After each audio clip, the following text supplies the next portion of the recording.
Okay, enough of that. How's everyone doing today? You having a good time? Are you having a fun time? Do.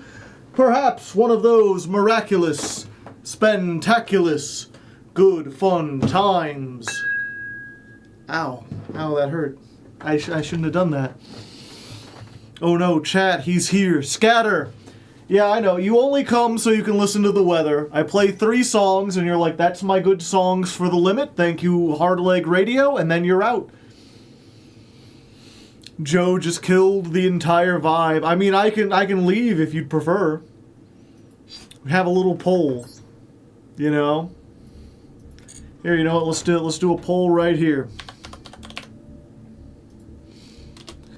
Okay. Should Hardleg stream Yu-Gi-Oh? Yes, please. I want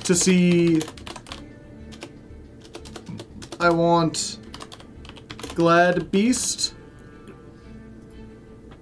No. Put music on and leave. Alright, chat.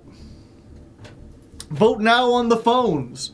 Would you like me to actually play some Yu-Gi-Oh! And stay here and chat with you, or should I just leave and put on some more music? I mean, I'm open for either one. If you're going to subscribe either way, I mean, that's less work for me. I can work on other stuff. Unfortunately, I've quit Master Duel because it's not enjoyable and I don't believe it'll get better, but I still watch and support you because you're very entertaining. Well, I appreciate it, and I don't blame you. Maybe one day, soon, they will ban Maxx C. Before we get into that, today's weather, we did Hungry Like the Wolf by Duran Duran. We did Strength of a Tiger by I.T. Stranus. And we did a song that most people know as maybe the circus song or the Afro circus song. You know, what a lot of people don't know is that the name of that song is Entry of the Gladiators by Julius Fuck. I think it Fuckick. Some old composer. And that song was apparently originally designed to invoke the idea of Roman legionaries marching to war. Of battle and vengeance. Fuck it, yeah. And how times have changed, what can I say? Did you already talk about Maxx C winning Worlds? I mean, people say, like, Maxx C won Worlds, but winning Worlds was, you know, it's a team event, right?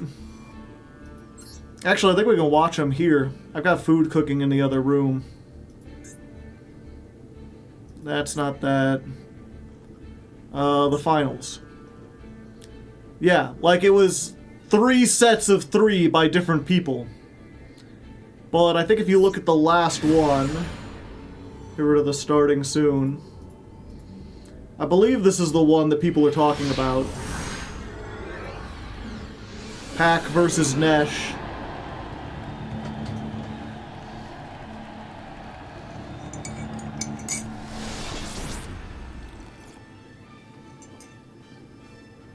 The final. Let's see what we can do.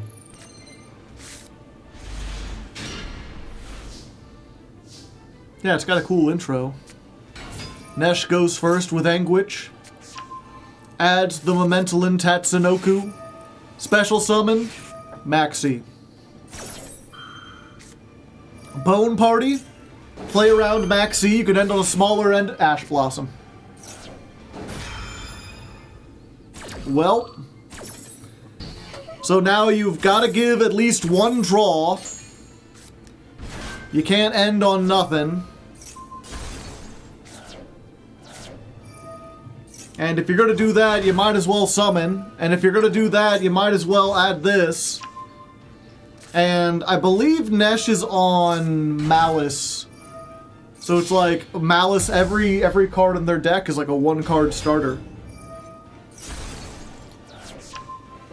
So, yeah, you know, they figure any starter is a one-card starter, but having multiple starters doesn't really help them a whole lot. So I think the theory here is like, put on 5 interactions, and they won't have 5 cards to deal with it necessarily.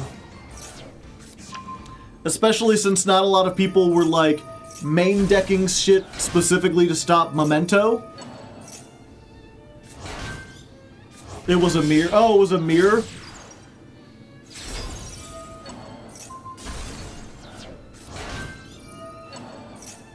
I guess we'll see. Is it Nash or Nesh? I always thought the 3 was an E.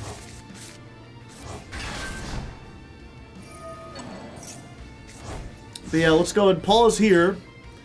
And Nesh has 20 cards, half his deck in his hand. Exciting, right? And Book of Eclipse. Okay, it's fine. We can fuse. Oh, the poll is done. 83% of people want me to actually play Yu-Gi-Oh! I'm kind of surprised. I thought for the meme people would say no, leave. And then evenly matched. You get the Sleepy. Get rid of everything but the Appaloosa.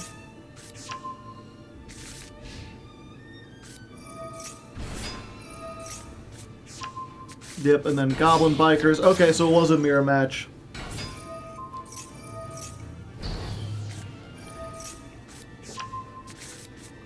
Triple Tack.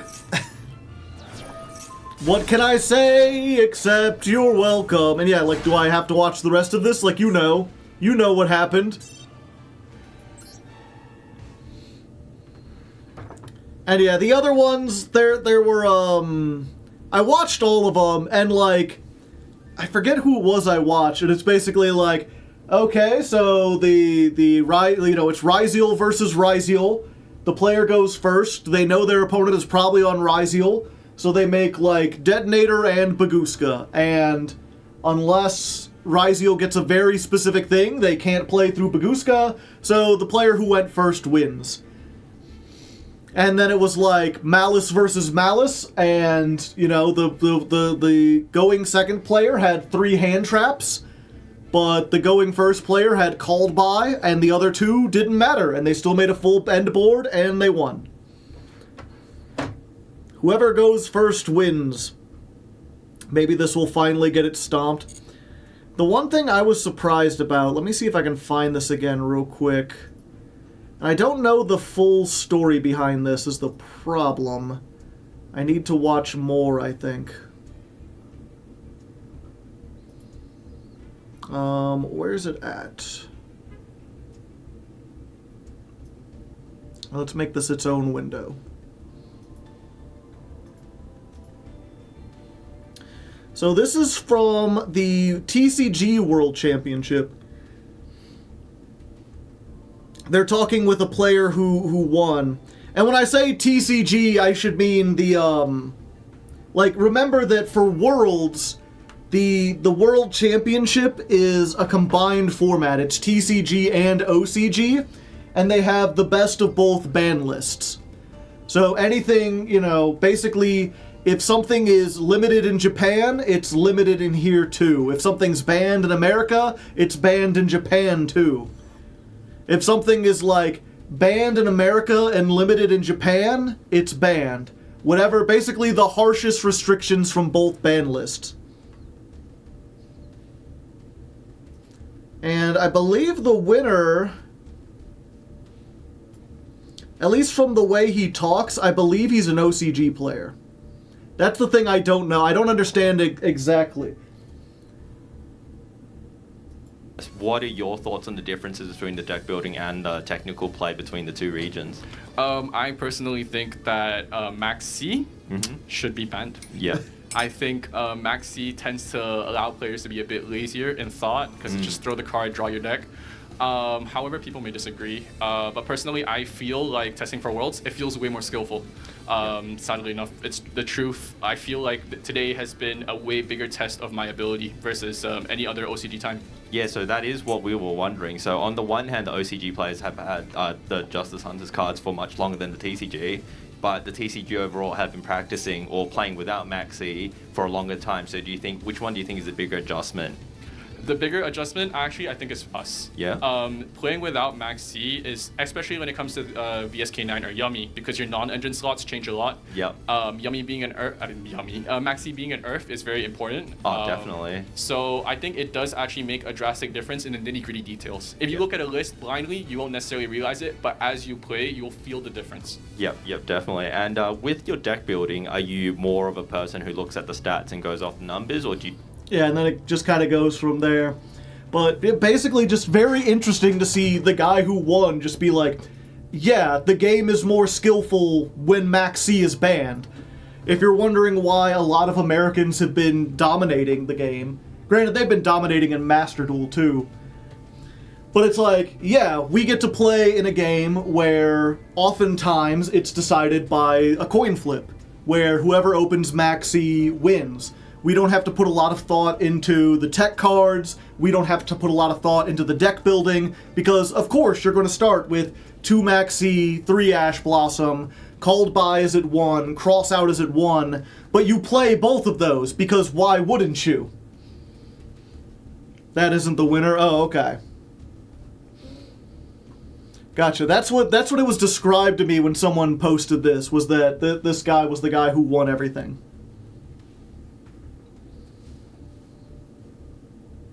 Maxx C wins you the game. It's either the best floodgate or the best draw engine. Yeah. And so it's very refreshing to hear an OCG player specifically be like, yeah, it's kind of made us lazy because you don't have to think about deck building. You don't have to think about what kind of plays you're going to make because your deck is automatically designed around Maxx C. It's the same every single format. And when you get Maxx C, you just play it. Like, there's no thought process to it. There's nothing. Whereas in the TCG, as I've said many times, like when Maxx C is banned, Ash isn't always the best hand trap to play. There's actually like things shuffle in and out of playability. A rotating set of hand traps that are good depending on what's good in the meta. He got top 8 and the only top OCG player who did it. Ah, I see. Give me one moment. My food is done cooking. Let me go grab that. Should only take a second. Unless there's more ants. Oh no, I burnt my food a little bit. I think it's still good. Molt Charmies exist, so Ash good. Yeah, but whether or not the Molt Charmies are worth main decking is still up for debate. Like, yeah, not Perulia. Why can I never remember the name? Fuelos. Like, Fuelos is pretty close. It's close enough to, like, Maxx C that a lot of people consider it, like, a must include, but, you know, it's just not as good. It's not, especially in a best of 3 format. Nesh talks about banning Maxx C.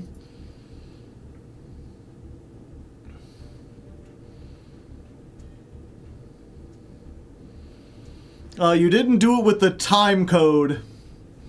Oh, at the 328. There's a way to link it with that already in there. See if we can get there while I'm eating anyway. A deck that can be played in a Master Duel format. The rotation of Ransom, Link Decoder into Apollosa, it probably has 90% win rate if it resolves. Yeah, if it goes first, that deck is just auto win. You stick 3 monsters on board, GG. Doesn't matter what your opponent's hand is. It was 80% win rate going first during board at the highest level. Now imagine it in a Master Duel format. Insane. Yeah, that's absurd. Also, I don't think we've ever had Apollosa with Malice, right? We never had it, no. No, the TCG we never did it. Yeah, the OCG that is crazy. Malice is what got Apple banned in the OCG. Yeah. Yeah, that is nuts. So, question now. So, Nash, you just finished the whole tournament. You had hundreds of hours of preparation of Master Duel format. What do you want to see banned, and what changes do you want to see for this upcoming ban list for Master Duel? Okay. I'm gonna start with the most controversial one. Maxx because C. this might actually spike a discussion. Okay. I don't want Maxx C banned now. Huh? Exactly. That's what I was looking for. What you That's mean? what I was looking for. That's what I was looking for. Okay, so now if we analyze the format in a vacuum, we're gonna see that there are different FTK decks. No, it's not rage bait.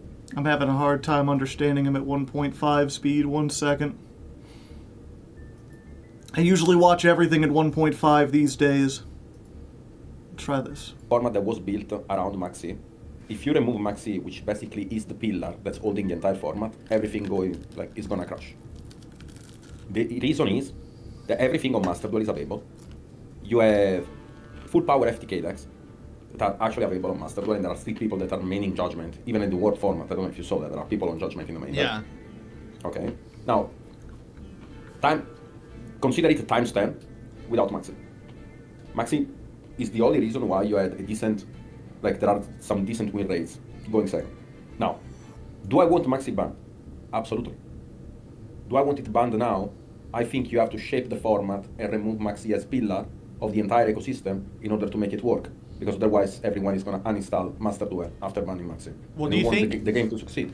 Do you not think that maybe banning it and then putting Master Duel in that really dog shit format would force them to then fix their game? Because I think that the other way around, it's likely not happening.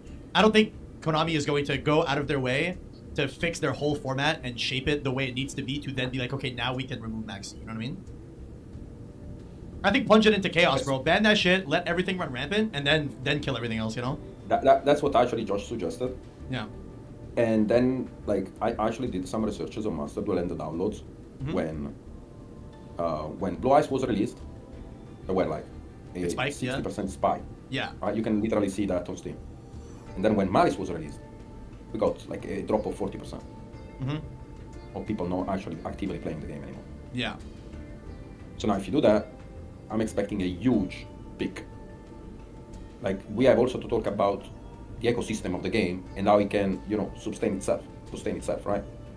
From the player perspective, you remove Maxx C and then you shape the format. But that's gonna take a month, even a year, right?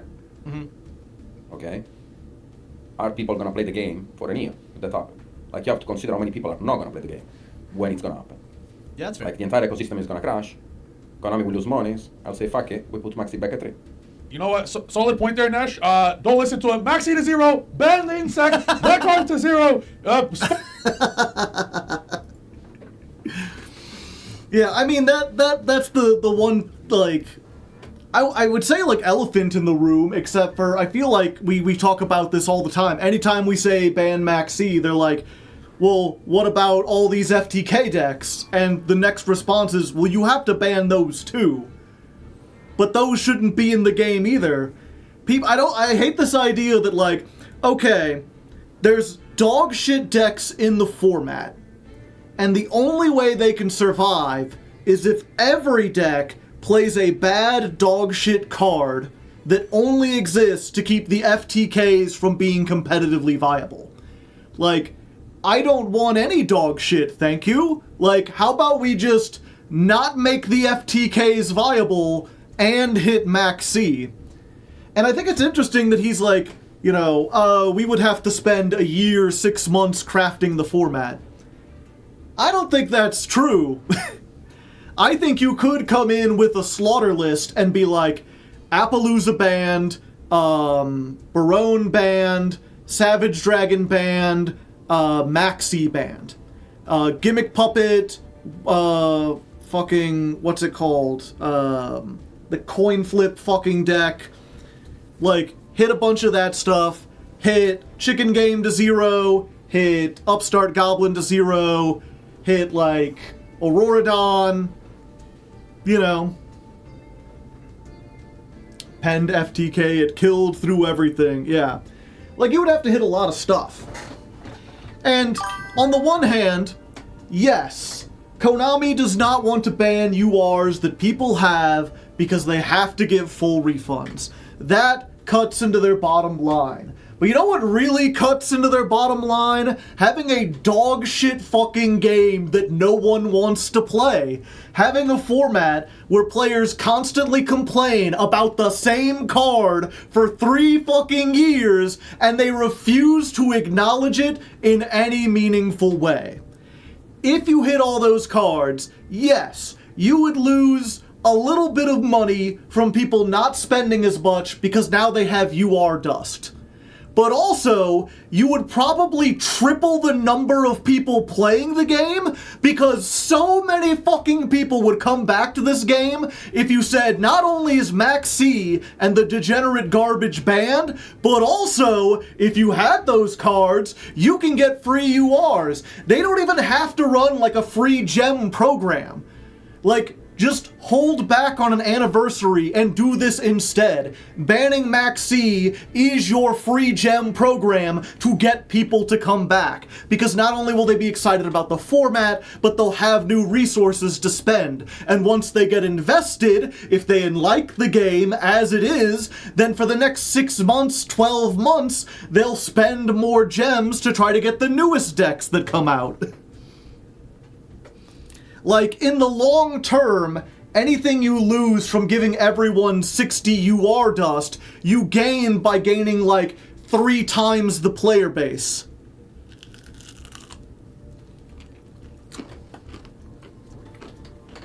At least that's my opinion. And if you want to send that to other, like, content creators or whatever, go right ahead.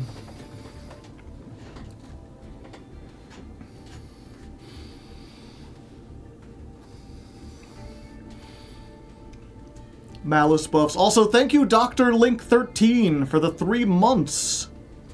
Who else? Freddy Set Go, a half an hour ago, gave me a sub.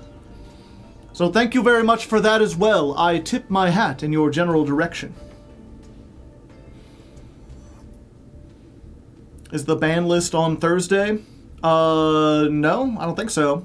Let's look real quick. What's the news before we jump into this? Try out duels, where you can play using the team-winning decks. Don't care. There's a dice and coin. The tryout duels to win 1 pack never felt worth it to me. It's 1 pack. Maybe if they gave you 10, it would be worth it. Or even like 5, but 1 just doesn't feel like, you know, it's 100 gems.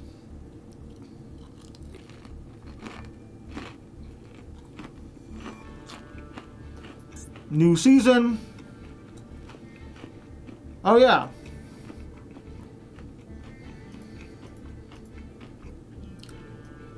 There's a new ban list. It features Regenesis. I know absolutely nothing about this. I haven't heard anything about it. I didn't even know this was an archetype. I'm guessing it's not very good because I feel like if it was, I would have heard about it. More importantly, though, we're getting the @Ignister stuff, which, you know, Malice is all Cybers, it's all Link. The @Ignister stuff makes them even more powerful than they were before. It looks like we're also getting the Heraldry stuff. I heard that's like rogue playable, like it's good enough to do stuff. Gem Knights, of course, it's an FTK deck, so it's rogue playable. And they've got a new Magistus card, which I have not heard anything about. The 2500 archetype. Oh, that's Regenesis. Okay. Yeah, I remember when that was announced and people were talking about it's splashable. If you don't know, I believe Regenesis, almost every card is like, if you have a monster with 2500 attack on your field or in your graveyard, you can summon this. Does it lock you into 2500 or whatever? Gem Knight's actually an OTK deck now. Oh, hey. 2500 original, yeah. A new season of duel missions. The mission will change every 3 days. Wait, what is this?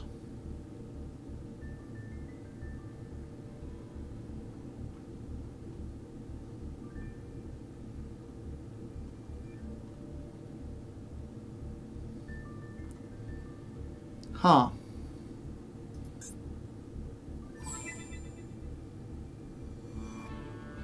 Ah. So the duel missions now don't give you gems, they give you stuff.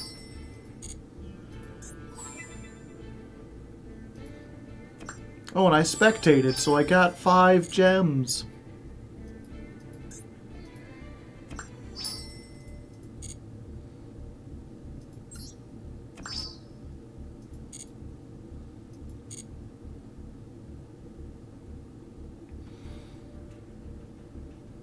And what else? And we have our WCS final ship. Okay, whatever. Yada yada. Who frickin' cares, Lois?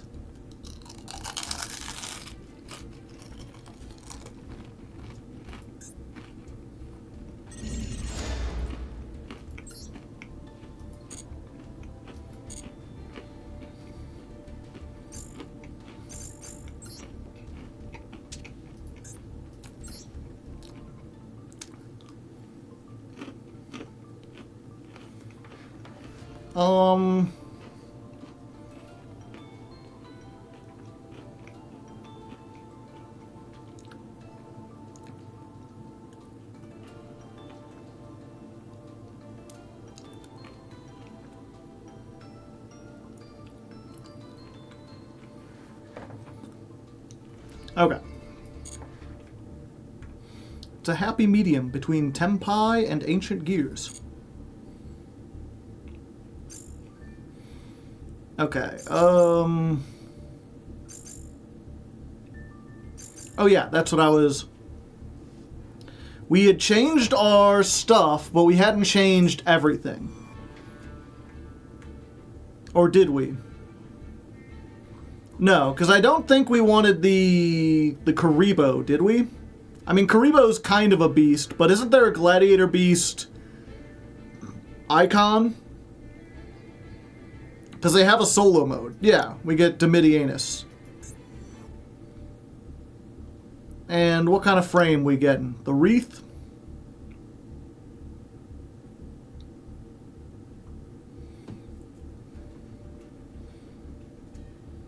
There's a Lancia icon. I see, I see.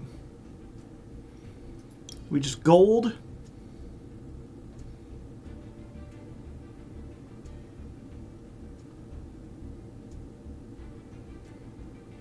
Alestrals, that game is so fun. Yeah.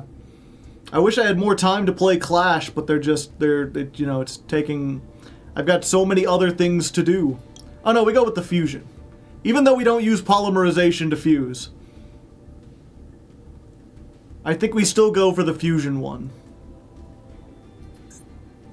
Vespa is the real... Vespanatus, is that in here?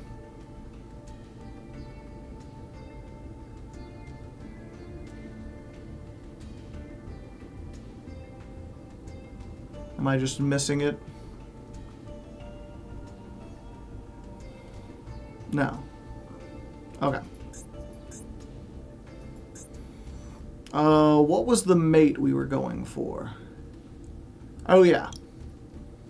The flame. The Olympic flame.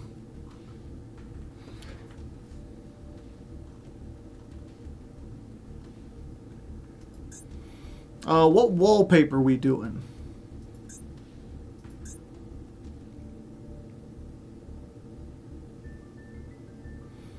Shureg? Because tri-types?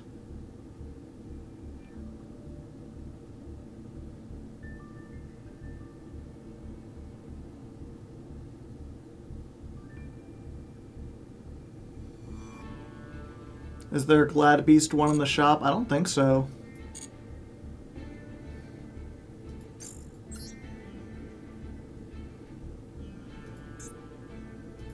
New secret packs?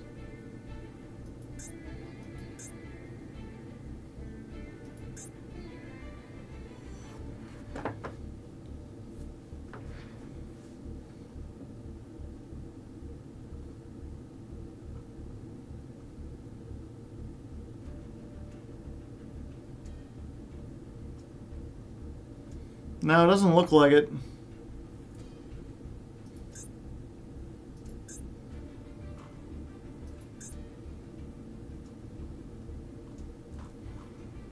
Yeah. We're on Gladiator Beast. It's gonna be rough. I mean, that's what I thought about Mimighoul.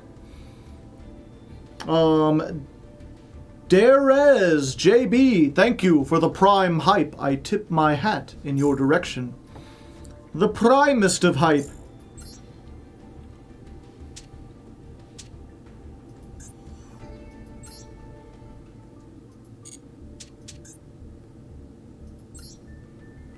Do you have the Glad Beast field? There isn't one, is there?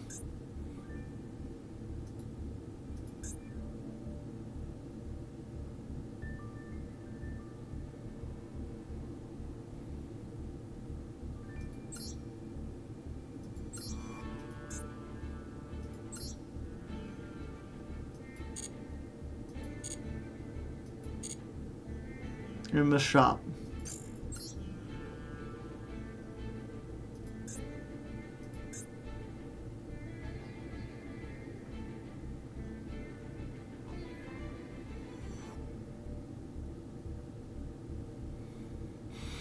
Lost World, Big Dipper, Ruins of the Sinful Spoils, Kashtira, Ritual Cage, Mount Sword Soul, Mutant Evolution, Glacial World, Forest of the Trap Tricks, The Rock Cave, Archfiend, Dogmatica, Spellbooks, Ghost Trick, Madolche, Cybers, Water, Skyscraper, Temple, Realm of Danger, Gear Town, Volcano, Foreign Capital.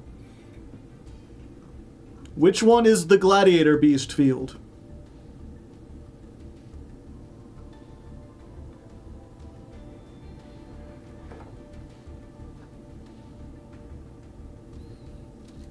Lost World seems like a Glad.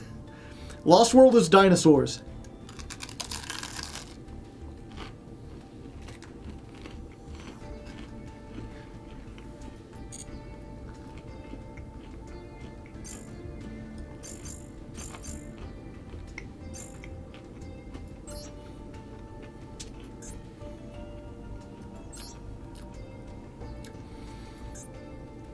Yeah, there's no Gladiator Beast sleeves either. We went with Boojins. Boojins were about as close as we could get. Because they're beast warriors, and gladiators are beasts and warriors, just not beast warriors. Oh wait, there is one. There's fucking Geyserus right here. How did we miss that the first time? Yeah, we went with the Desolate Temple, because it's got this, like, sandy gladiator arena with, like, Roman-style pillars and stuff.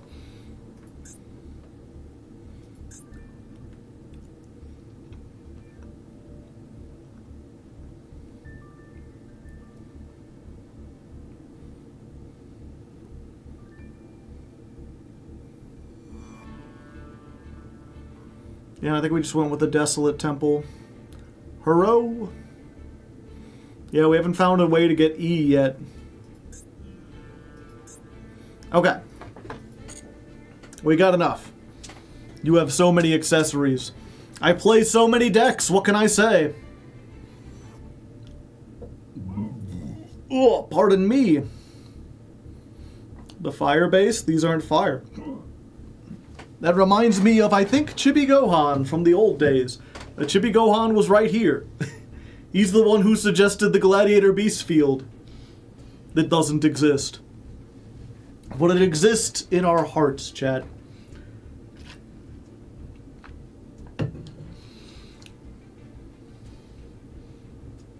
Isn't there a Gladiator Beast icon in the solo mode? Yeah, we have it. It's Damatanus. It's up there. Okay, so we're gonna get started. We're gonna get recording this for YouTube. Go ahead and put, like, hello YouTube, cats in the chat, whatever. Fill it up with some emotes. It's double battle phase time? I hope so.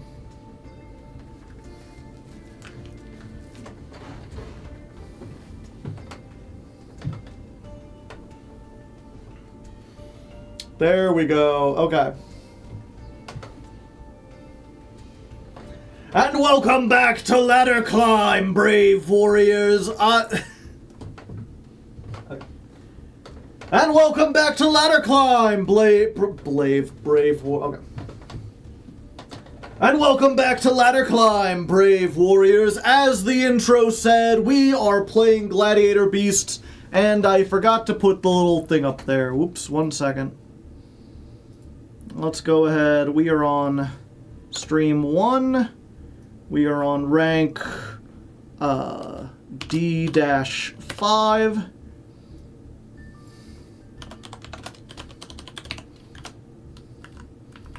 We have 0 losses, we have 0 wins.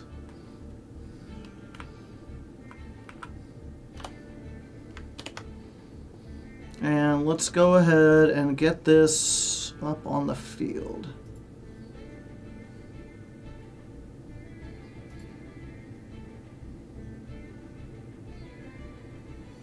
Why is someone messaging me? During stream, no less.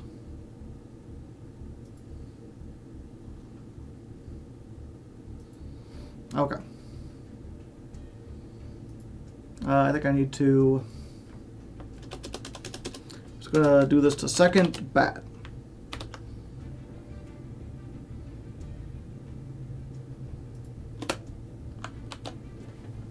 Okay.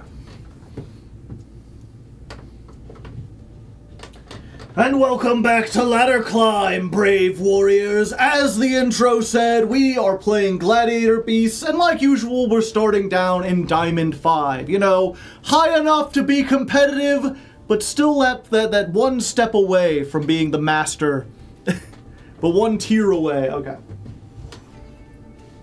And welcome back, brave warriors, to another episode of Ladder Climb. As the intro said, we are playing Gladiator Beast today.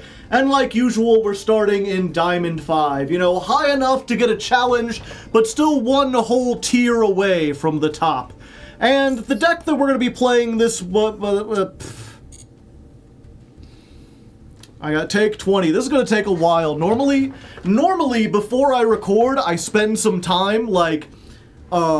sitting down and thinking about what I want to say, but today I found ants in my cupboard, and so all before stream I was working on fixing that problem. You gotta worry about the ants.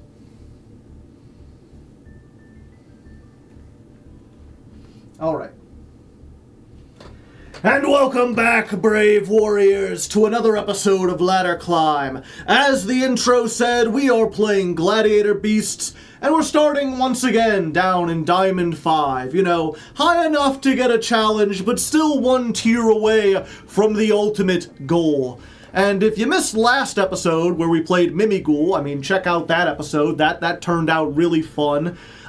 We had a lot of fun, specifically because we didn't try to take it too seriously, you know? We went in knowing that Mimighoul wasn't the best deck, and we decided that instead of try-harding with, like, Fiendsmith right from the start, we would play a pure version and see how much fun we could have with that, and it turns out a lot.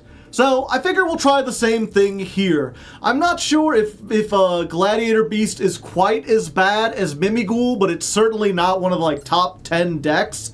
But, we're gonna try...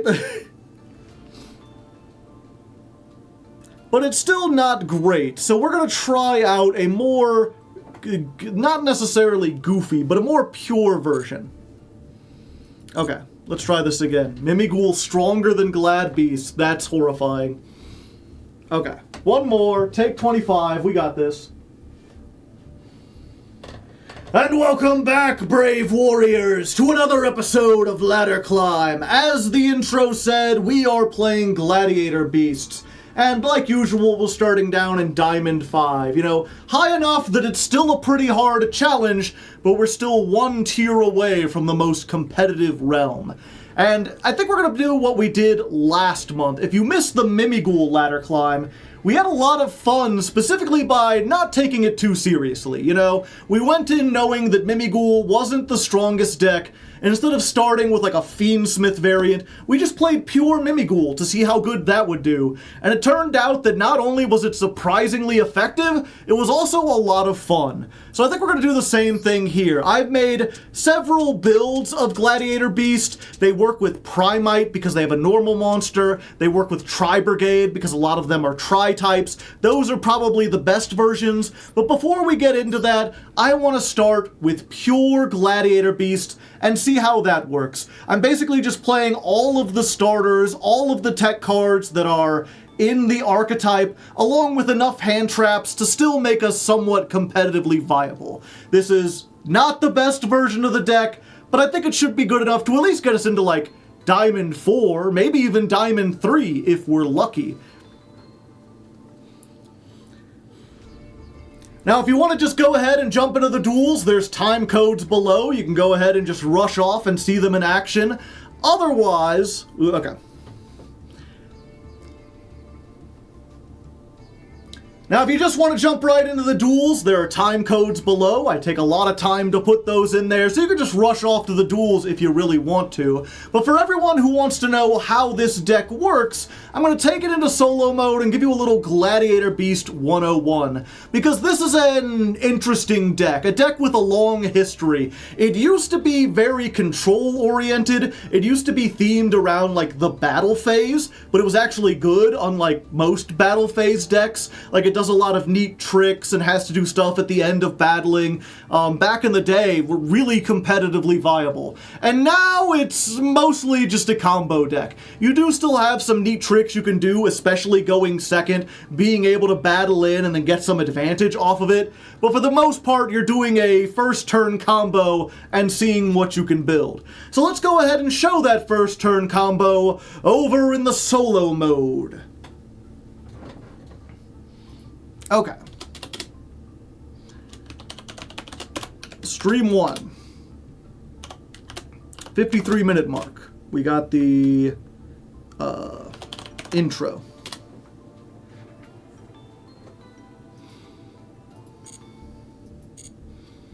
One more take, but with the Frieza voice. Oh.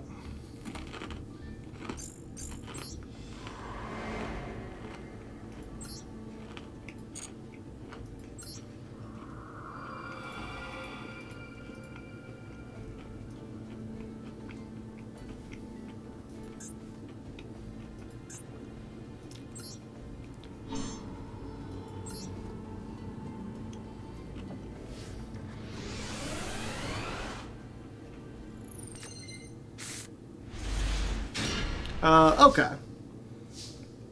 This does it. Does Gladiator Beast have one-card combos? Yeah, they do with, like, Rescue Cat. I think it's just Rescue Cat, though. Okay. Alright, so here we are in the solo mode, and normally this is where I show off a one-card combo, but Gladiator Beasts don't really have one of those. Almost everything they do requires at least 2 cards. They do have one with Rescue Cat, but that's an unsearchable 3 of, so the... Okay, let's try this again. Behold, the Gladiator Beast Gear Town Arena, I suppose. Okay. And here we are in the solo mode. This is usually where I would show you a one-card combo. Okay. No, we'll do the what's it called? The Fairly Odd Parents meme. And here we are in the solo mode. This is where I would show you a one-card combo. If we had any, which we do actually have one-card combo, but it involves Rescue Cat, which is unsearchable.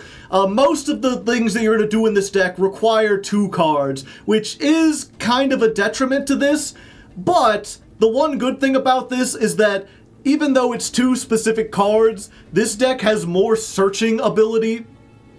I guess it's not 2 specific cards. It's kind of 2 specific cards. Okay. We'll get this again. And here we are in the solo mode. This is where I would show you the one-card combo. If we had any, which we kind of do. I mean, there is a one-card combo if you get Rescue Cat, but that's an unsearchable card that's not part of the archetype, so we're not very likely to get that. It's cool when we do, but most of the time we're going to be relying on 2-card combos, which seems a little bit of a detriment, because it is, but we do have the advantage that there's a whole bunch of cards in this deck that search, and so it's really easy to get the 2 cards specifically that you need. One of the cards we have that searches is Flavian, Colosseum of the Gladiator Beast. Discard a card, add a Gladiator Beast from your deck to your hand.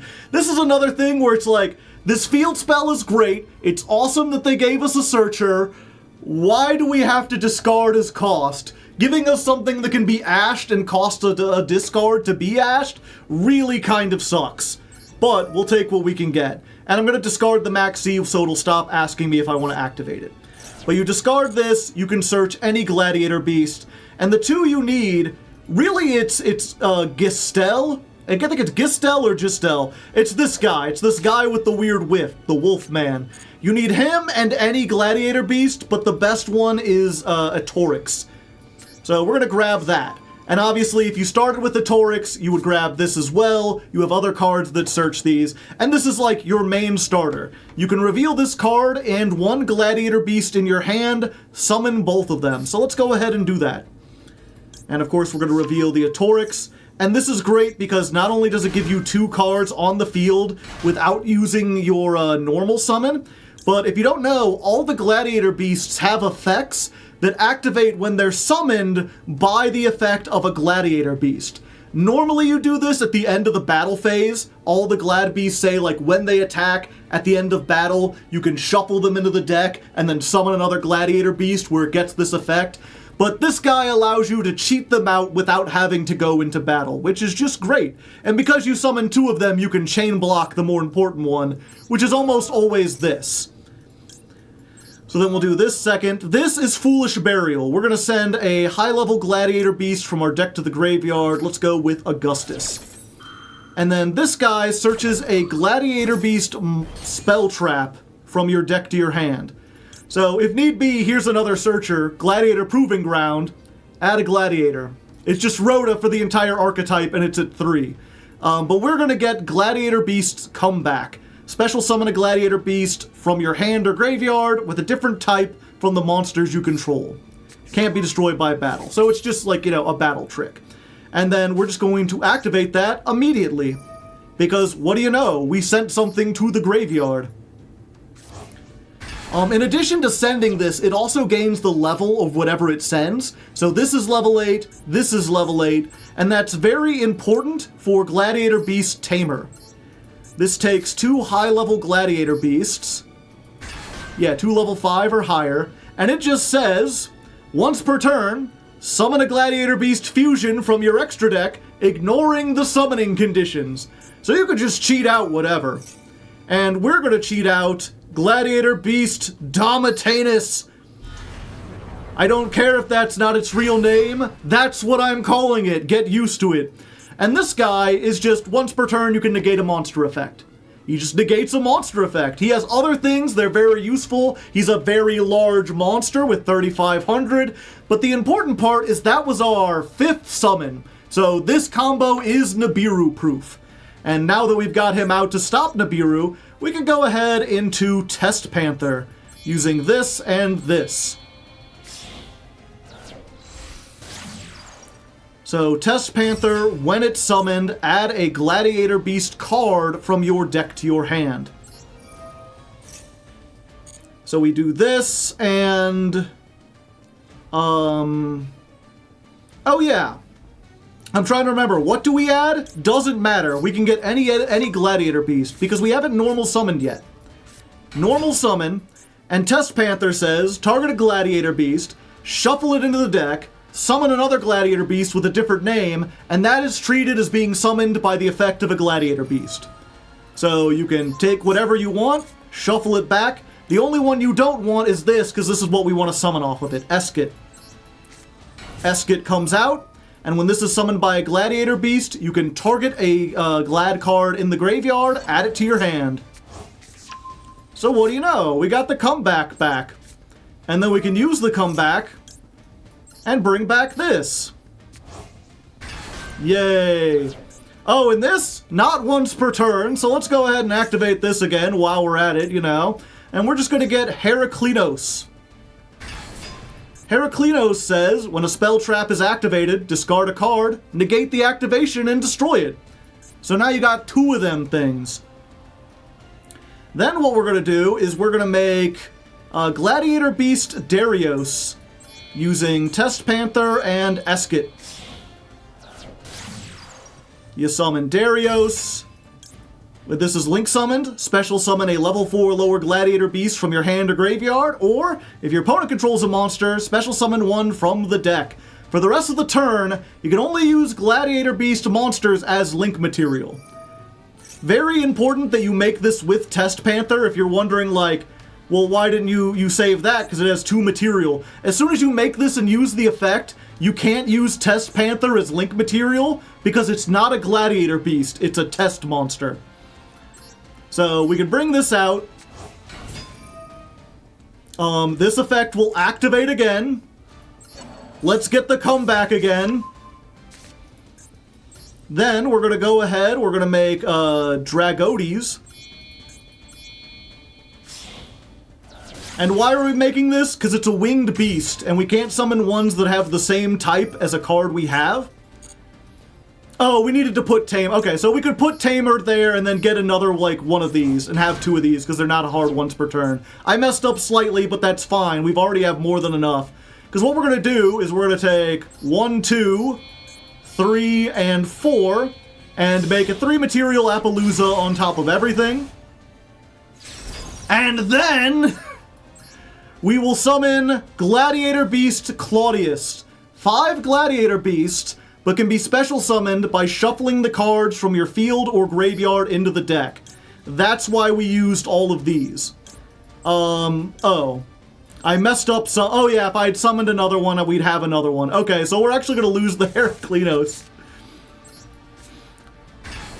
But you could imagine if I didn't, you know, that would have the, you know, if I had done something slightly different, if I had discarded a Gladiator Beast off of this instead of Maxx C, then we would have this on top of everything else, on top of the other card we summoned out. It's fine, you get the general idea, I'm not doing this again. So Claudius, if summoned this way, you can conduct your next battle phase twice. So next turn, I get 2 battle phases, so if I survive, I just win. And then in addition to this, once per turn, if your opponent activates a monster effect, you can activate the following effects. If it's your turn, special summon a Gladiator Beast from your deck. If it's your opponent's turn, summon a level 11 or lower Gladiator Beast from your extra deck, ignoring its summoning conditions. So, you know, we'll just go to our opponent.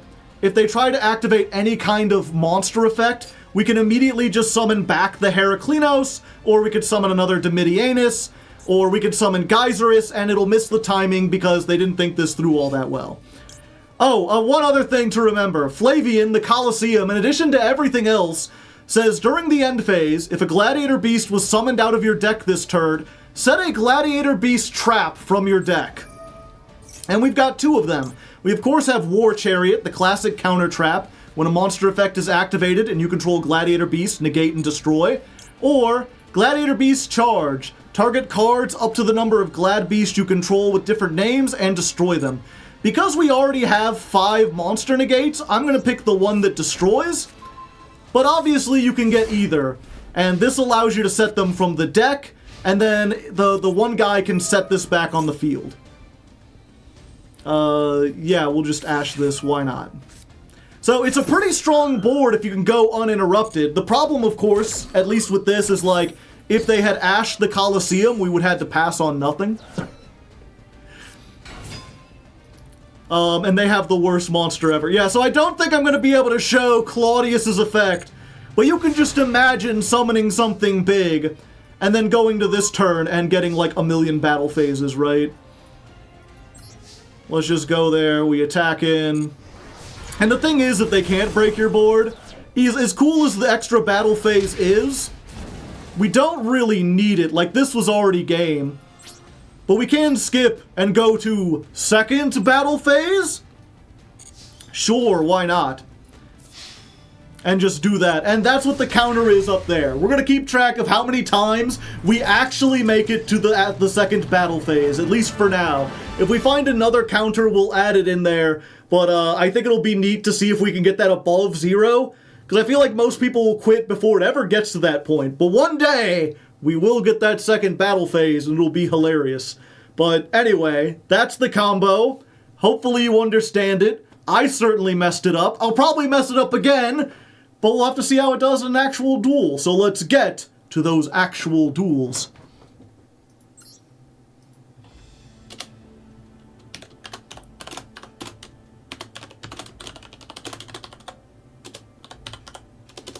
Combo. We will never get there. Probably not. Did that make sense, Chad, or do I have to do that all over again?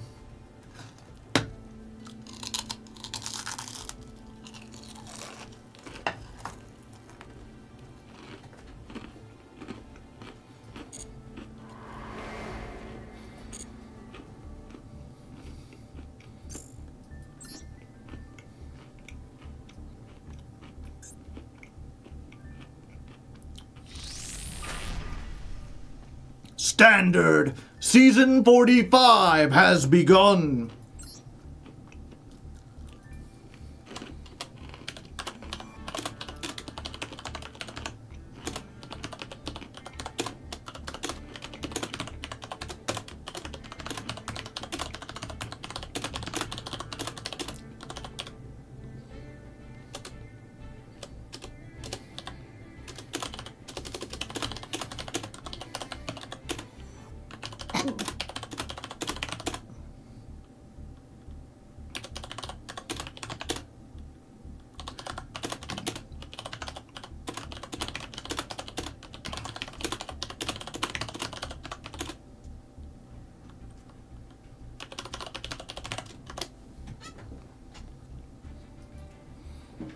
Do it over again, but 1.5 speed.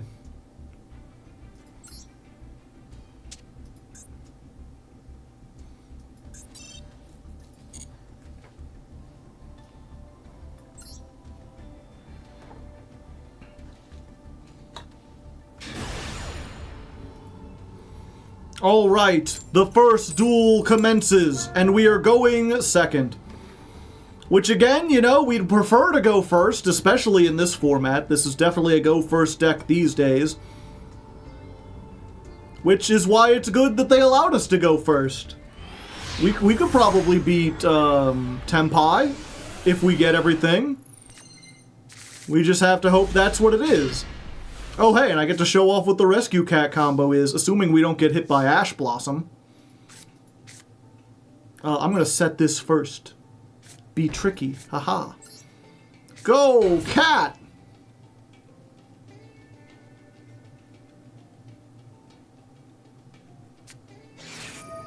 Fuck!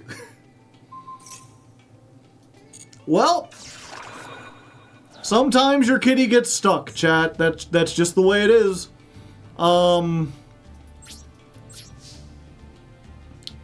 It's fine. Hopefully, they can't get us through Maxx C, right?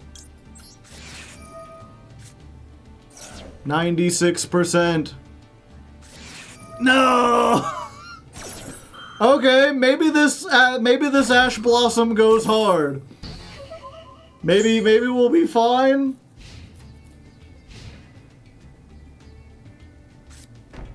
Oh? Oh. Why would you choose to go second with Malice? Did they just not click the button fast enough or something?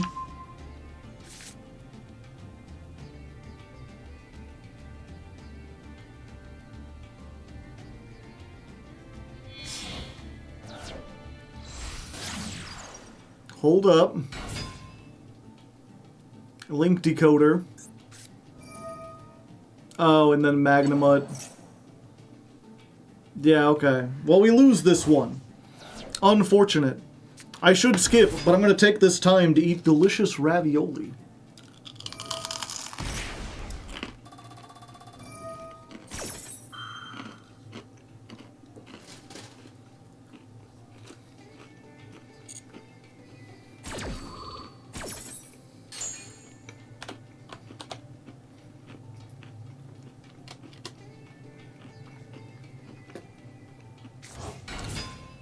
Is ravioli supposed to be this crunchy? No. I said earlier I burnt it a little bit. A lot of it.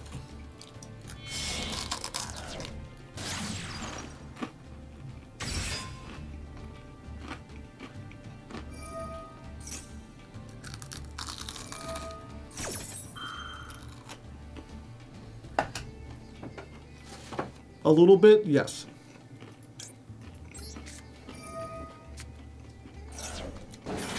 Is it still good? It is tolerable.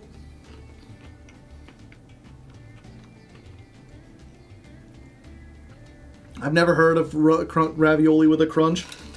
Well, we're from Missouri, so we do toasted ravioli. That's like a local thing. It's not like amazing or anything. It's usually not this crunchy even when you toast it, but it usually has a little bit of a crisp to it.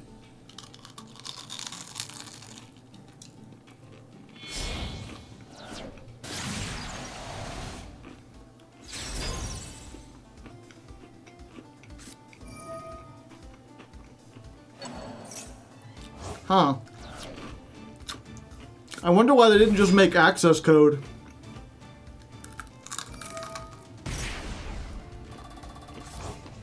Can you live for another turn? Maybe. No.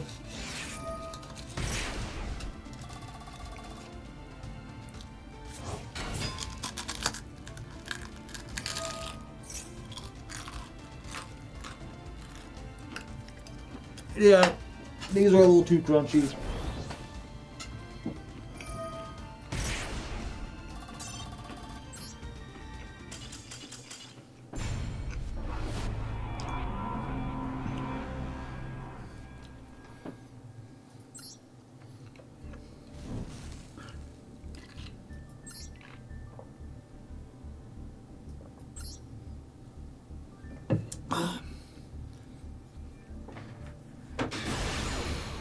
Okay, second duel. That first one didn't count. None of the Malice duels count. If we lose against Malice, those just don't, they don't get included.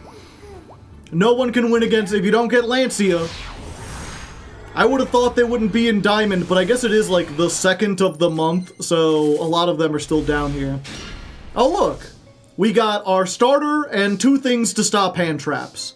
We should be in pretty good position. Let's go ahead and do that thing. Go, Giselle. Summon a Torix. Okay, no Maxx C. They've got something, I just don't know what it could be. We'll do Chain Link 1 this. Chain Link 2 this. Do I have a high-level card that plays around... Yeah, we'll go with Vespa. I was gonna say that plays around the Bestials. Like a high-level one that we can put in the graveyard that they can't hit with that. So I think we send this for that reason. Because it doesn't matter what high-level Glad Beast we put in the graveyard. Most people, the powerful lists don't play that one because why would you? It's not an especially good effect. But we're smart, you know, we're playing into Malice format specifically. Don't play the Augustus. Ah, I see. I do not have a cross-out designator to stop that. So that limits our combo a bit, but it doesn't kill our combo entirely. We can make Test Panther.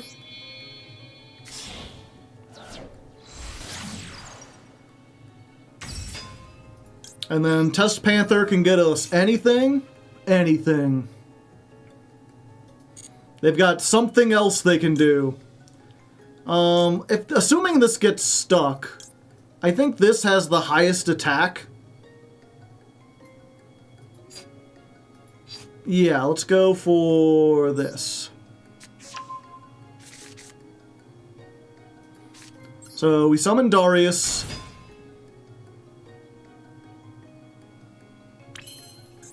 We activate Test Panther. We shuffle the Darius back. Alright, alright. We get the Esket. Esket activate. We get the comeback back.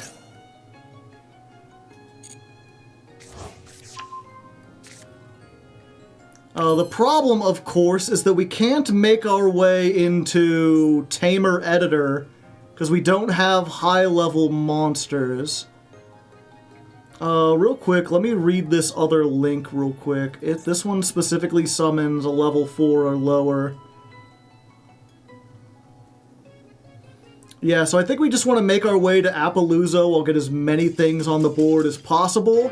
And they got tired of waiting, so we win. We win. Yay us. I'll take that.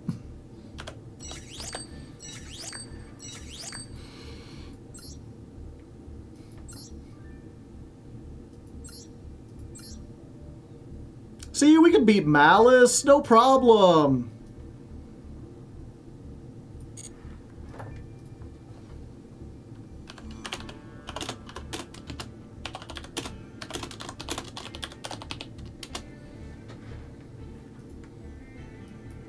Is the one that sends from deck a hard once per turn?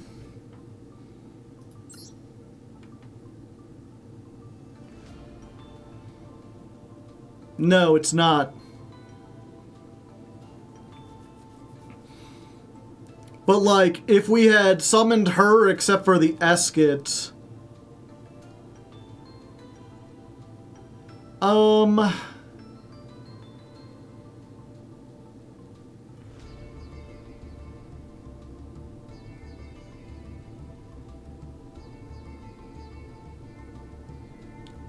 Yeah, like, we could send another one, but then we wouldn't have the comeback, so we couldn't have any way to get the high-level monster out.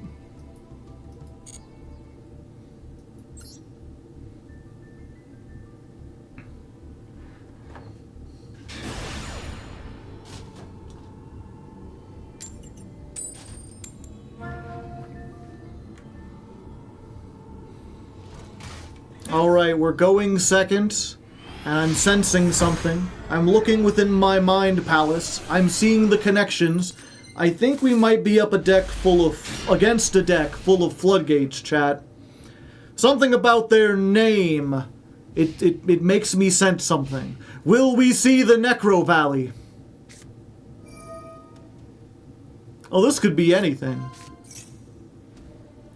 Any light level 4 monster.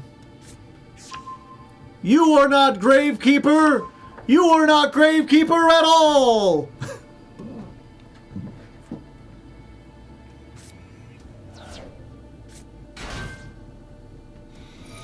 Okay, so we're playing second against Ryziel. I am not sure how we do this. I guess we're gonna find out together, chat. The thing is, this activates in the hand, so we can activate this, summon 2, and then whatever we get both of them at the same time. So we get 2 effects, but they can only stop 1. But they can use cross to, like, negate something at resolution, so chain blocking doesn't work if they have the field spell. There is a version of this deck that goes second that plays a whole bunch of go blind second stuff. I'm not sure if that's worth playing in this format. Like, Ryziel is really susceptible to board breakers. Stuff like Evenly Matched works fairly well against them. Obviously, Triple Tactics works exceptionally well against them. Malice, not so much. That's the problem. Malice we could maybe beat with, like, a Super Poly. Maybe we could tech that in. We do need a lot of stuff for extra deck, but we don't need all of it. Baguska would turn off their detonator, yes, but it would also turn off all of my cards. I have very few links.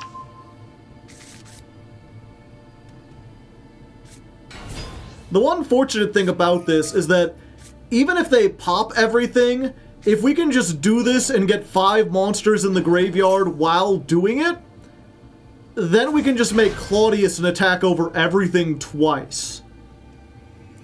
So there's a chance. It's not a very high chance, but it does exist. It's really going to depend what we draw and whether or not this Test Bear is any useful. Test Bear is something, again, that a lot of the more competitive decks aren't playing. I'm testing it out because it's a funny meme. And it is an extender. It's just not a very good extender in this format. Because if you control Gladiator Beast that was summoned from the deck or extra deck, it's a free special summon from the hand. You can tribute it, shuffle 1 Gladiator Beast from your hand or deck into the field, summon 2 from the deck. Okay, so what we can do is normal summon Test Bear. Activate the effect. Tribute it, they have nothing to discard. Let's return the Giselle to the deck.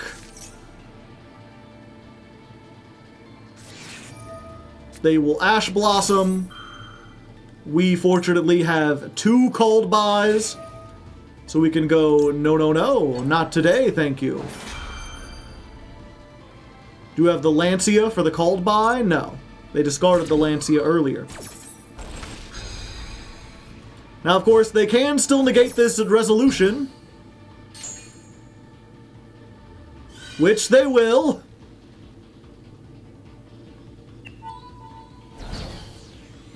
Unfortunate. And then we activate this.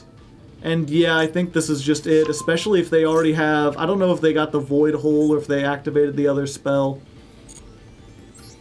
But we can get these 2. And we can't use Darius's effect because it summons back a Gladiator Beast from the graveyard.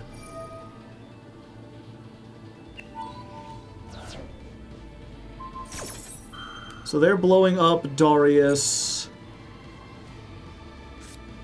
And they're doing Valor. And it's not once per chain, so if I use Called By, then they get to chain the detonator again and blow up the other monster I have. And why wouldn't they? Unfortunate. I guess it's worth showing why this deck doesn't do particularly well unless it opens like specific board breakers, which I'm not sure if we want to play. But there you go. There's a good example of the flaws of this deck. Now hopefully I can show off the good stuff. And yeah, from here it's like I get this, I have no normal summon. I could summon back a Glad Beast, but they don't do anything except... Well, I guess I could make Typhon. Typhon wouldn't win here, but I could make it. Or I could get the field spell, which they would pop immediately. Yeah, I'll still play it out and see what I can do, but it seems unlikely that I can do anything.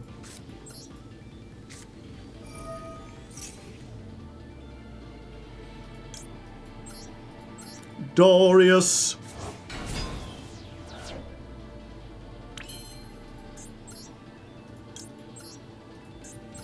Behold!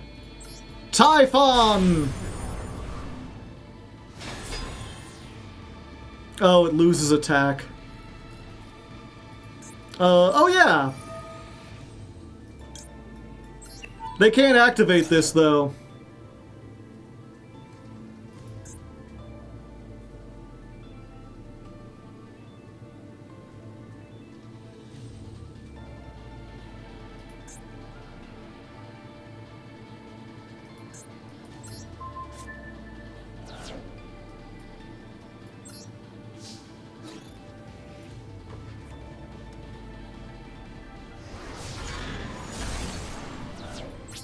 Yeah, maybe I should have crashed into this.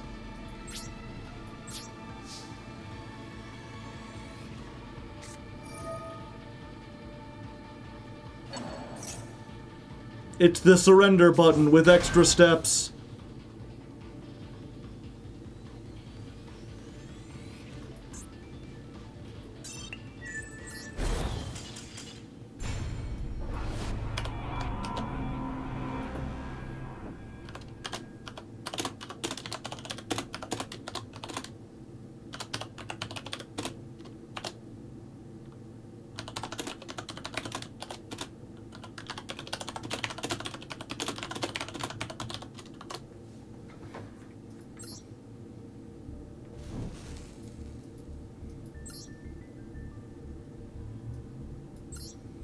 Unironically, this might be your hardest master climb.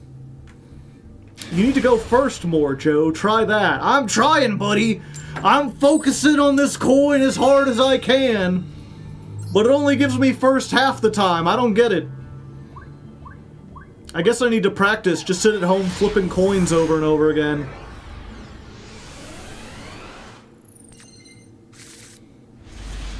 Alright.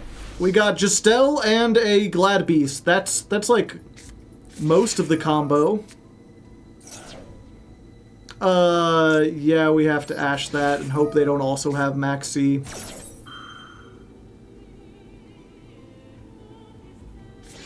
They also have Maxx C. Alright.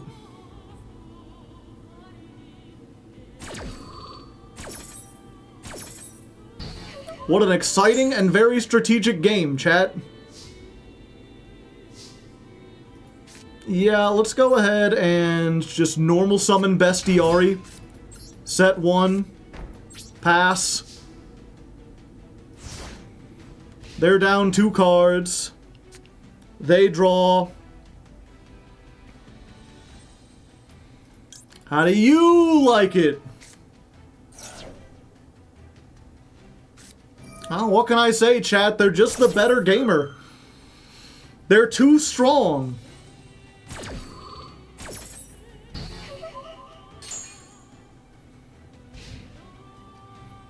They do only have 3 cards. What are the chances they have 3 1-card Sharders? Oh, it's low. Okay.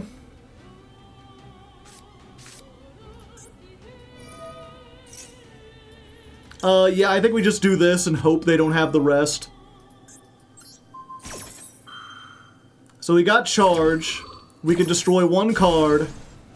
They don't get the Search. Fuck! God damn it, man! Shit!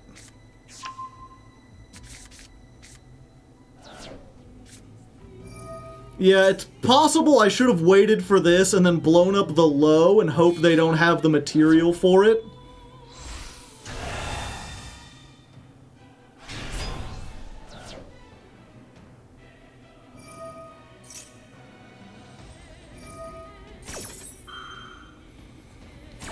Yeah, and this deck, unfortunately, like I explained before, you need 2 cards to do anything. So if they have a negate, there's just nothing we can do. Because we'll activate this, they destroy it, and then the other card is dead in hand.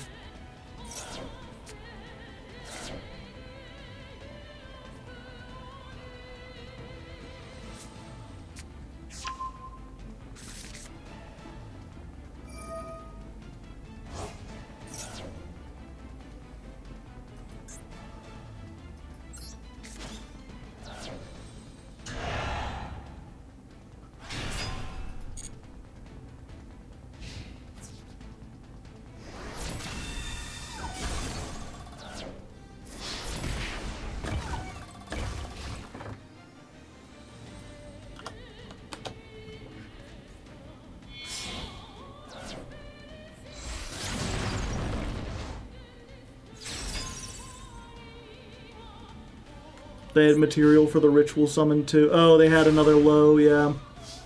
So it didn't matter what I blew up.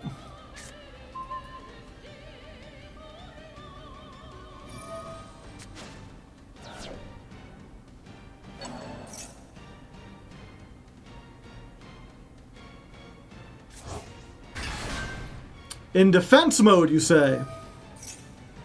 Hold up, chat. We just might have something here. Oh, wait, no. This gets to place it.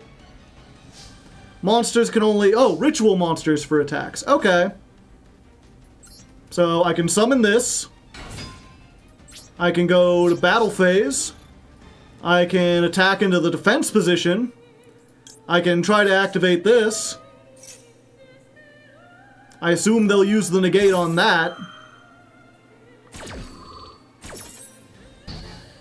So the negate's out. That hits there. The question is, at the end of the battle phase, we can tag out, but do we have anything that breaks this? I'm not playing Mermello, and even if I was, that wouldn't do a whole lot.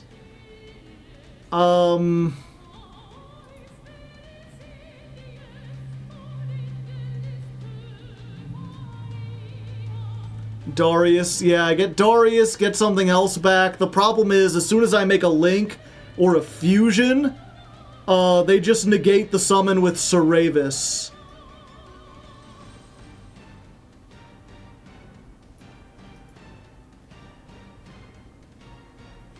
Yeah, it don't matter.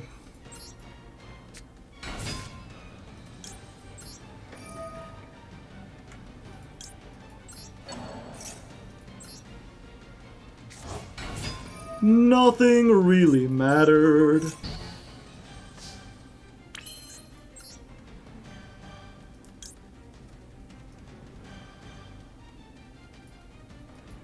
We can at least spook them.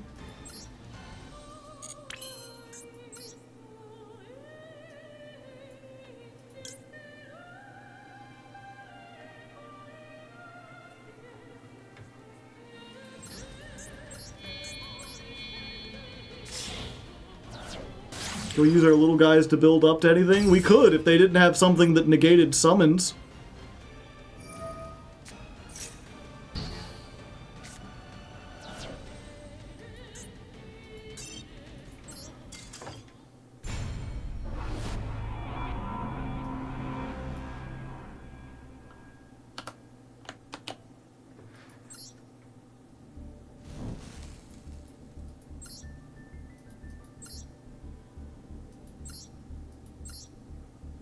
Oh, whoops. Oh, wait. That was only the third loss. I counted it twice. We've only gotten 4 duels.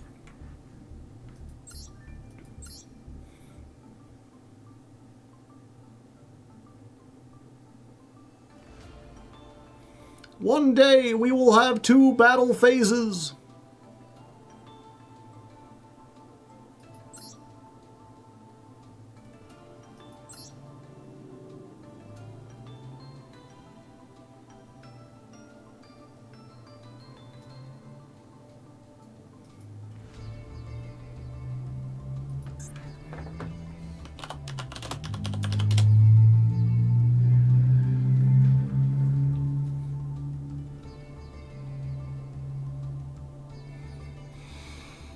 No, we don't have enough room for Super Poly.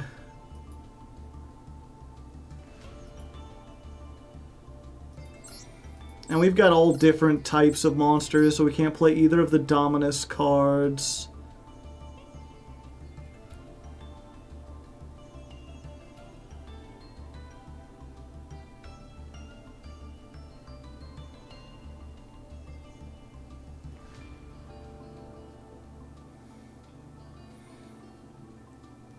TTT. Can we play under Droll? Kinda.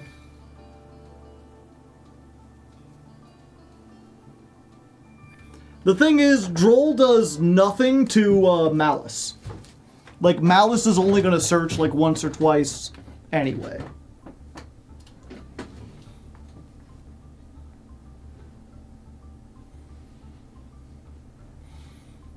I'm curious real quick, when we had...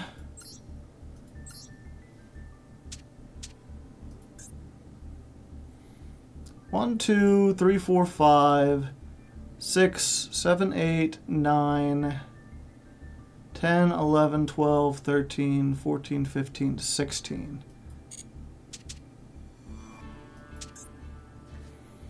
One, 2, 3, 4, 5. 6, 7, 8, 9, 10, 11, 12, 13. Yeah, so we could get rid of the test bear and play 3 more.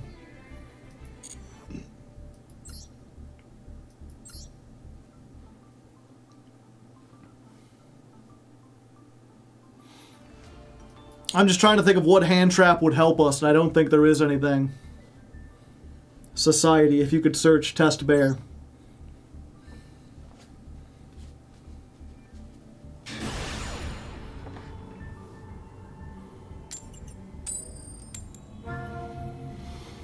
Alright, things not looking so great so far, but, you know, maybe things will look up.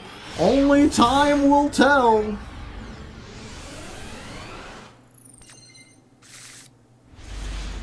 Well, I've got Nibiru and Imperm. That's a fun trick.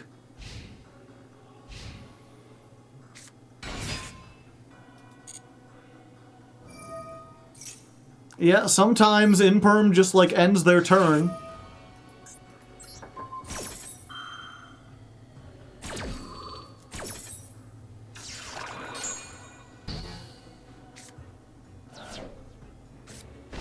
And this is one of those times!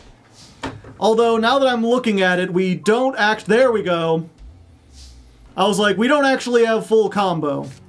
But now we do! Let's go for... And we don't get to do it because they just surrender. Do we always start in Diamond? Not always, but more often than not. I mean, obviously, before Master, when Diamond was the highest rank, we started in Platinum. With the Crystron ladder, like, sometimes we don't make it into Master on the previous climb, so we start in Platinum. On Jankmas, we start in Bronze on the alternate account. Don't tell me this deck can actually beat Malice. It can if it goes first. If we go first, and we get a good hand, and they don't get all the hand traps, we can make like a nigh unbeatable board. But I mean, the same could be said of Morphtronics, so I'm not sure how much that's worth. And this would be great going second. Like, if we were going second, we would be off to an amazing start. As it stands, we're just going second, but with one less card in hand. We are against a 60-card deck. So maybe. We don't have a starter, so I'm going to wait to Maxx C until they actually commit to something. Because if we Maxx C and they just skip, then, like, we don't do anything. Oh, you.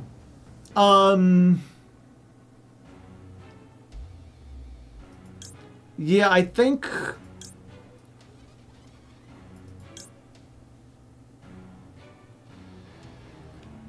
we ash this. Why did we set Imperm? There's a chance we can get the double negate out of it.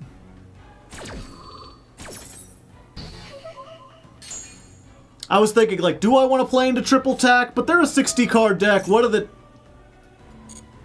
chances they have triple tack? Turns out, 100%.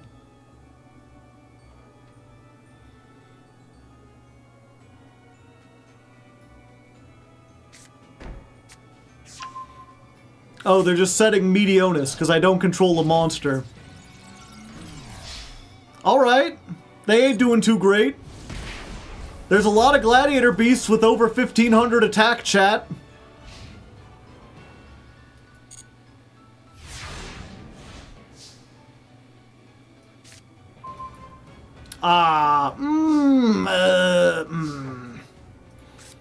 Okay, let's try it. What does Meteonis do again? If you control a Tyramis, target one face up, change it face down, then send one from your deck to your graveyard. Ah, that really sucks.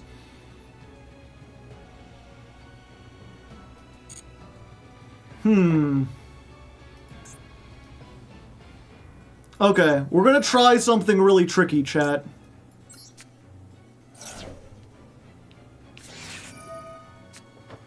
I see. They're trying something really tricky.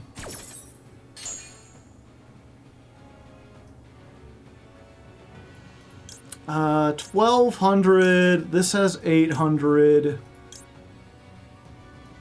2,000. You know what? There's a reason we play Noxious, and that reason is today. If you're gonna put me under Maxx C, I just won't do anything.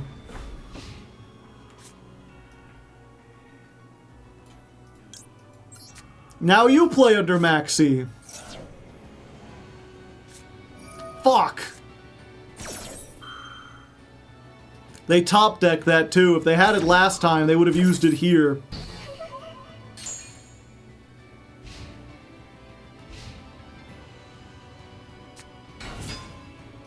You fucking what? Glow up bulb. There we go. Half their life points down, chat. And there's Bar on the floor.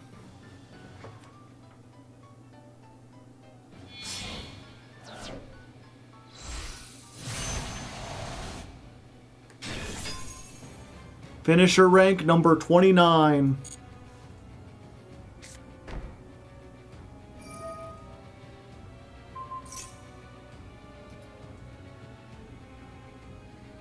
They're destroying their own card. Ah, Trivi Karma.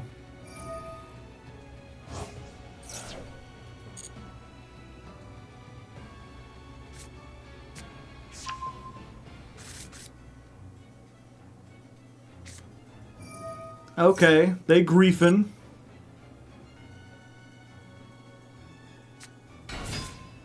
Summon this, send it. Fuse. Now we lose. Probably, but I mean, I guess it depends on how far they can go from here.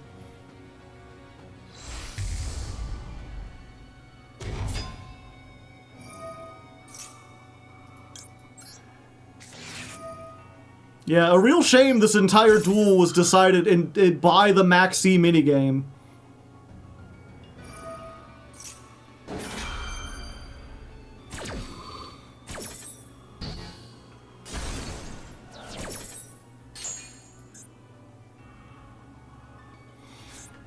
Okay, so here's the thing, chat. The field spell says, when a monster declares an attack, you could summon a Gladiator Beast from your deck, and it cannot be destroyed by battle. And this says, when your opponent declares a direct attack, you could summon this from your hand, change the target to it, and it can't be destroyed by battle. So we have two ways to trigger Gladiator Beast cards when they attack, and they won't necessarily have ways to resolve those, or to stop both of them, because they've already used the negate here. Except they can full Fiendsmith combo, so they can negate everything. Potentially, it depends what they make.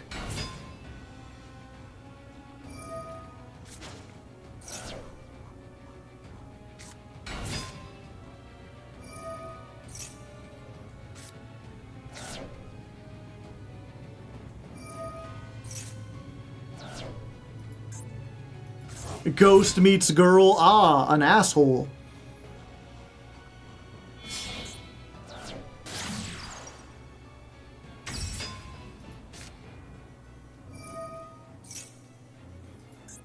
By that battle. Okay, yeah, so this one has to go last.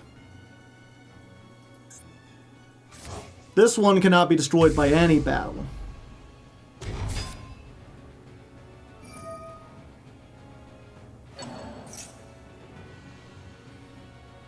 Oh. I mean, yeah, if they just make fucking, Wave High King Caesar, then they can negate both, can't they?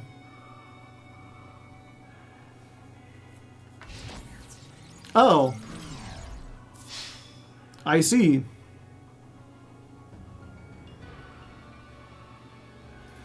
Yeah.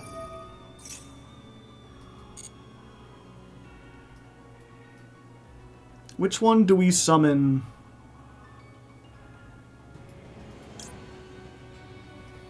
We want to make them attack into us.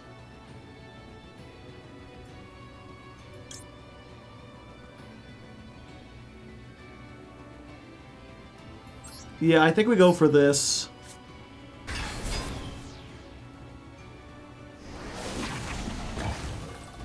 They took the bait! End of the battle phase? Why, yes.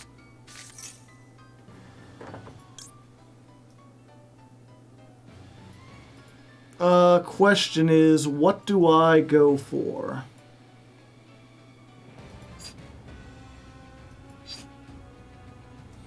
Yeah, I think it just has to be one of this. Because it gets us a free spell card. And I think we just go for the Searcher. Get whatever we want.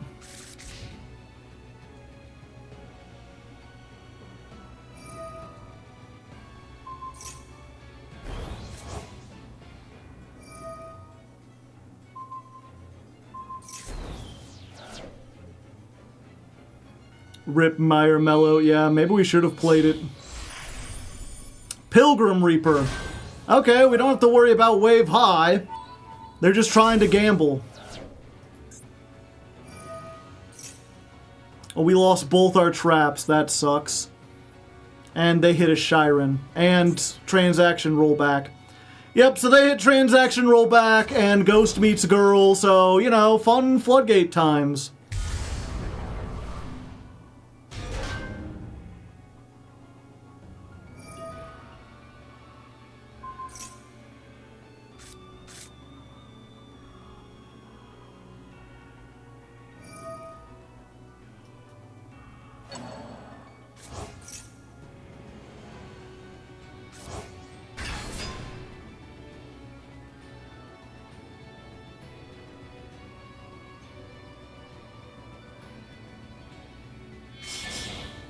Apo. More cards that shouldn't be legal. More cards that suck big ass.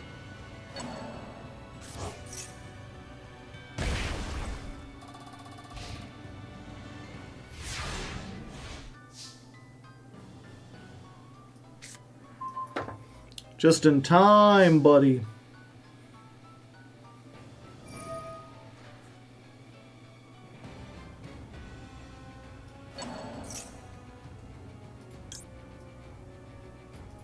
That doesn't do anything.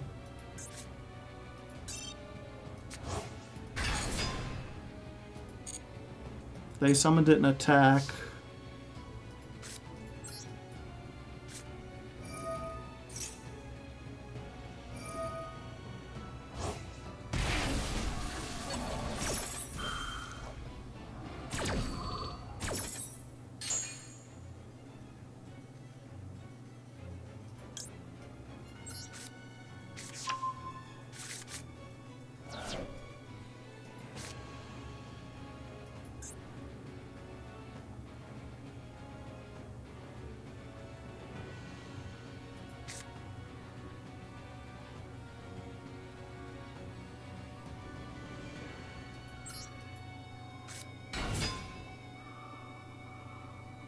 Oh, I can't even try to activate this. Yeah.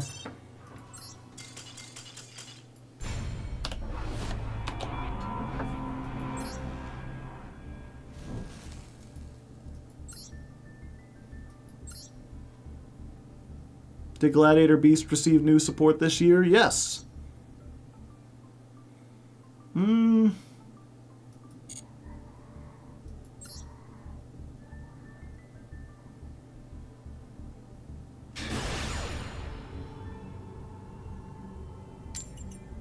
Well, someone's having a fanciful day.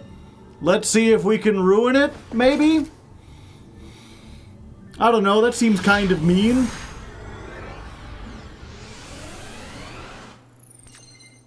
But sometimes you get... My good friend Jimbo here. Giving me 2 pair. The most Balatro of Balatro-ass hands.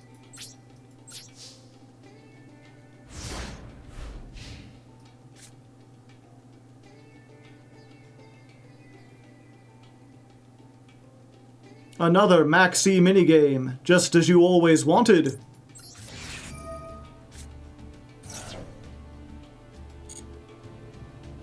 Well, it did resolve.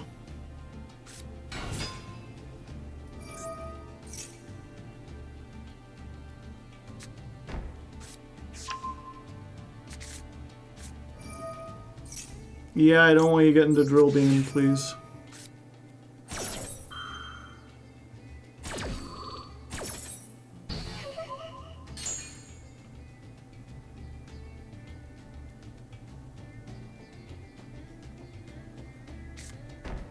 They will not be continuing. They have enough traps for everyone.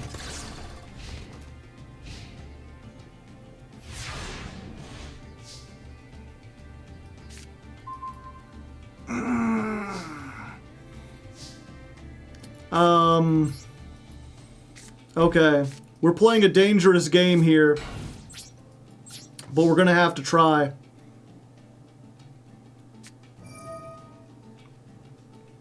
Ah, I see.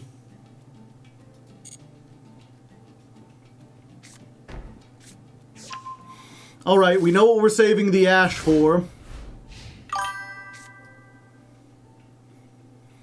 Okay, so we activate this immediately because we don't want them to tribute this. We want them to attack into this. 1600 to 2000. And they have the Dominus Purge.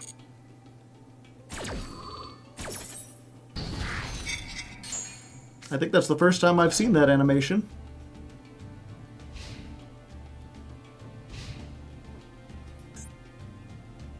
So you can't activate Dark, Water, or Fire. Yep, we Ash Blossom that.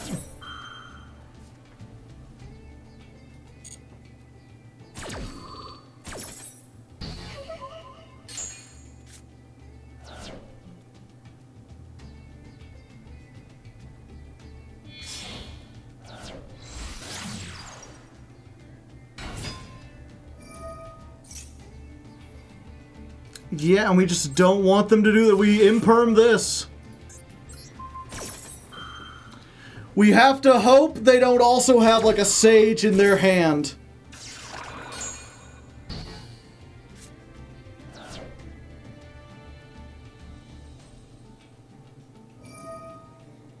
Alright, that's looking pretty good. Summon the Blue Eyes, maybe make Spheres. Come on, attack into the face down. You know you want to get rid of it. You fucking what? Who's playing Ultimate Fusion still? God damn it. Yep, and then they get back the thing.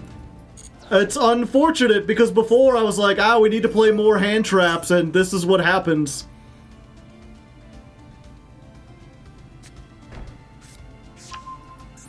Yeah, and then they just run us over from here and we don't have a good one-card combo.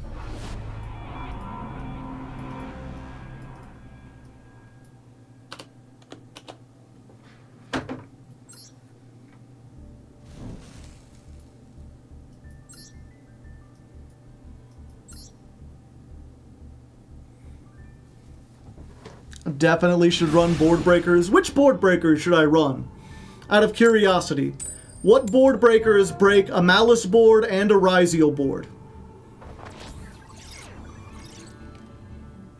If you can let me know what board breakers work against the top 2 meta decks that I should be playing, I will gladly play them.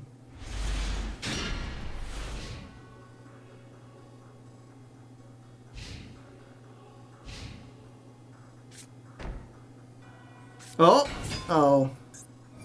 I saw them setting one and I was like, maybe we'll be good. Maybe we'll be fine.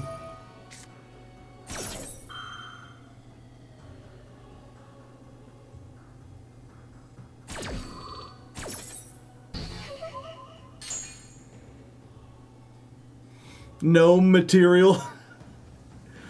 Gorgon Slicer? I've never even heard about that one.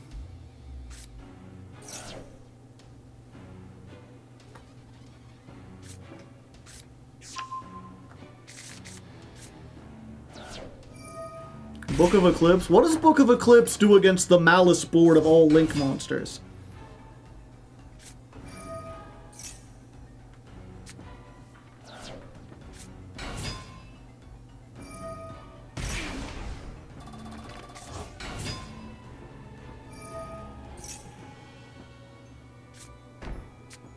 Yeah, this is just it.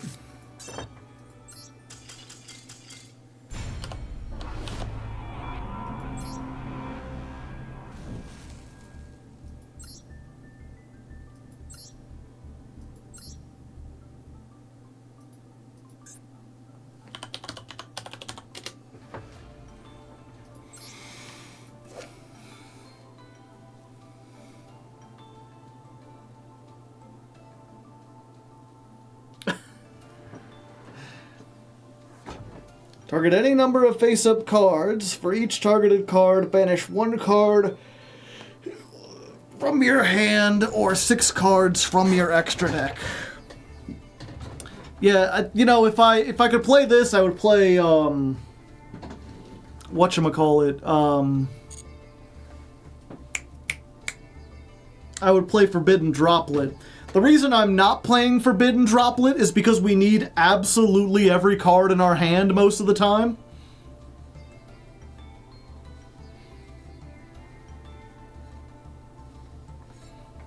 Forbidden Droplet. I guess I could try it.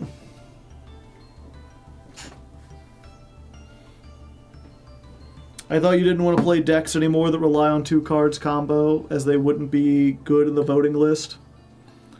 I didn't, but we've been, like, what was it? If you don't know, sometime around September of last year, when we played the Goaty deck, that went really badly, and I said, from now on, I want to have decks that are only going to be able to stand up against the current meta, like decks that are, like, good. Decks that are at least in the top, like, 20 decks or whatever. And ever since we made that rule, the views for Ladder Climb have tanked completely. Like, the show used to consistently get more views than I had subscribers. It was almost guaranteed that every episode would reach over 100,000 views within 6 months. And now they're struggling to get, like, half that much. Most of the last ones, only like half of the audience, half of the subscribers have even watched them. Views are way down. And it could just be that Master Duel is way down. It could be that people don't like Malice and Snake Eyes and Maxx C, that Konami has just driven people away from the game. But, you know, I can't help that. But I can help this, so I just opened it up. I was like, whatever people want to see, I will play, even if it's bad. So we're just going to have to play bad decks.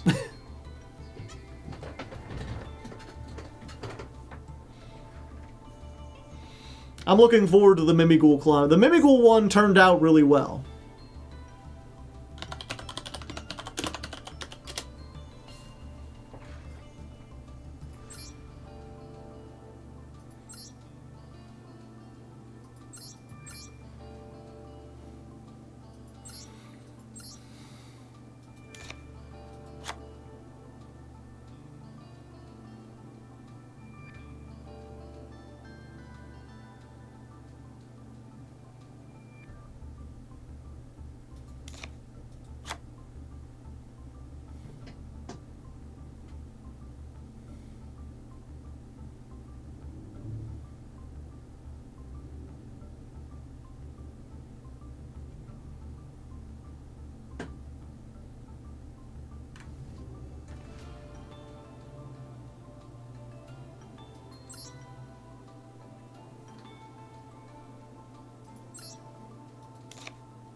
How bad did the Galaxy Eyes climb get? I don't remember.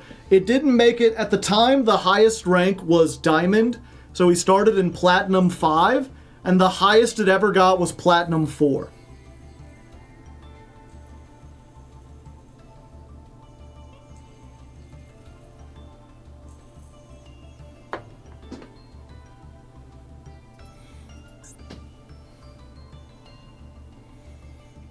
What's the... It's not Vesper Gearsu.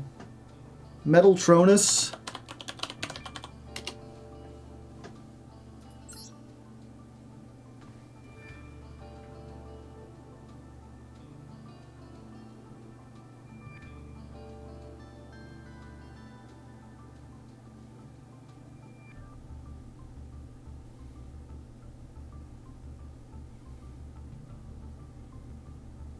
I heard Gladiator Beast Primate. Yeah, we're gonna save it.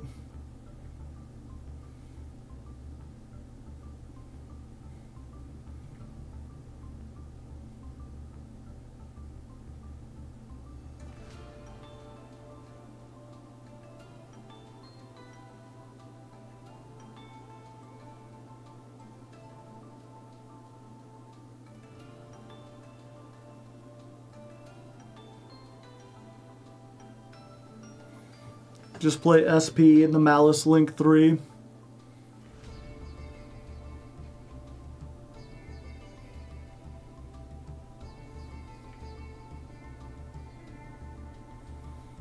Going second Beast is also an option. I don't think it is.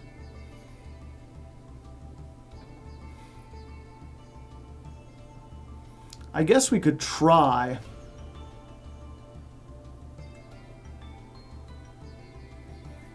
But I really don't like waiting through like an entire turn just to be able to pretend, right?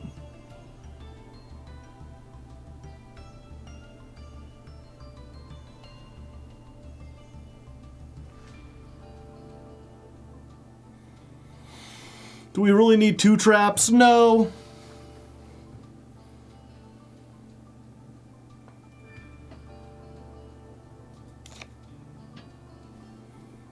Try Brigade. We're gonna try next. Like we're gonna go into Tri Brigade and Primite on future streams.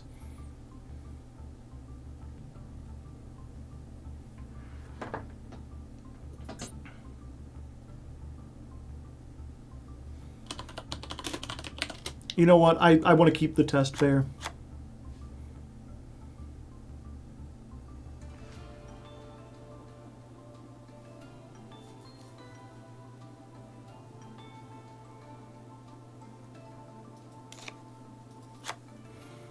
Fuck it.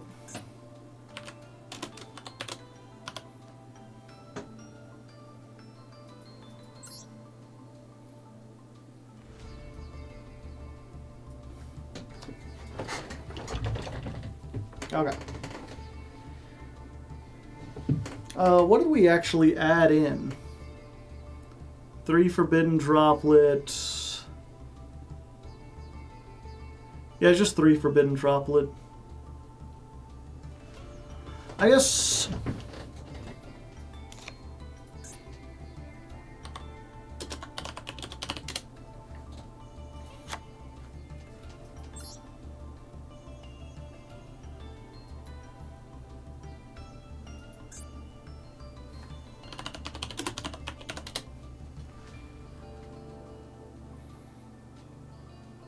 Okay. Alright, so far this deck has not been doing good, and I'm not exactly sure what to do without just skipping ahead to the Primite or the... Okay. Okay. Alright, so as you can tell by our win-loss ratio, things have not been going good so far. This has not been like the Molcharmy deck at all.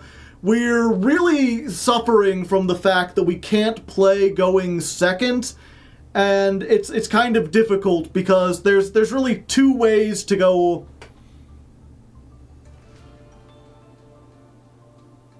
I was like, we could play a bunch of extenders. Now that I think about it, are there any other like extenders that do this?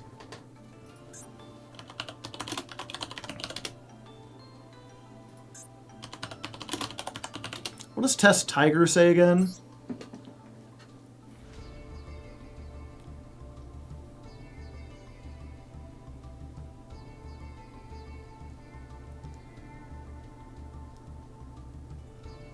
Tiger is a -1. Yeah, it's just a free special summon, and then you make the Test Panther. You don't use its effect, you just special summon it out.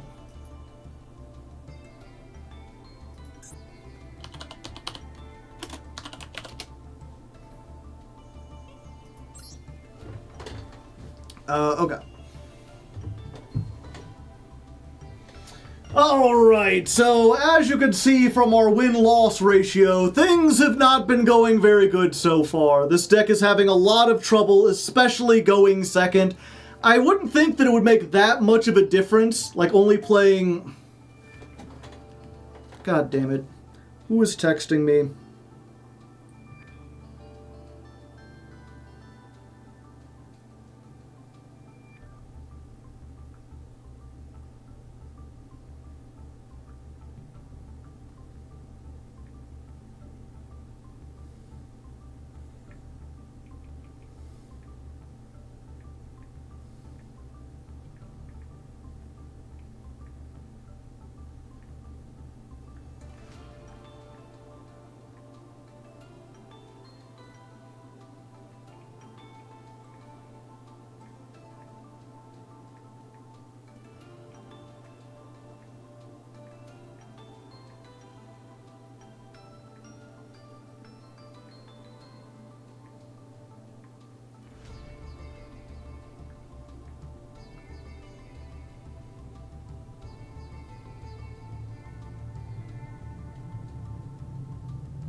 Okay.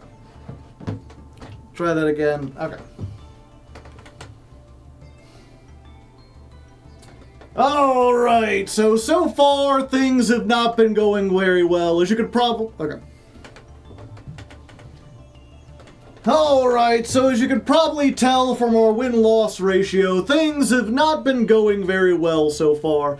This deck has been really struggling, especially going second, and I'm not exactly sure what to do, because going first, it feels like we always brick on hand traps, and going second, we don't get enough hand traps.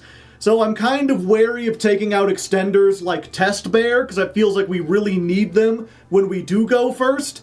And going second, I wish we had anything but Test Bear. So we're kind of splitting the, okay, well, one more time. Alright, so as you can probably tell from the win-loss ratio, things are not going very well so far. We're having a lot of trouble, especially going second. Although even going first, we haven't been that lucky. It's this really weird dichotomy where it seems like every time we go second, we open no hand traps, and every time we go first, we open nothing but hand traps.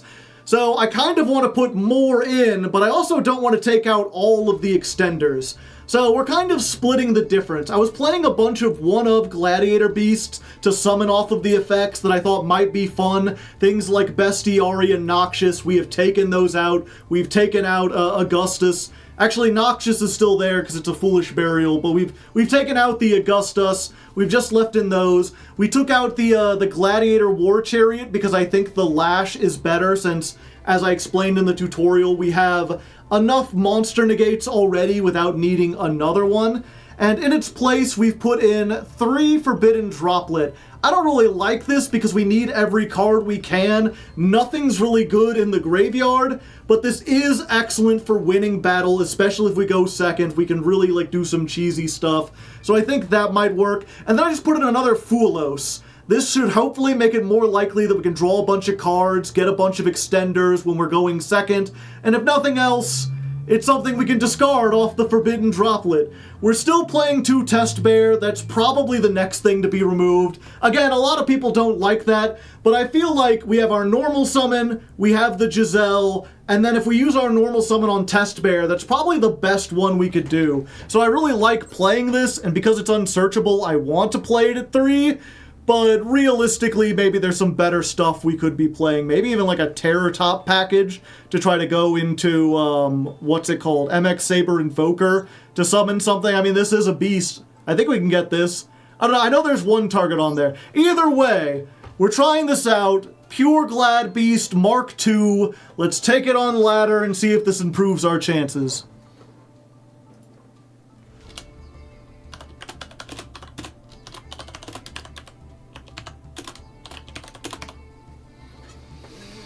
Andal is a level 4 Beast Warrior.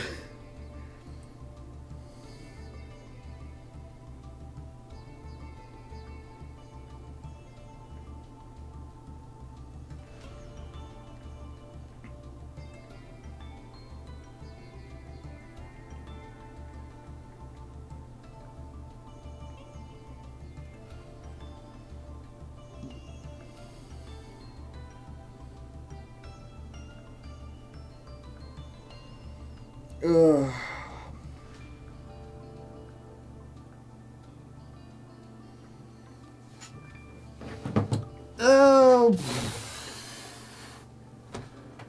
Part of me doesn't want to burden you with this, chat, but I guess you should know. I think, if I'm getting text or if I seem a little out of it, apparently my mom had to be taken to the hospital today. She hasn't been feeling all that well lately. She's in her late 60s, and she's been a lifelong smoker, so she has quite a few troubles. My dad says that she's not in like any life-threatening danger, but my dad does also have a habit of still treating me like a kid and being like, oh, well, we didn't want to bother you by telling you this thing that was like dark. I'm like, I'm almost 40, like, you need to start telling me if shit's actually bad,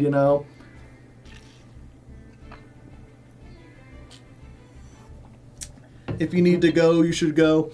Well, the thing is, usually every Wednesday I go to visit my parents anyway. So I was like, do you want me to come down to the hospital tomorrow? And my dad's like, I'm not even sure if she's still going to be in the hospital tomorrow. I think they might let her out. Apparently they're running a bunch of tests, but at least from what he sounds, it's not like, you know, she is in critical condition, she is unstable. Apparently she's still walking around and talking fine, but there's enough trouble that they had to do some tests immediately. But either way, if she's out tomorrow, I'll go visit her at the house. If she's not out, I'll go visit her in the hospital. Hope that all is well and she recovers quickly. Yeah, I mean, we could... it's one of those things where, you know...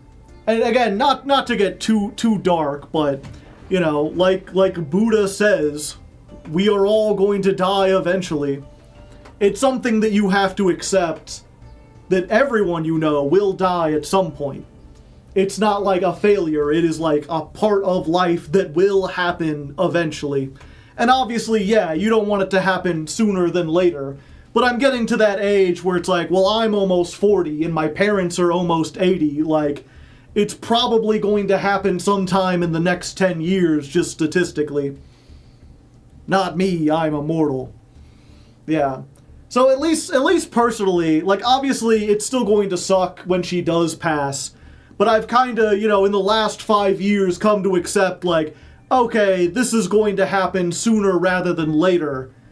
And that's part of the reason why I go to visit them every week, because I know that, like, you know, we're not going to have a whole lot of time left. Memento mori, yeah. Has she quit smoking at least? No.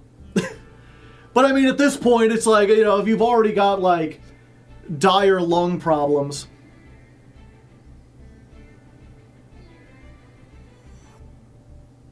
Yeah, and I mean, that's the,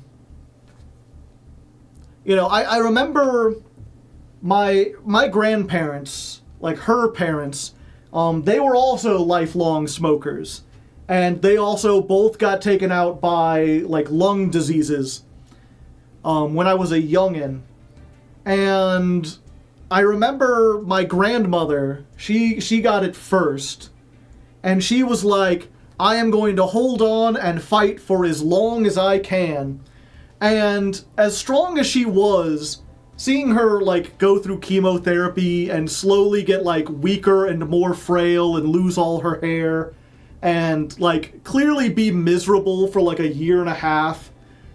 You know, I feel like that kind of affected a lot of people in my family, especially her husband, because my grandpa, like, 5 years later, he got it, and they were like, okay, you want to start the treatment? And he's like, no. I know my time is up. I'm gonna smoke twice as hard. I'm just gonna rush this along. He's like, I want to go on a big vacation, I want to have, like, one big family reunion and hang out with everyone, but I ain't doing shit. Like, I saw that happen, and I just want to go out on my own terms. And unfortunately, like, talking with my mom as she's had more health problems, it really does feel like she takes more after her dad than her mother. She's much more of, like, you know, we're like, you really need to go to the doctor if you're getting short on breath. And she's like, they're not going to be able to do anything anyway. I'm too old. And partly, you know, I'm kind of caught between, like, part of me wants to be like, I want you to stick around. You're my mom. But at the same time, if she feels like it's not worth it, I don't know. Like, what do you say to that?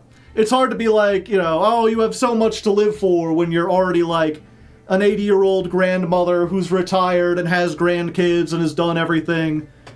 I don't know, I mean, I guess I feel like I'd probably want to watch the grandkids grow up, but I don't know. And again, sorry to get all, like, deep and existential here or whatever. Just one of those things that's been, like, weighing on my mind lately. Not me watching the stream, smoking right now. My mom fell after showering July. Oh, yeah. I'm already at that. I think I told a story about that where, like, my neighbors used to have a chicken, and it would always come into my yard and like crow at 3 in the morning. And one day I went outside and just kind of like chased it. But as I was walking down the hill, I like stumbled and just like fell. Like, not even like down the stairs, not even anything far. It was just like I was walking and the grass was slick with like early morning dew, and I just fell onto the grass. And I had like a huge bruise up my thigh. I was like sore for like 4 days. And I'm like, shit, I'm only like 40. I can't imagine when you're 60. Once you fall, that's like bad. My mom passed from lung disease in 2011. Sorry to hear. I know how that feels, yeah. My grandmother passed of cancer 6 months ago. She didn't want any medication. Happy that I enjoyed her last day being able to speak and she died comfortably. Sir, this is a Yu-Gi-Oh! Stream. In all seriousness, no, I'm sorry, yeah. Broke her ankle carrying the oldest last week. Oof. When you are 60 and you jump off a chair, you lose your knees. Yeah. So again, you know, I'm a grown man, and I've come to terms with this. I like to feel that if nothing else, I'm pretty good at, like, regulating my emotions. And I try not to burden you all with this, because I know it's, like, a dark topic. But at the same time, I've always been kind of an open book. And I feel like I'll be able to, you know, taking this 10-minute break to talk about this, I'll feel a little bit better about doing, like, combos. It would be harder to, like, sit here and do Gladiator Beast combos with all this shit, like, rattling around in my brain, you know?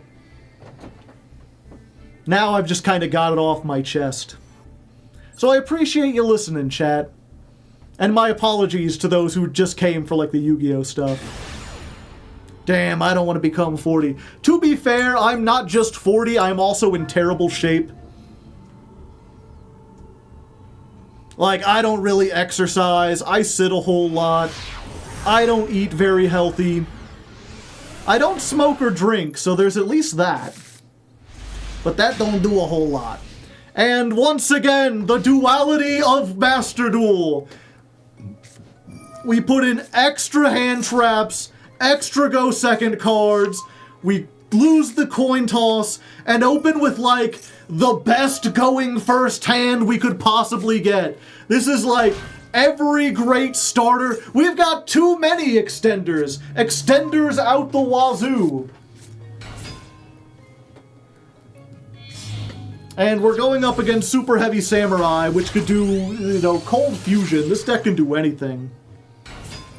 But, you know, because we have a million extenders, that does mean if they make a board of a bunch of monsters, and we open with Forbidden Droplet, we can Droplet 5 cards in our hand, normal summon Rescue Cat, and maybe just do a huge combo. Only time will tell.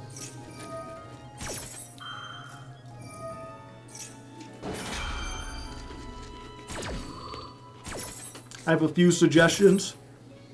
Are you on the patrons only Discord, or are you just like a regular chatter?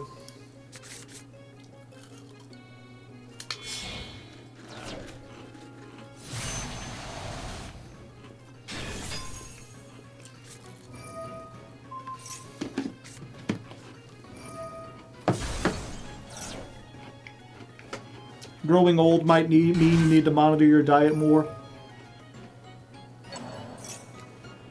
I mean, I've been trying to get better about it. Although half of that has just been because the ladder climbs haven't been doing very well, I've needed to severely cut back on, like, my budget. I was eating out, like, 4 times a week. You know, I would go, it used to be, before I would stream, I would always go get some kind of fast food. Because, you know, I don't drink and I don't smoke. I don't do any kind of, like, illicit drugs or whatever. So, that, like, food is my, oh, it's my dolce. Huh. Food is, like, my one big vice. So, before I stream, I like to get a big greasy burger. It, like, lifts my spirits. But doing that on, like, you know, Tuesday, Thursday, and Friday before every stream, even if it's just McDonald's, that's kind of expensive. So I've cut it down to twice a week.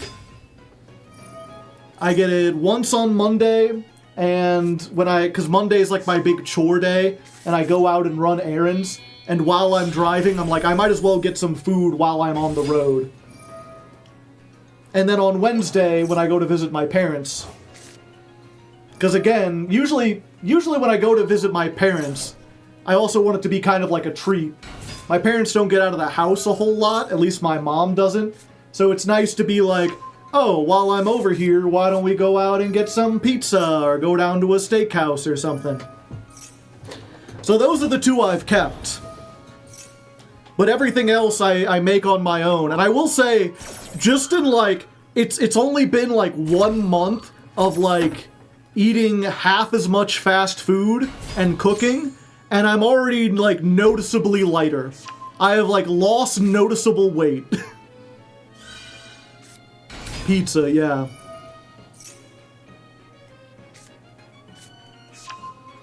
I only eat out like once every other month, if that. Yeah, to be fair, I've kind of a restrictive diet, and I also, I just learned to cook like last year. So the amount of things I can cook, difficult. Obviously, I'm still probably eating more fast food than a lot of people. I don't know, I'm eating more fast food than a lot of people, but I'm also eating significantly less fast food than a lot of people. There's a discourse on Twitter, and to some extent Blue Sky as well.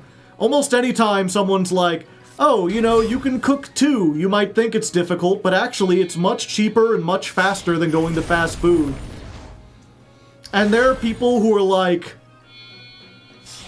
they treat that as like a personal affront. They're like, how dare you say this to me? I can only eat fast food, and to insinuate otherwise is ableism.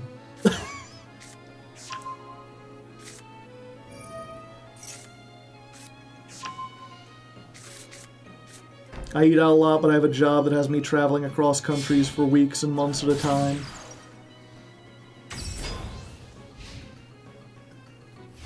Alright, so our opponent has the tiramisu, they have this, we did not draw the thing we wanted to draw.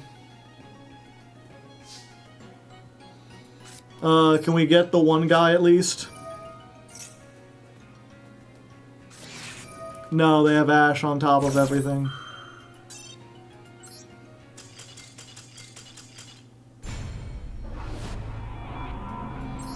Yeah, Forbidden Droplet would have gone crazy.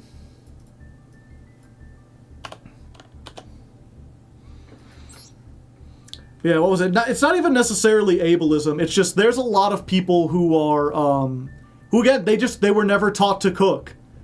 And so they get to like college and they don't know what to do. If there isn't someone there to provide meals for them, they have to go out to a restaurant and get it. I don't eat out a lot because I live with my mom and she cooks yummy food, yeah. So there's a lot of people who, like, their parents might... Well, what was it? Especially now, because what happened, right, is there were a lot of parents or a lot of families where both parents worked, and so they would eat out a whole lot, and their parents didn't cook very much, and what they did cook, they didn't have time to teach the kids. And so the kids are already used to, like, they're already used to eating out, like, half of the time. Like, getting McDonald's, like, 2 or 3 times a week. And then they have to live on their own, and they don't know how to cook anything. And then, we're getting to the point where the kids that were raised like that are now having kids of their own. And so every generation is, like, worse off in terms of, like, being able to provide their own food. There are recipes and instructions on my packaged food, plus YouTube, yeah. The cycle not only does the cycle continue, but it gets worse. I was never taught to cook. I learned. Yeah. It's really not that difficult to cook. There is a little bit of like a starting, and to be fair to at least some people, I know people, if you live in like a big city and you don't have a lot of money, you might get an apartment that doesn't have like an oven. And so it's like, oh, it's easy. All you need to fry rice is like a skillet and an oven, or like a hot plate. And they're like, well, I have a microwave. What can I cook with that? Get a wife. Well, unless you're making 6 figures, your wife has to work 45 hours a week too. You both have to work 45 hours a week if you want to afford rent. Home economics, my beloved. But yeah, my favorite thing to cook, I guess pizza. I like my homemade pizza. That's still delicious. Lately, I've been experimenting with different kinds of grilled cheese. Like, I'm not cooking a whole lot. I mostly just make fried chicken. No stove, yeah. Some people don't have stoves. I have a stove. The one thing I learned, what was it? I think I talked about this before. I've been making my own, like, French fries for a while now. Like, I learned how to do that. And if you've never made your own French fries, it's like, it's something I can only do on my days off, because that is like a 2-hour-long process. You do not simply cut up potatoes and fry them. You've got to, like, cut them up, well, first of all, cutting them up in general is, like, fucking hard unless you have a mandolin slicer, which fortunately I could afford back when the ladder climbs made more money. But actually slicing them by hand is, like, difficult and takes forever and gets inconsistent results. But, you know, not only do you have to peel them, slice them, wash them, let them soak for 10 minutes, then boil them in water with a little bit of vinegar for 10 minutes, then get them completely dry, then you have to fry them at a lower heat for about 5 minutes, let them completely dry again, freeze them for an hour, then take them out, fry them at a higher temperature. At least if you want fries that taste like equivalent to like fast food fries. It's like a long, involved process, and the only reason why like McDonald's can do it is because they do all those steps at like a factory, and then they ship them frozen, and they just do the last frying part.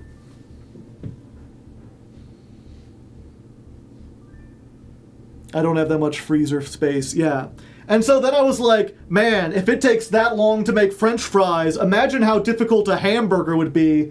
And then I was like, the other day, looking up, like, how do I make a hamburger? And they're like, buy some ground beef, mush it into a ball, put it onto a skillet for about 1.5 minutes, then flip it over. You're done. It's like, oh, I thought there would be more preparation. I thought you'd have to like grind up the meat and form it into a patty or something. No. Or at very least, I thought it would take like, you know, if I cook a steak, it takes like 15, 20 minutes to cook it right. If you want to do it on like a low temperature for a while and then get like the sear and everything.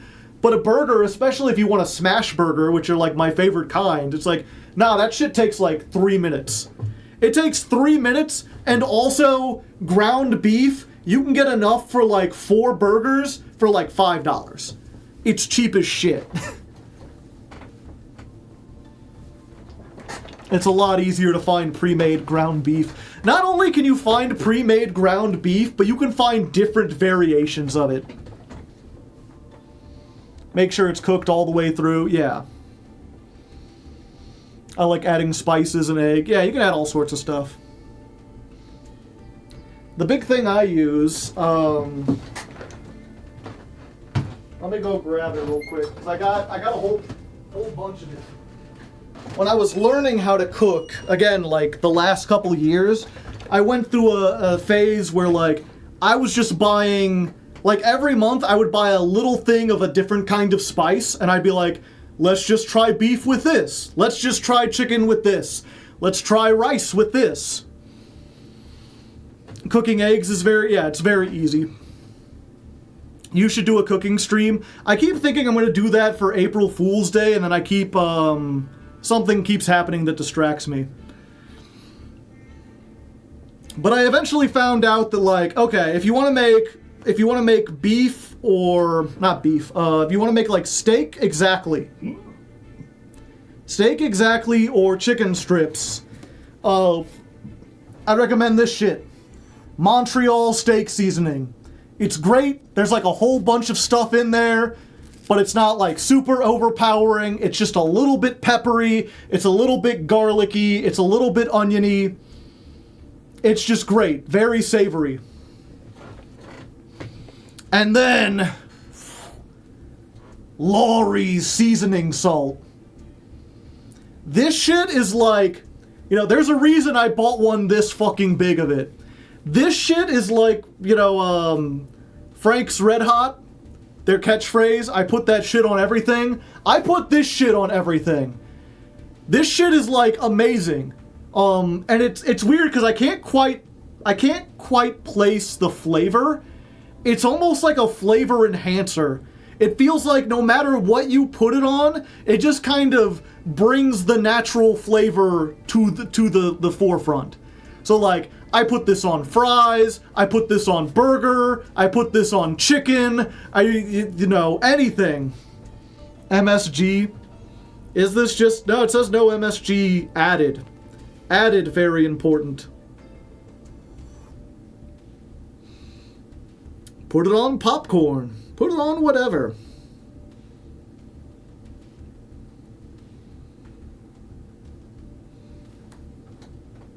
How is it different from regular salt? According to this, it has like paprika, it has onion, it has garlic, sunflower oils, a couple little extra things. But that stuff, like, yeah, you put that on whatever. It's the goated spice. It's like, I thought, like, for a while I considered, like, oh, I need to buy a spice rack for all this shit, and then I found out, no.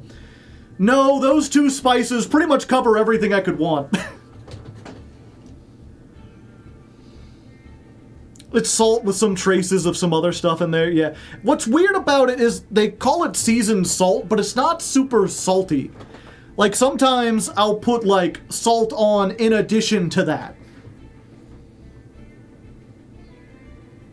My everything spice is adobo. Never heard of it.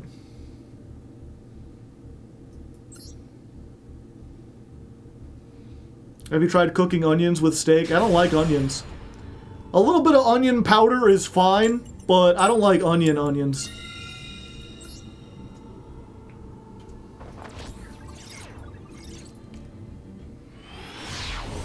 Alright, another duel. We're going first. Can we get a combo? Now we get, this is the same, last time we got nothing but starters, no hand traps. Now we have every single go second card and fucking nothing.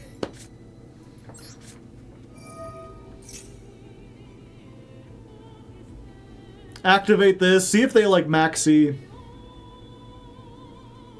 Peak Yu-Gi-Oh, yeah. The thing is, we don't have a one card starter, so 4 hand craps.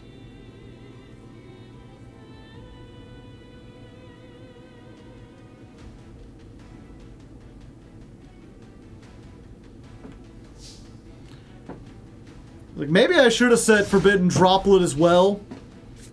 Just to be like, yeah, you know, if the Maxx C resolves and we get a bunch of stuff, we could maybe do this.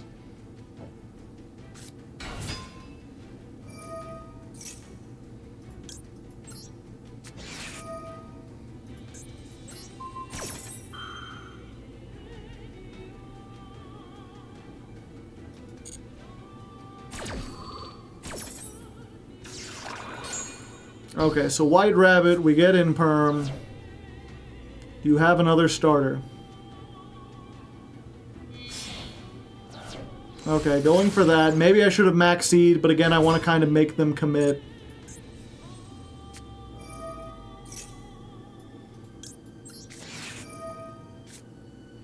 Get at least 2 draws off of this. Or at least 1 draw. Nothing really matters. Anyone can see. Nothing really matters. No, nothing really matters to me.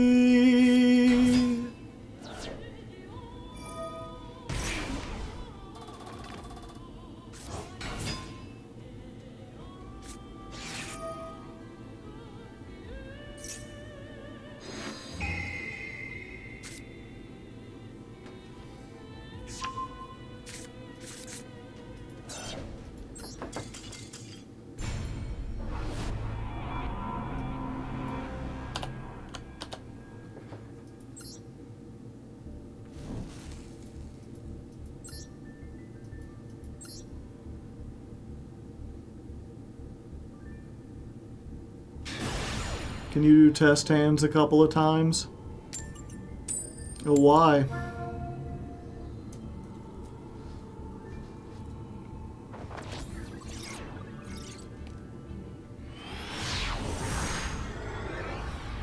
Okay, so we're going second, which means we're going to open all of our starters. Yep, and 1 Fuelos. So at least they gave me 1 hand trap. I would have loved to have this last turn. This would have been great.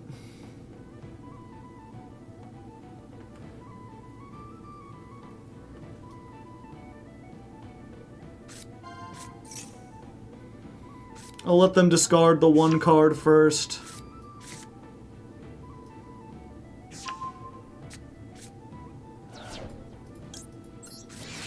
Fuelos.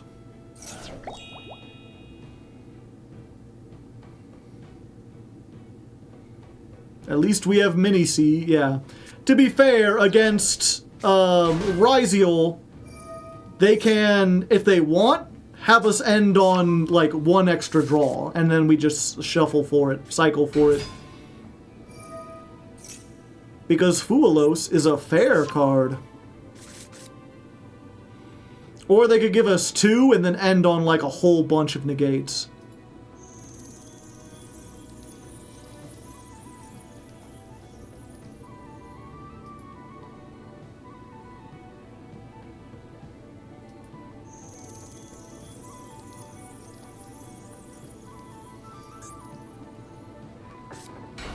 How would Gladiator go through Detonator? Well, we have to open Imperm or Forbidden Droplet. Oh, they summoned out of the deck, too. How daring.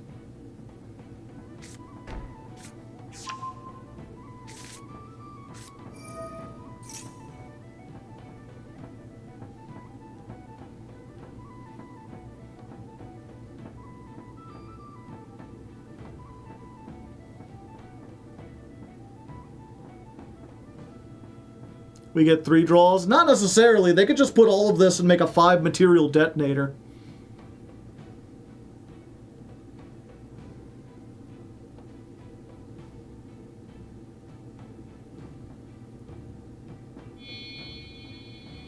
Nope. Okay, they're going for the... Oh, there's the detonator first. Unfortunately, we are not getting any of our go second tools. We're just getting more starters. And then they surrendered. They didn't even know what we were playing, but I guess that works. I'll take it.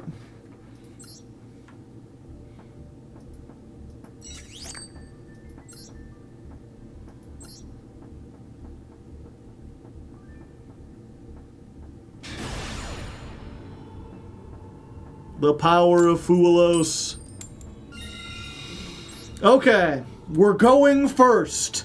Can we get some of our go first cards when we're going first?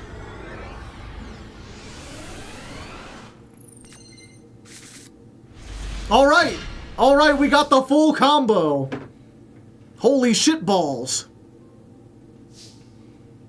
We even got something we can get. We can use this. And we can discard the Fuelos, because we can't use it anyway. Try to search, and if they ash this, it don't look like they have an ash. I don't think it matters. I think we just go for another one of these. Okay. So now we can go fullest combo, hopefully. This is the one that plays around Nibiru. We go summon. We go summon. Chain link 1. I actually should have chain linked the other way because we don't need the spell since we already got it. We'll send this to play around Bestials.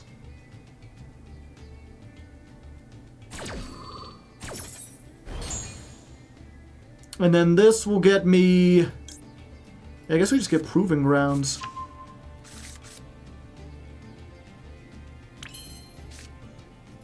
Let's go ahead. Come back. Let's go back. Jack, do it again.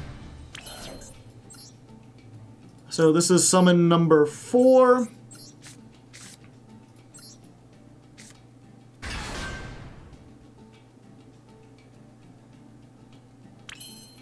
And this is summon number 5.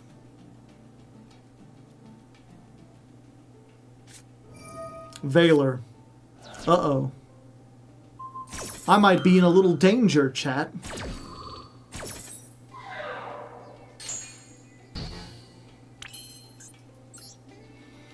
Alright, okay. We're still living. We going for the Panther. We testing. Really wish I had Test Bear here, or I could search it, or something. You know what? Let's get Noxious, just in case. Summon this. Activate. Shuffle you back. Get Eskit. Eskit, get me the comeback back. Then... Oh yeah, this is a Beast Warrior. Okay, yeah. We used this beforehand. Trying again. Bring back the Tamer. Activate. Alright, now we got it. 1 negate on board.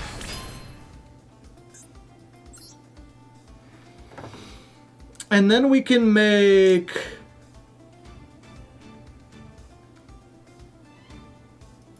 Yeah, if we go...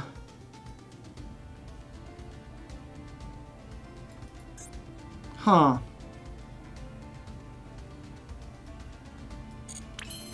Oh, yeah, okay. I'm trying to remember the exact thing. We use Test Panther and Eskit. Go for Darius. Hi-ho the Darius. We special summon the Eskit. Eskit triggers again. We get back the comeback. Then we link off the Tamer and the Darius for this. We activate comeback. We bring back the Tamer again. Tamer effect. Get the spell trap negate. Then we go... Oops, no, this one. 1, 2, 3, 4 for the Appaloosa.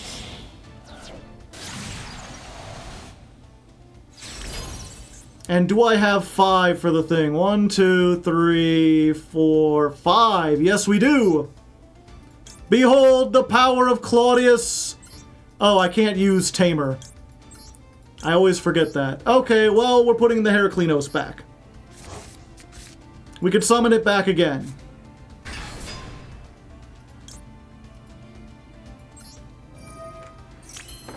Alright. And then we get the trap. Not the perfect field, but we're pretty close. I keep forgetting we need to discard a Gladiator Beast off of this if we want to do it. Ironically, we should have kept the Fualos.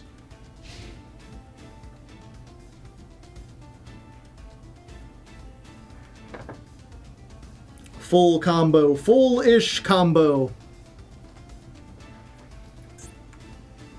So we've got a monster negate. We've got 3 more monster negates. We got this dude. Okay, they're negating one thing.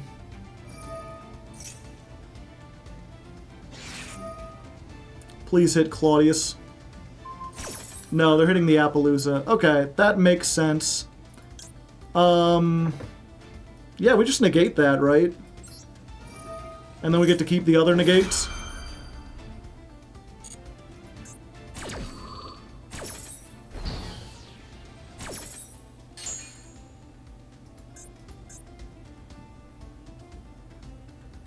I don't know why we couldn't chain Claudius there.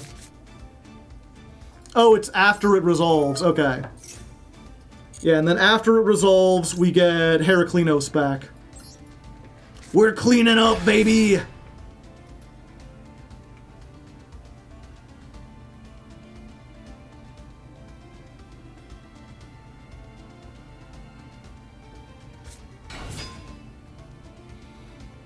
Oh, yeah, that's fine.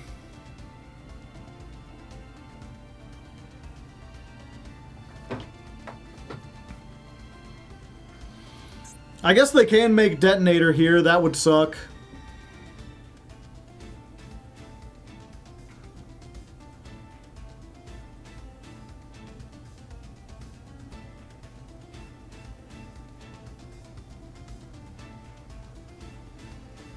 Although, what, if they make Detonator, we still have to activate something.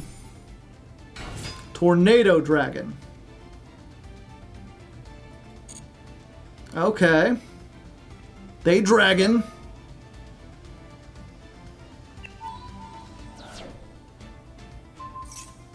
Yeah, I mean, I'm just keeping that. Why not? For a second there, I had this like, oh, I better activate this before I lose it. I'm like, wait, no, I'm in no contention of losing it. Then they go to the battle phase, thinking they can get Zeus, and what they don't realize is this has a secret hidden effect, which is you choose the attack targets for your opponent's attacks. Yeah, we're gonna use this one, because it negates and destroys, and then they don't have that on the field.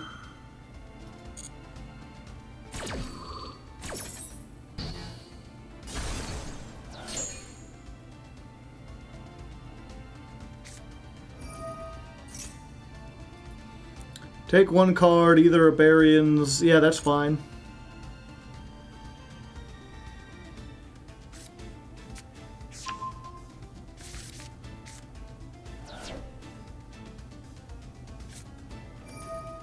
Yeah, we just allow them.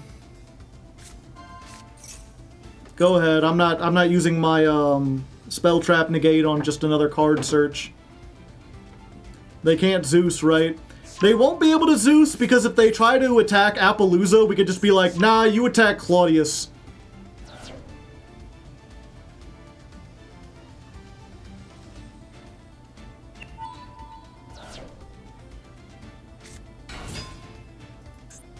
Star Ryziel, okay.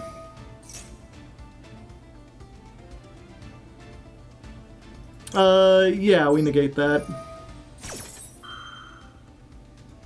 I think Heraclinos is in once per turn. It is not. That's a good point. I do have 2 cards I could discard. And I'm like, but what about my recovery for next turn? Yeah, and now we just pop both of these.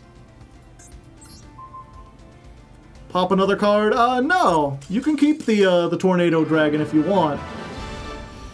But yeah, so there we go. If we go first, and we don't get hand trapped, and we do the thing, our board is impossible to play through. It's just so many things that they can't possibly stop it. So far, out of 12 duels, that has happened once, and we didn't get to the second battle phase because who would wait around after that? But, you know, it's something. It's something the deck can do. Our win rate is now 50%. And that was through Valor, yeah. We didn't even get Test Bear.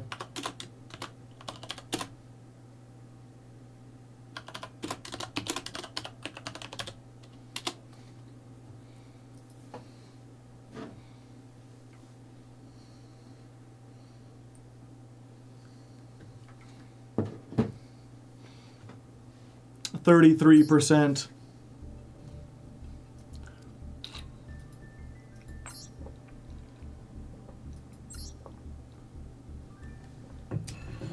We're never going to do the second battle phase, are we? We might.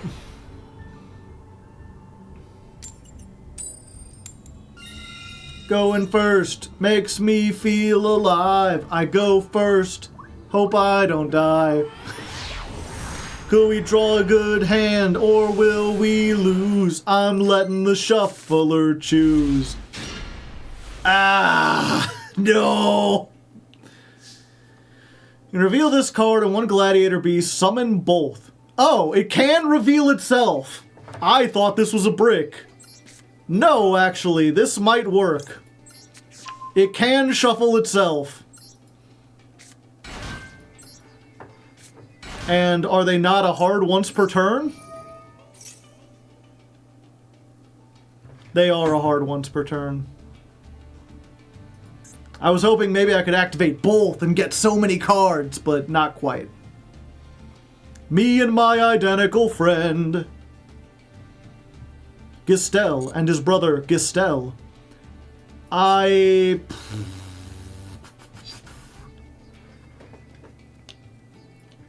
think we get the Colosseum, right? Yeah. I'm not sure what to discard with the Colosseum. These are all pretty good cards. Probably the Droplet. But let's see how this goes first. Whether or not they ash this will depend what we search greatly.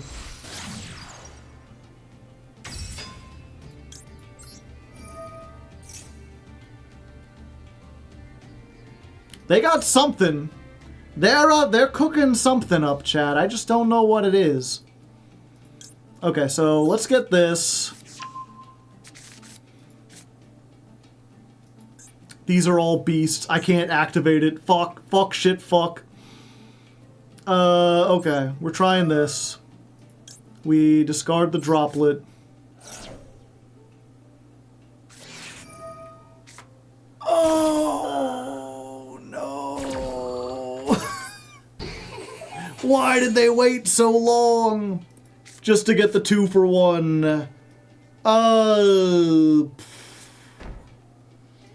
Yep, mistakes were made. I thought we could summon these back. We've got Ash and Imperm, that's it.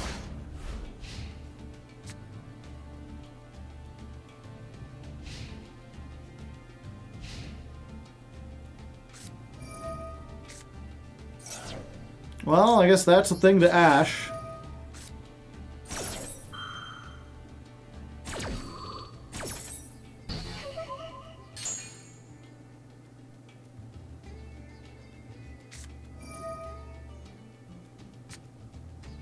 Fuck.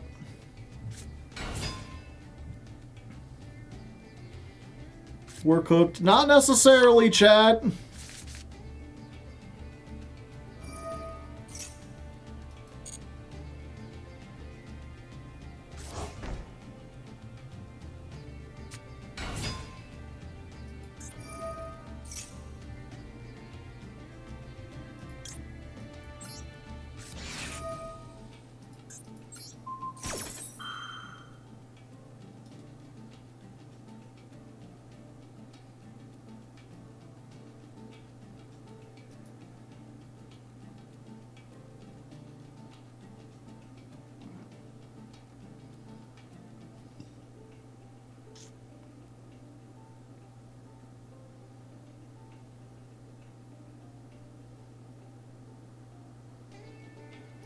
What are they thinking about? What can they activate here? I'm a little confused.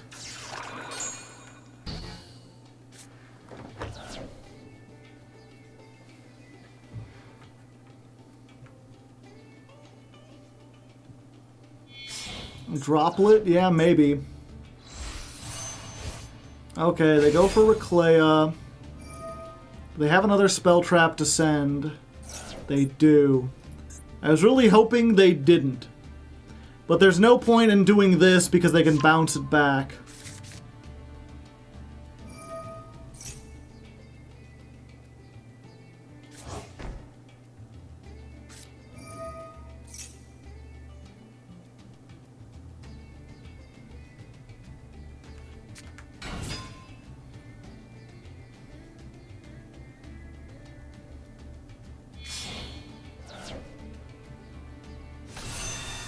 They get Diabell.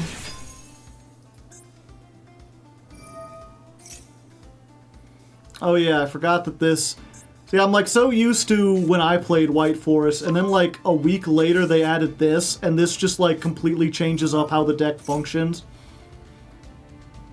This used to be like near where you would end your combo, and instead it's where you start doing the Azamina half. My hope is that they forget about the in-perm column, chat. They did not forget about the in-perm column, chat.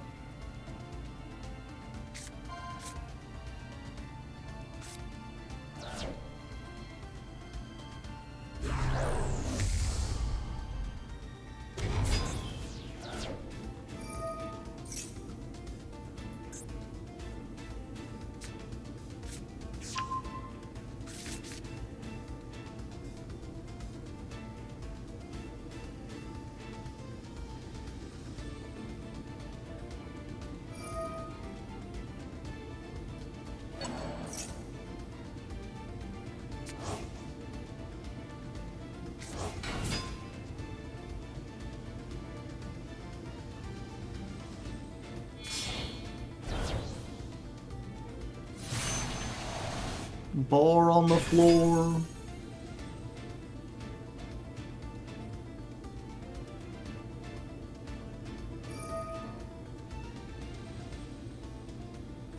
Yeah, and then they just get 3 negations.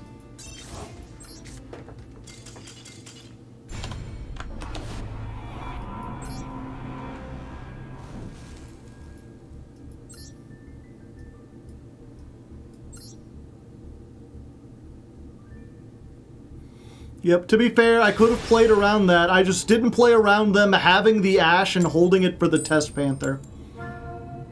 They knew the deck better than I did, apparently.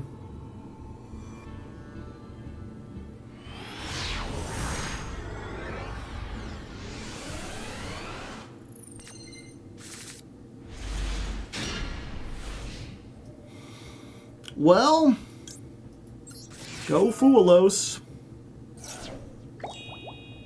It resolves.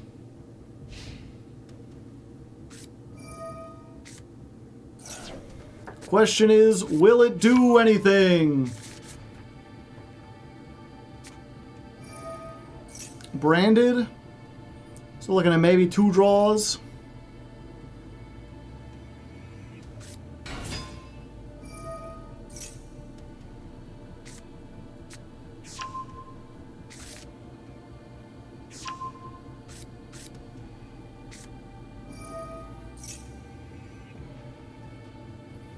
Branded Fusion. Rindbroom. I see. What does this do again? When a Fusion, Synchro, or Lynx effect is activated, negate that effect, then return 1 monster from the field to the hand. That sucks.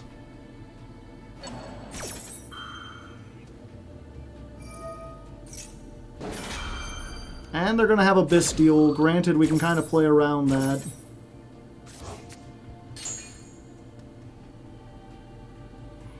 And they've got the bird negate. The bird, chat! And Cartesia can just fusion summon during my turn. And if they're playing the Bestial Trap, they can have a pop as well. No, they're just going for Branded Lost.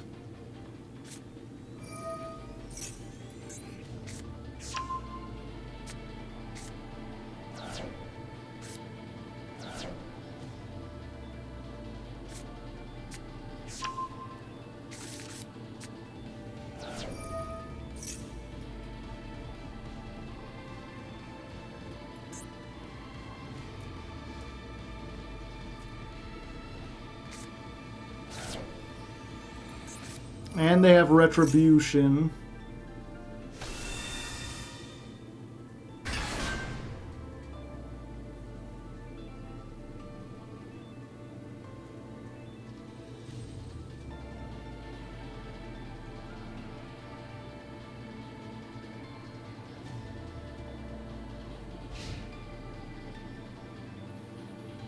Yep, so the kit just replaced its, or the Foolos just replaced itself, but it replaced itself with something good.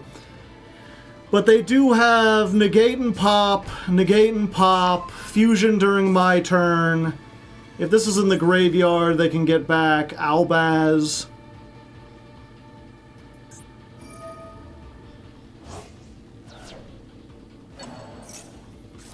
Oh, just using that now to get branded in high spirits. I see.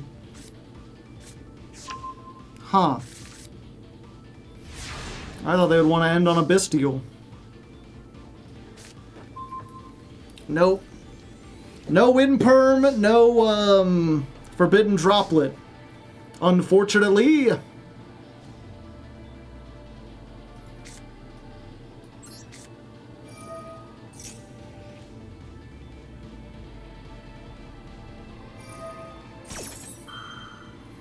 Fusion Hua.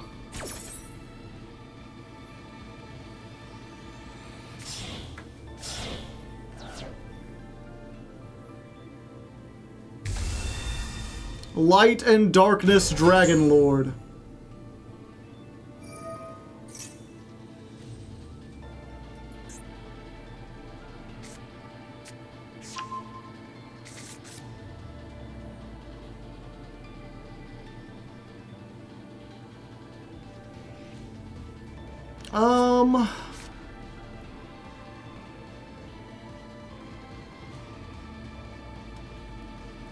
Neither of those pop.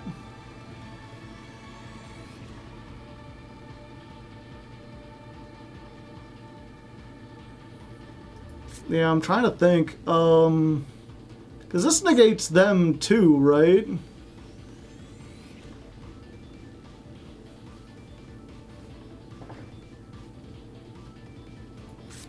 So, what if we just normal summon this?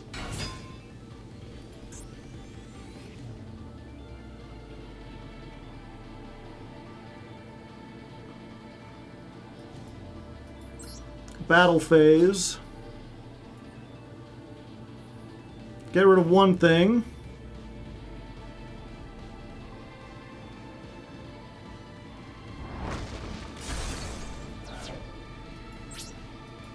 End phase. Oh, this shuffles back as cost, doesn't it?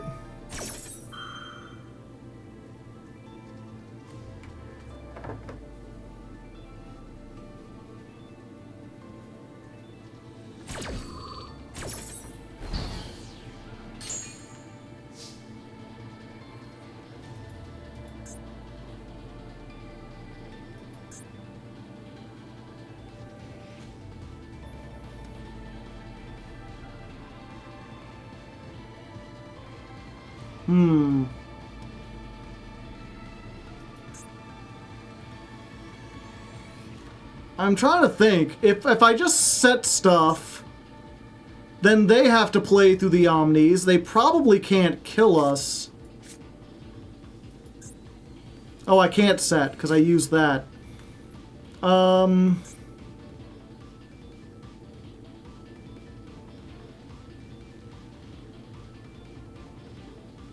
49, 57, How many more effects can they get on the field without doing anything?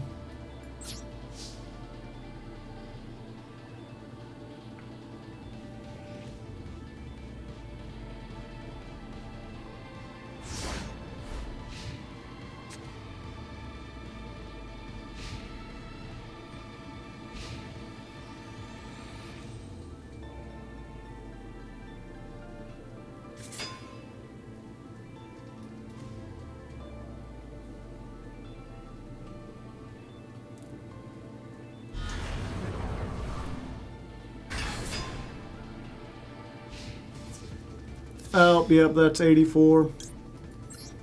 And now it's not.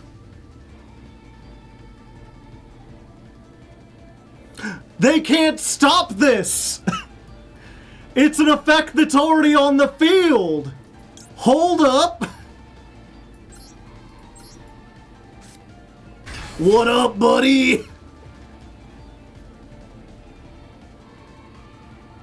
It's only when a card is activated, not when a spell trap effect.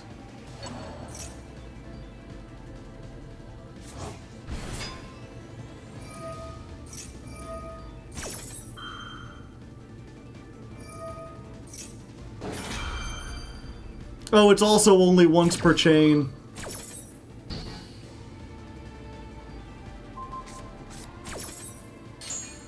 Oh, and they can negate their own light and darkness. Okay, well, I thought I had a chance here.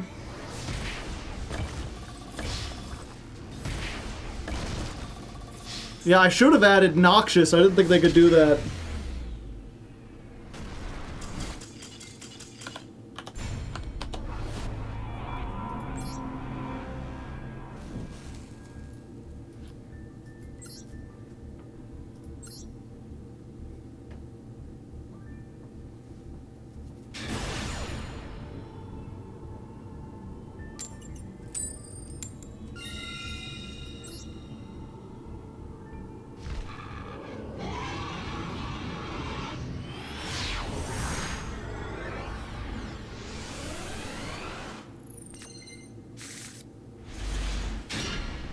You think I should add that previous one? I don't know, I've been trying to show less duels, chat. Okay, so let's start with Gladiator Proving Ground. Okay. We get this guy. Let's see if this works.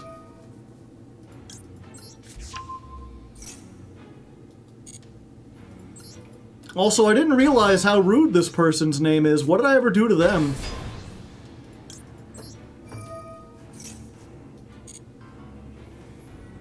Let's go ahead and get this.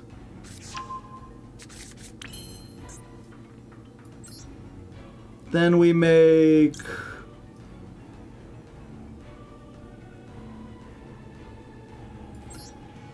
Yeah, we make this.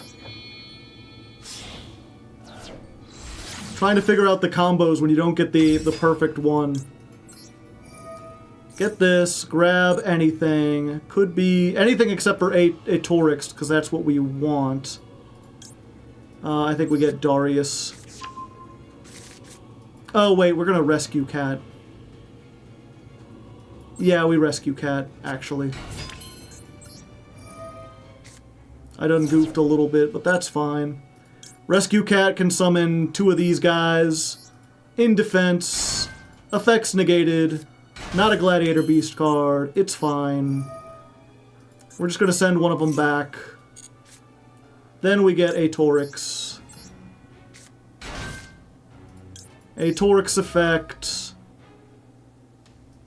Send another high level. It becomes that level. Then it came back. We got a Sea Serpent. 2 high-level Gladiator Beasts. We get into the Tamer.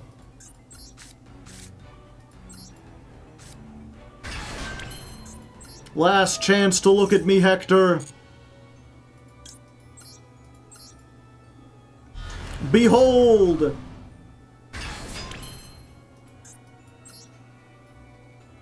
Alright, let's do this.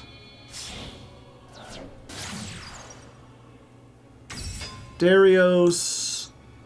Darius is gonna get Darius. Darius is gonna get back, I think, Noxious. Oh, it doesn't matter because its effect is gonna be negated.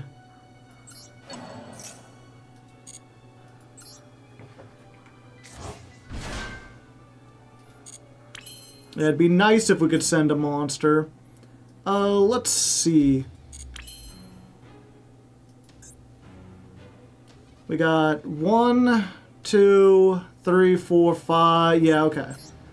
So what we need to do is make this first.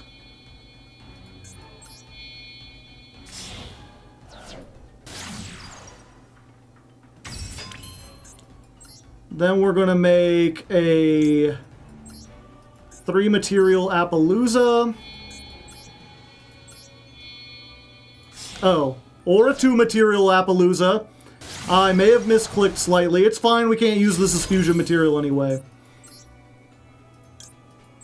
And then we can do this by you, and you. Claudius! He's glorious! Alright. Not the optimal end board, but it's still pretty good. We got 3 negates and some other stuff.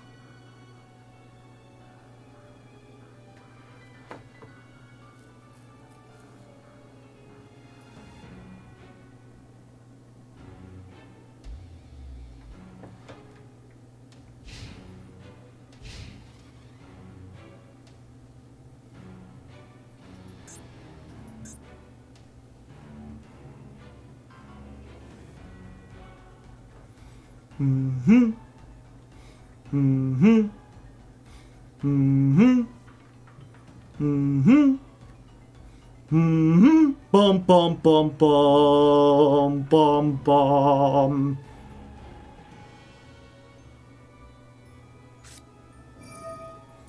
Another branded player. Yeah, that's fine. Sending the tragedy. I used to think my life was a comedy, but then I learned it's a tragedy. Aluber the Duber of Boober.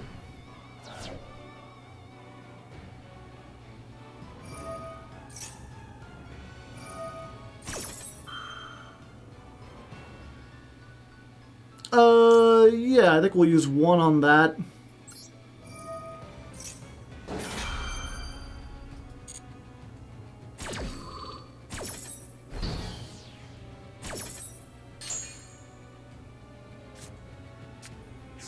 They get the branded fusion.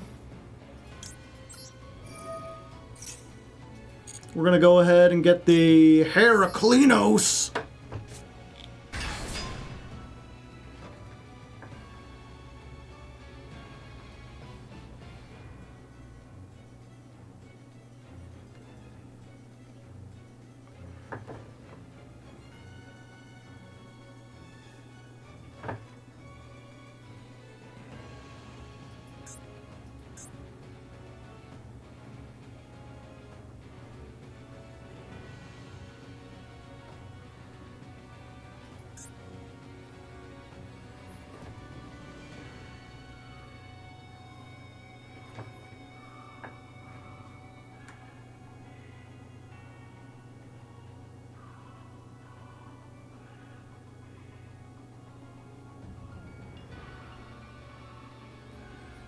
They're calculating. Branded is a hard deck to play, chat. It ain't for the weak of heart.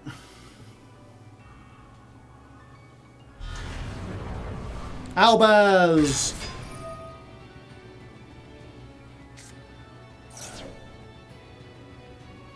I mean, yeah, I'll negate that.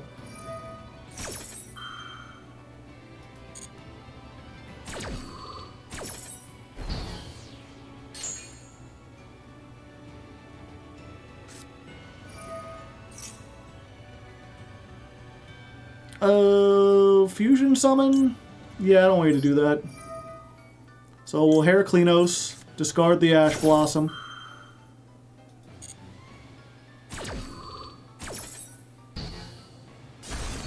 And they'll be like, aha, I've baited out the spell trap negate. Now I can activate branded fusion.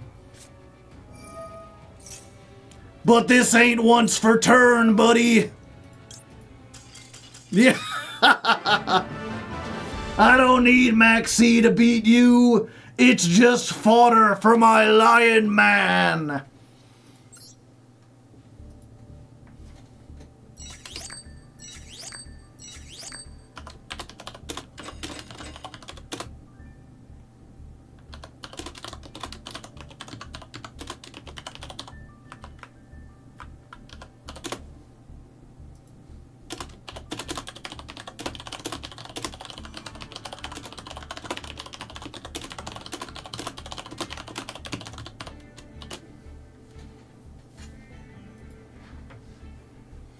One day we'll see that second battle phase. Just you wait, chat.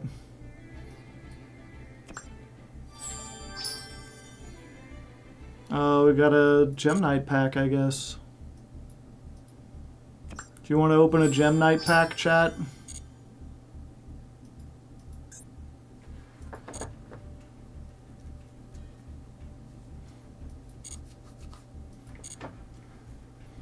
You want to go let's go gambling.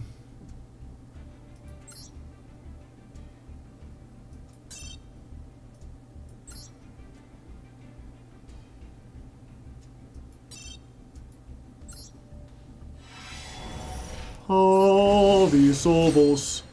It's a Gem Knight. Alright. This is from the Master Duel, or the Master Pack half. So this could be anything. It could even be Kashtira Fenrir. It ain't, but it could have been. Them new Gem Knights coming soon. They sure are, Eddie. You want to open some Arby's gift cards while we're here?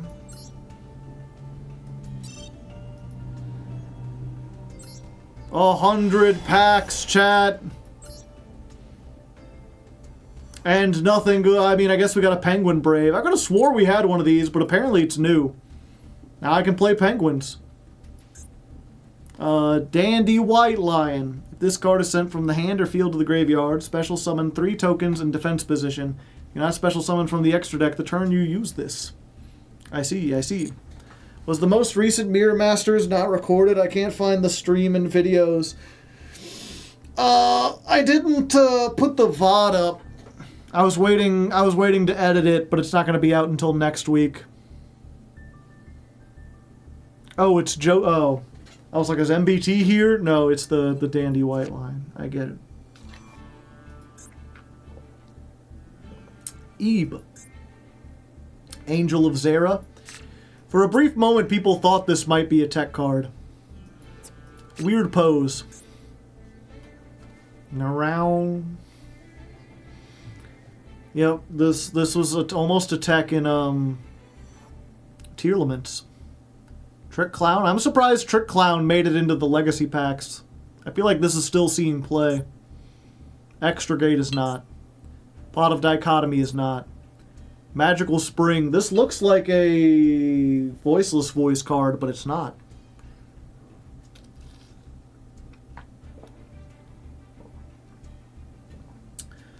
Draw cards equal to the number of face-up spell traps your opponent controls.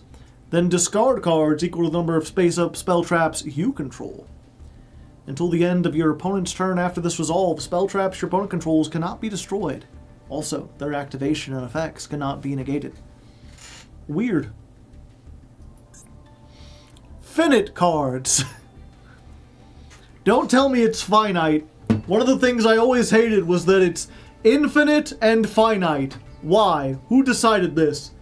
It should be infinite and finite, or it should be finite and infinite. And infinite sounds dumb, so it should be finite. Heavy Metal Raiders. Ninjutsu Art of Mosquito Marching. Fiend Comedian. Transmigration Break. Just like, oh, headache. Eto, bleh. Shadow Impulse. That's 6. Laundry Trap. What do we call the trap with laundry on it? You're never going to believe it. If a monster is normal summoned to your side of the field, you could send the top card of your deck to the graveyard. If this is sent from your deck to the graveyard, target one card in your graveyard that was sent there. Add it to your hand. And that's it.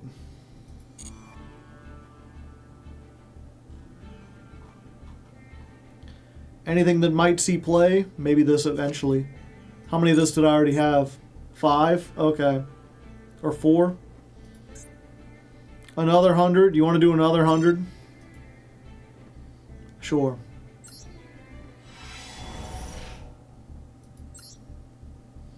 No URs. Do I get a free UR in the next one? We get Goyo Emperor that no one's ever summoned. Koto Dama. If there are monsters on the field with the same name, destroy those monsters. Anti-Cyber Dragon tech. Anti-Harpy Lady tech. Van Dagalon, the Dark Dragon Lord. I do like Van Dagalon and his neighbor, Dan Vagalon. If you negate a spell, trap, or monster, do these things. He's neat. Card guard. He guards your cards. He's also got big, weird human hands. I don't like him. Wolf Bark. Used to see play in Fire Fist. Bujin Harume. Do Bujins not have a pack? Is this not in it? Huh. I thought this all play in Bujin decks. Scrounging Goblin. I'm so sorry. Won't you please just accept me pot? This inflicts damage. They can hand you one card from their hand to negate this effect. Otherwise, add a goblin from your deck to your hand, except Goblin Fan. Huh. Weird. Is there any other thing that says hand a card from their hand? Clear Karibo. Super Rejuve. Dark Room of Nightmare. Promotion! Extricate again. Link Bound. Over Exaggeration. At the start of the damage step, if 2 monsters battle, activate one of these effects. Change the attacking monster to defense. Return the attack target to the hand. Destroy both battling monsters. I don't get it. Fusionist. Fortress Whale. Okay. Another 100 for a free UR. I mean, I guess if you guys would rather see this than the Gladiator Beast, I will gladly sit here and open more cards. Aw, check it out. Greed Jar. Excavate any number of cards from the top of your deck up to the number of cards your opponent controls, and if you do, add one of them and send the remaining to the graveyard. Or send monsters from your extra deck to the graveyard up to the number of monsters your opponent controls that were summoned from the extra deck. United we stand. Divided we bargain. Oja Match. Greedy Samsara. Ultimate Insect level 7. Archfiend Empress. Numeral Hunter. Return all number Ixies to the extra deck. Neither player can summon number Ixies. Emperor Tanuki's Critter Count. Did you know you had your own card, Critter? Yeah, you're right. It's got a C instead of a K. Well, we can just ignore that, right? Okay. Gotcha. Cannot be tributed while in the monster zone. But you can tribute it if it becomes a spell trap and you're playing Masterpiece. While this card is in the monster zone, when you ritual summon, You can also send one monster from your extra deck to the graveyard as one of the monsters used for that summon. Huh. Interesting. Oh, but you can't use it. So that's why it can't be tributed. So you can normal summon it, and it lets you use an extra deck card, but you can't use like that plus this. Why is it a fiend? I mean, look at it, chat. What could be more fiendish? Nightmare Archfiends, Fly and Sting. Summer Schoolwork successful! Activate this card by placing 5 schoolwork counters. If a monster is summoned from the extra deck, or a card is sent from the deck to the graveyard by a spell trap effect, remove 1 counter. Then if the number of schoolwork counters is now 0, destroy this card, and if you do, gain 4,000 life points. Then set 1 schoolwork trap from your deck or graveyard. Then, if you have 1 or less cards in your deck, you win the duel.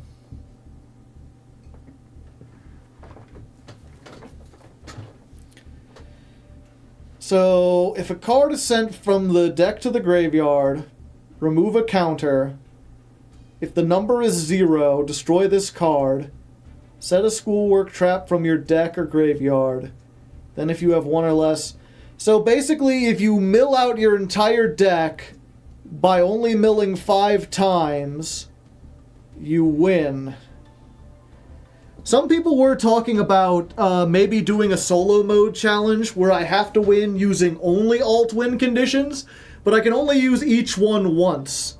So like I can win with Exodia, but then I'm not allowed to win by Exodia for the other ones. So I would have to use 10 alt-win conditions.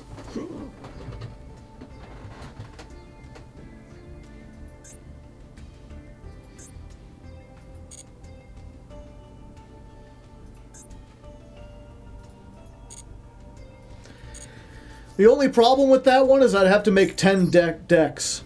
Do 10 exist? Yes, there's actually like 16. So I wouldn't have to play all of them.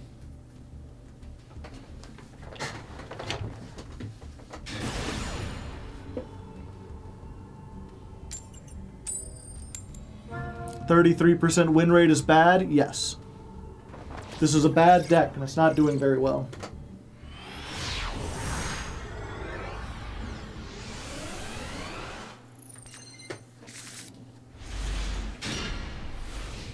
Alright, we're going second. We have Imperm. We have a card that can stop stuff.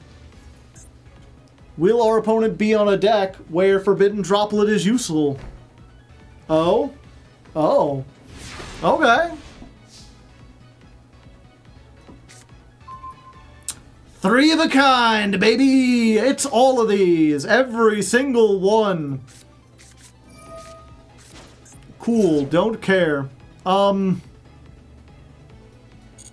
if they now have Maxx C, I can't cold buy it, which sucks.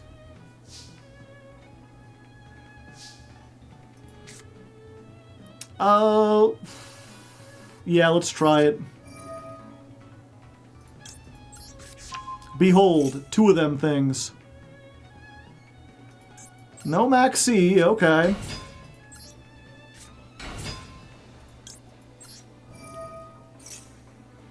Are they playing Bricked Malice? It looks like it.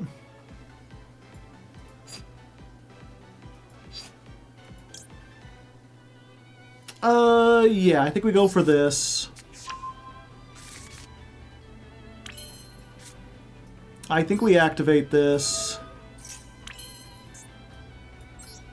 I think we do this. Send. We're going to get the highest attack.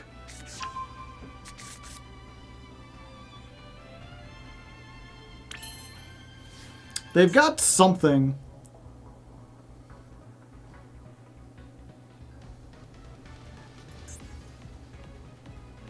I'm half tempted to just attack here and like tag out for a bunch of shit. Maybe a Bestial. Yeah, if they have a Bestial, I'm kind of screwed.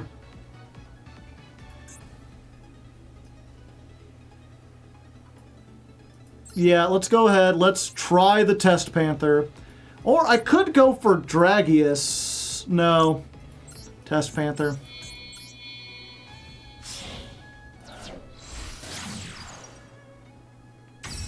Yeah, they can't Bastille because of Lancia. Yeah, we grab this.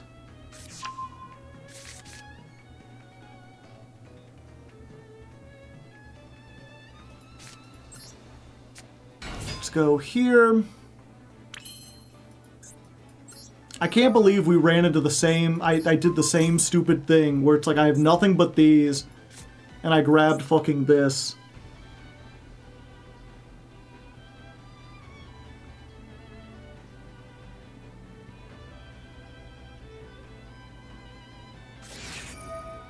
Ash Blossom. Where did people learn to always save this for the Test Panther? I'm gonna try to attack.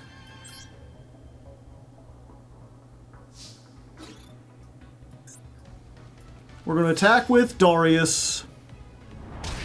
Successful. Test Panther gets in.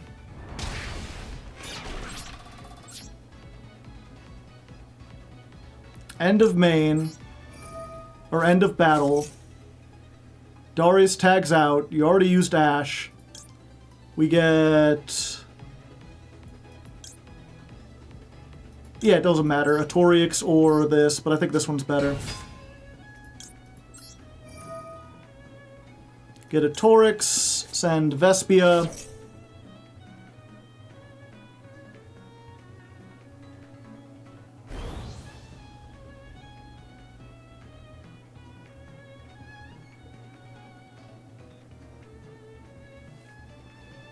Oh, they reading. Okay. Now we can activate this. Bring this fucker back.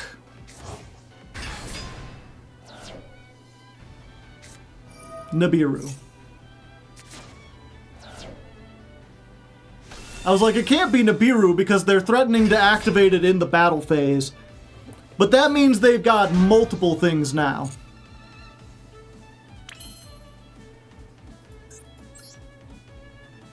I still have 5! Claudius makes an appearance!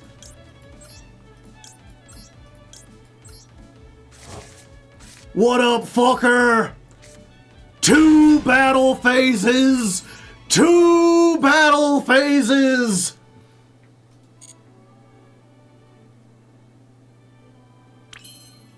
They're like, what fresh hell is this?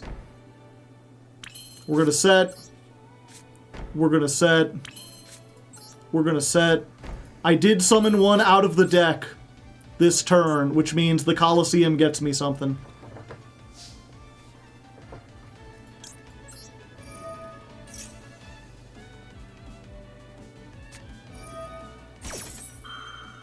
Okay. It's just the search.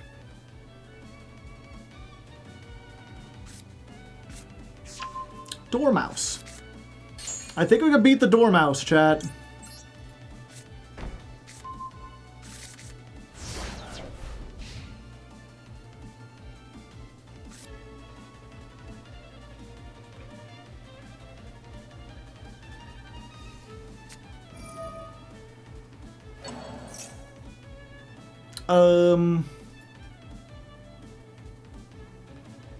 Yeah, that's fine.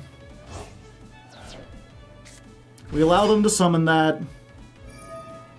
They get to add. We get to summon Domitanus!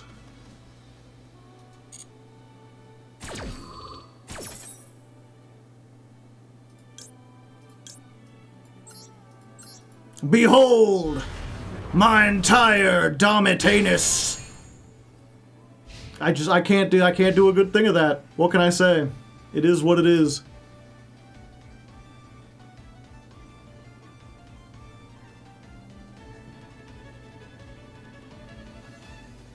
Now I've got 2, so this pops 2. Got a monster negate, a monster negate, a monster negate, a graveyard thing. If we get to the battle phase without this, we could summon a monster, which so far has not helped us in the slightest. But in theory, it could.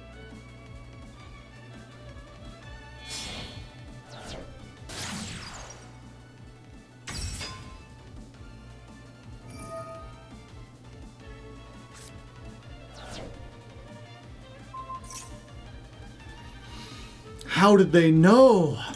I mean, yeah, we just do this, right?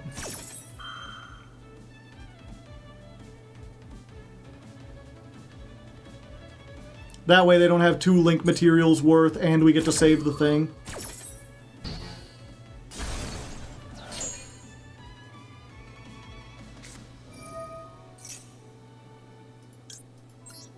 Not quite, friend. Sorry. Your dormouse is getting banished, I'm afraid.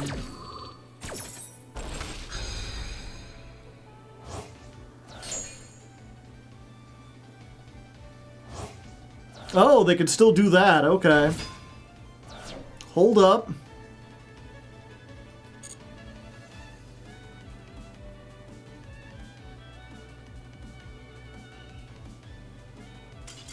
Ah, we're never gonna get to that second battle phase.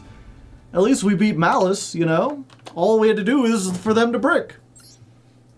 They bricked and we did it. Yay.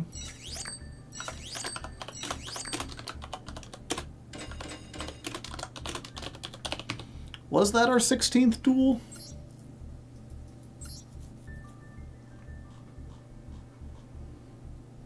One, 2, 3, 4, 5, 6, 7, 8, 9, 10, 11, 12, 13, 14, 15, 16. Yep.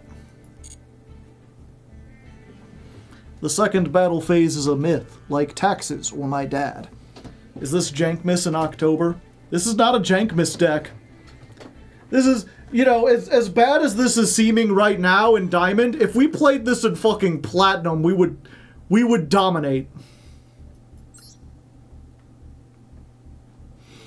Maybe the Primite build will do better. Maybe the Tri-Brigade build will do better. We still have other ways to go, chat.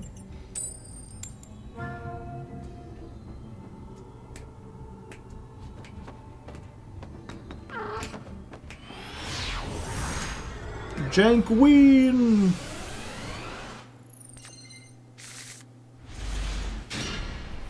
Alright.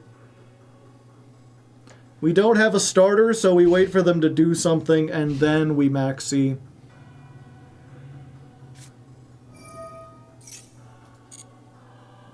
Send one monster. Is this branded again? How many branded decks are there this season? Is branded, like, really good in this format?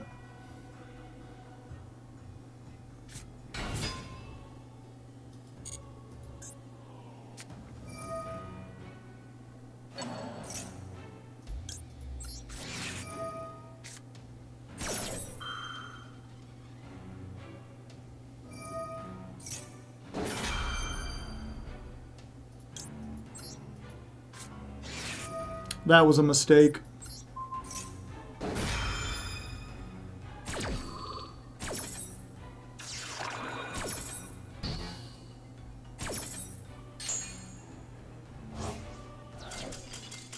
Or not. Or maybe it was fine.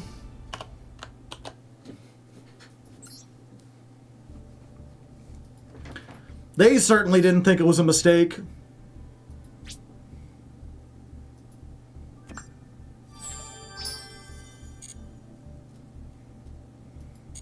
Does Branded really lose to Lancia? There's a lot of hands where they lose to Lancia. Oh, snap! Oh, I don't have any of the Gladiator Beast stuff. I didn't think we would be winning enough to get into another rank. Alright. We might be doing it. I don't have my Gladiator helmet. I don't know where it's at. Sorry. I should have been paying more attention. Things have not been going especially well. This hand, I think we just wait, chat. Yeah, we definitely just wait. It is unfortunate that we happen to get all the monster negation against the one deck where that doesn't do a whole lot. Big welcome, plus Ku Klux, so now they can immediately activate the big welcome.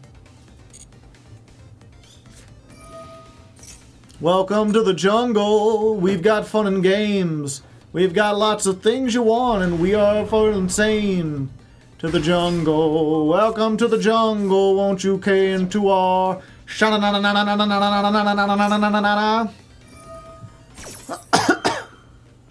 what do they do? Another monster leaves. I think we do this because we're going to lose a card in our hand anyway. We might as well lose one that we want, and also stop them from resetting the big welcome.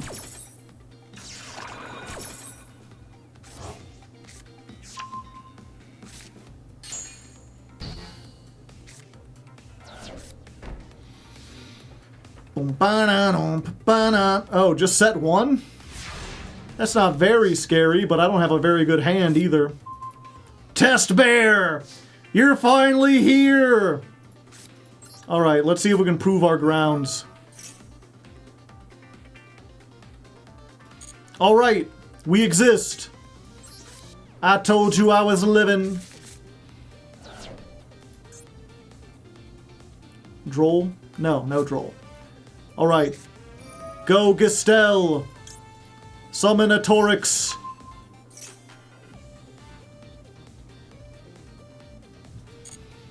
Alright, no Maxx C.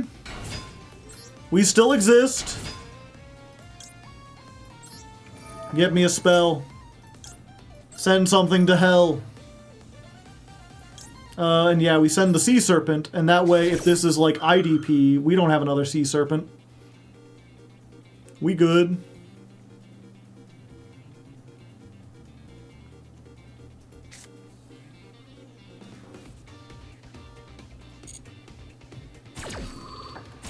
Alright. We get this.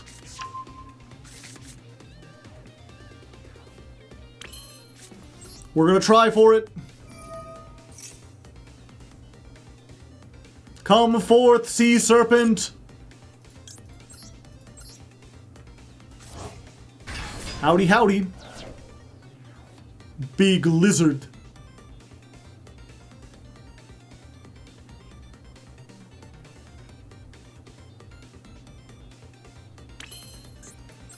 Okay. Yeah, I think we still summon this in defense. Shuffle.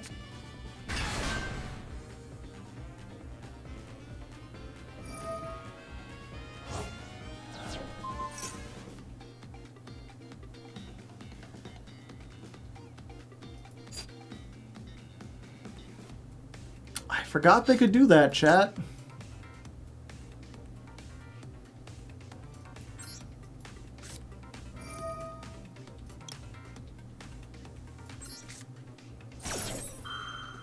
For some reason, I thought they reset that.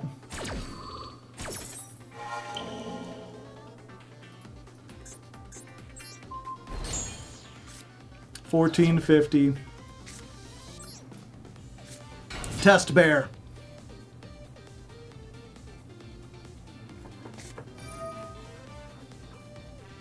We cannot fusion the rest of the turn. Unfortunate. But we don't necessarily need to fusion.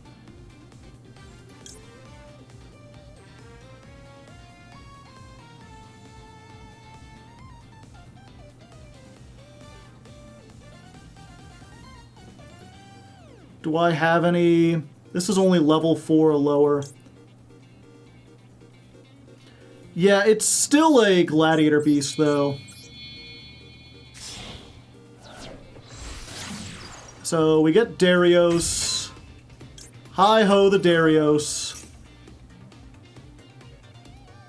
Oh, my opponent has something. Hey. So I think we go for Darius.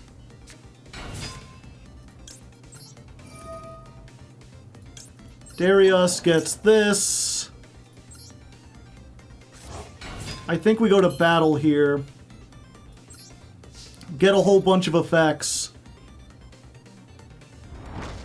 250. 1700. 1200.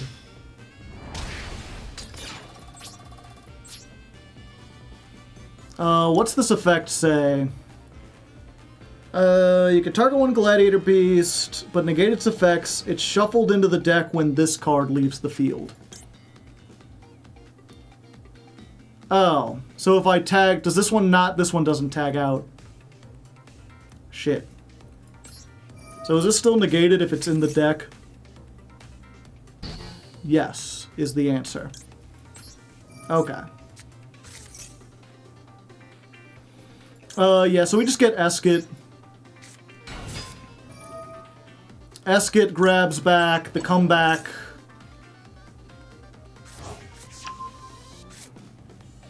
And I don't know who said get the comeback, but it's like, yeah, I have the comeback, but I can't summon fusions.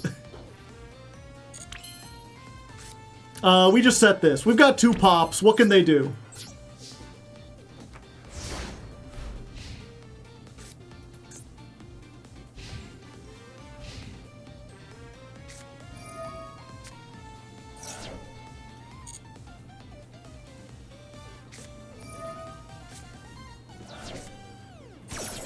Oh, they did have a troll. They just didn't want to use it.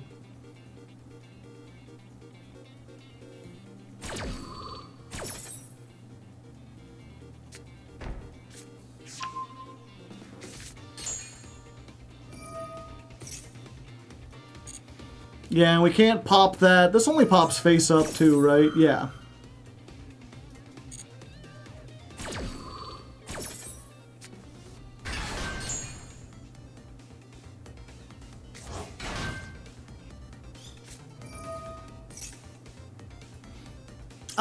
Yeah, we do this now, right?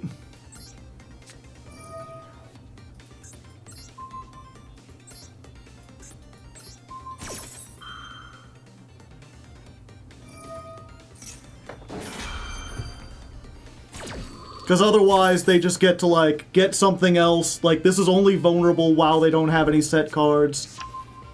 Daruma, that sucks. And now it can't be destroyed. God damn it.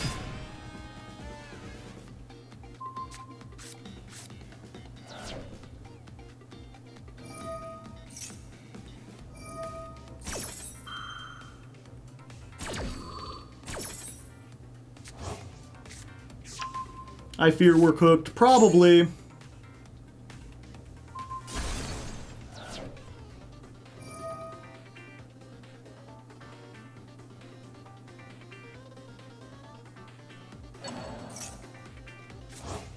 Yep, and they just reset that every turn.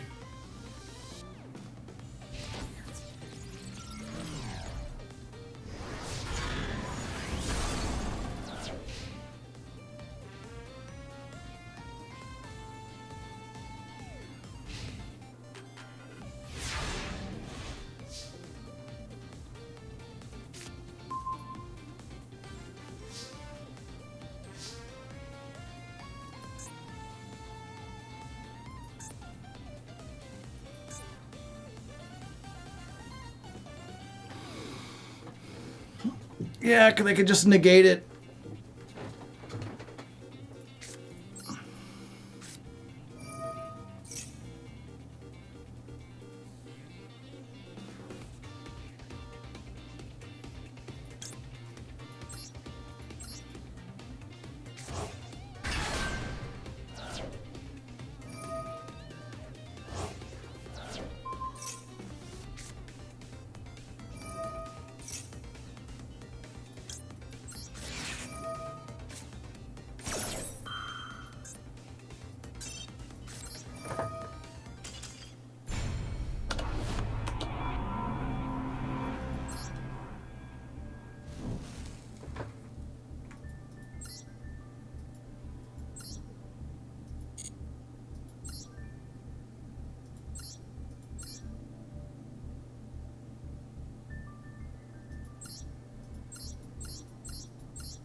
Okay. I see.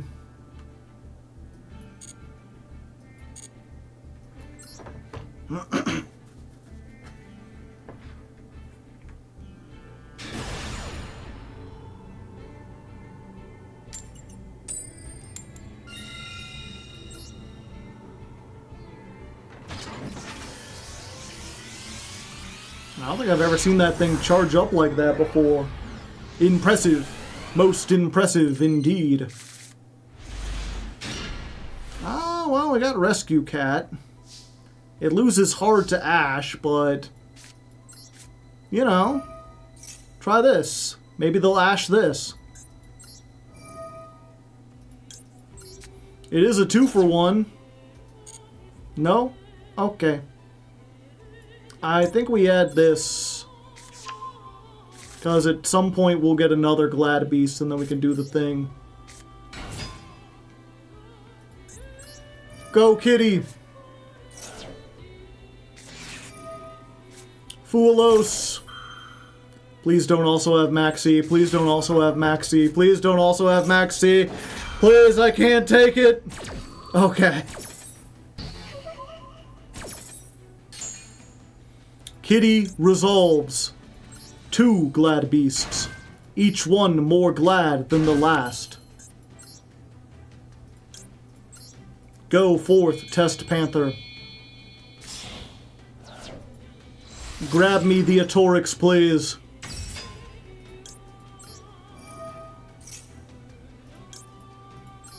Hey, hey, I'm tap dancing Krusty. Now we can do this. Show that. We go you. And one of you. And then we can do a little chain blockery. This and then this.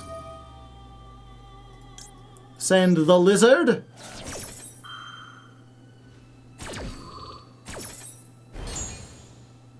Get ourselves the comeback. Okay, okay, okay. I gotta believe. Please give me my lizard. I'm just like trying to go quick as though like if I do it fast enough they won't be able to Nibiru me. Okay, okay, okay. We go for this. Activate. That was their last chance to gaze upon me! Okay! Now we can do this. We can trade out, get ourselves Eskit. Eskit, get me back. The comeback. The comeback came back. Then we need to make... this, right? Yeah.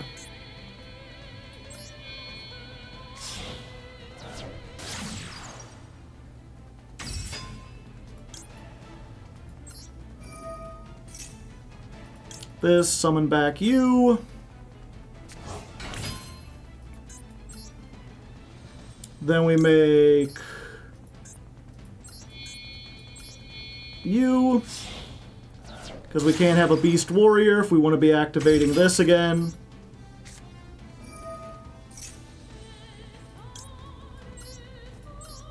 We're taming. I'm not going to have any cards in hand, so I think we just get another one.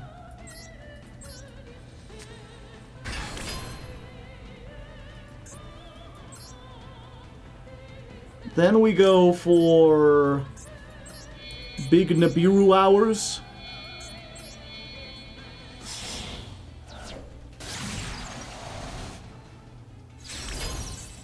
Actually, you know what? I think it's better to just keep the Imperm in our hand. Because we've already got like a million billion monster negates. Claudius! 2 battle phases if we make it to next turn.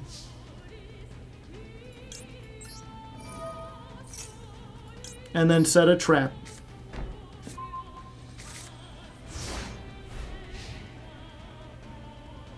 Nibiru isn't real.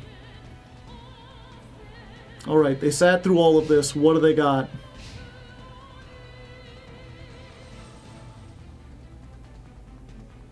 Why didn't you set Imperm? I just explained that.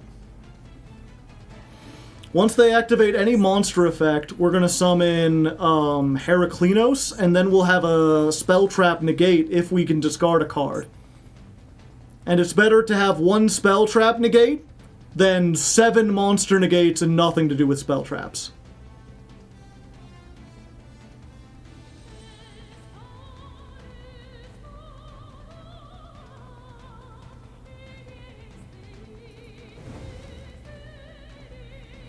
Granted, in this format, I am uncertain what deck can play through like 7 monster... You fucking what? Disblaster the Negation Fortress. Negate any card effects activated in this column. Well, shit! I didn't play around the Disblaster, chat! How was I supposed to know? Clockwork Knight. Oh no, it's fucking stun.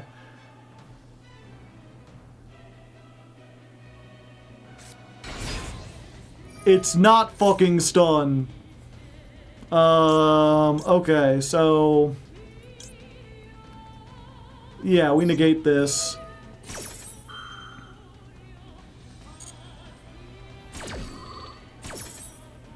And we destroy it.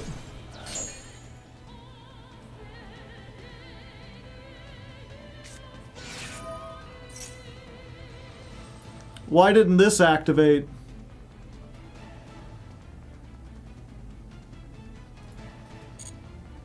I'm confused.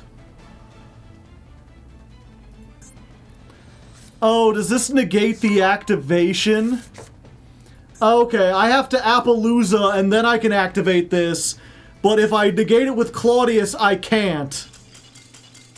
Good to know for the future. It didn't help him, although I think we include that even though it was kind of one-sided just because... What the hell was that deck? So this is what Earth Machine looks like in the modern age. You've got one Himmel, Sage of Wisdom. He must have been whispering into his ear, play more Earth Machines. You got Turbo Booster. Heavy Storm, but no Feather Duster, I guess because you want to get rid of your own Clockwork Knight. Double Wild. Target a level 5 or lower monster you control, add a level 10 from your deck to your hand with the same type. Gotcha, gotcha, gotcha. So it searches a rank 10 machine. I see, I see. Very silly. And they had the one of. What would Himmel do?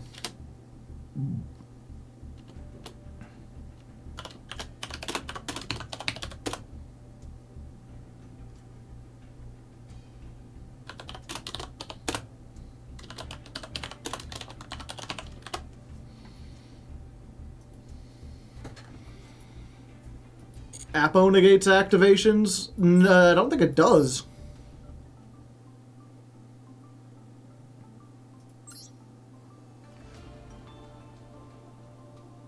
Oh, it does. Huh. But last time we Appalooza'd something, and they they activated 2 effects. That was why. They did 2 things, we negated one of them. Because it was, they discarded the monster to activate the Ryziel card.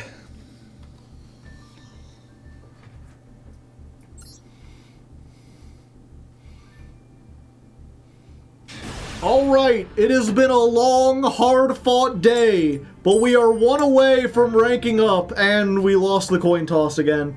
That doesn't necessarily mean we lose, but our win rate when we go first is, like, way better. Like, shockingly better. Like, even better than, Mimighoul.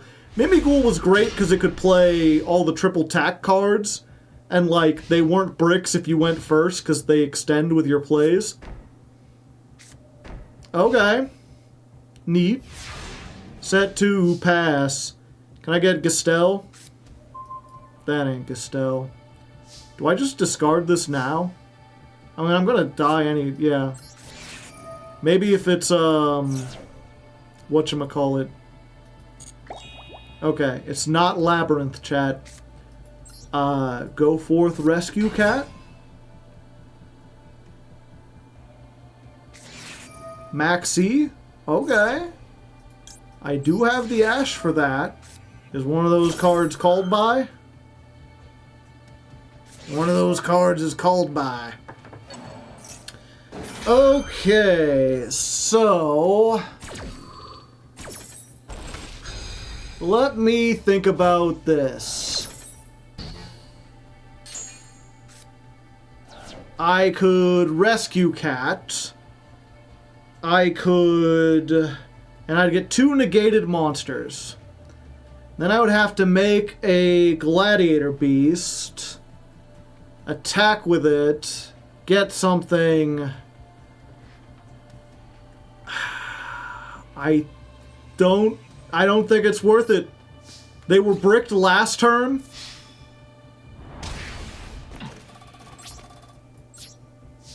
What are the chances they'll draw a 1-card starter here that can play around in perm? Granted, if that's also in perm, then I've just played into it like a fool. Let's try it.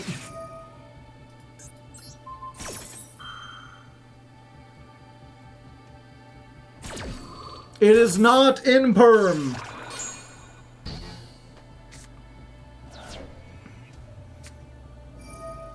Oh, but they already had the tails. Fuck. I was hoping maybe this was the set tails that they couldn't activate. Yeah, so from here I'm pretty sure I just lose. Because again, LZ gets you the whole Azamina line, and Azamina just gets you everything.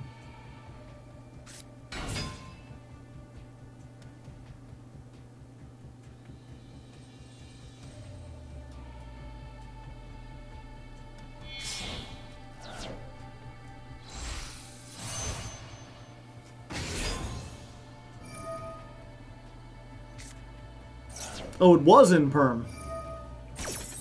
I wonder why they didn't just activate in perm.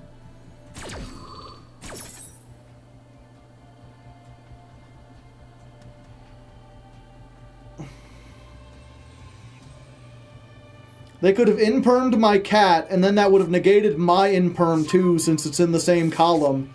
And then they would have gotten the search while being able to keep the thing and then send it. Yeah, because then they could have gotten this, search something else, send this, it sets itself, and then they activate it. I guess it doesn't matter, because this deck just has, like, infinite resources. They're making a lot of weird plays I don't quite understand. Are they not playing the fusions?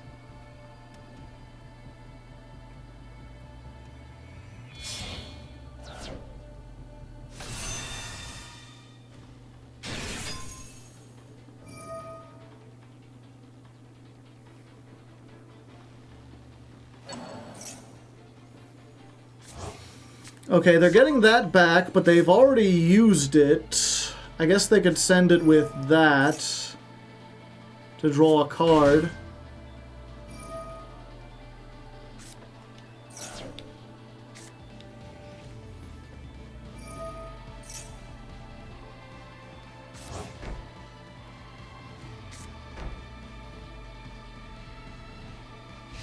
Alright, I am not dead.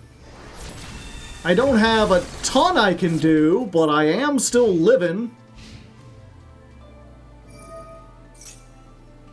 They really could have gone much farther and just did not. Darius. Unfortunate. Let's do this.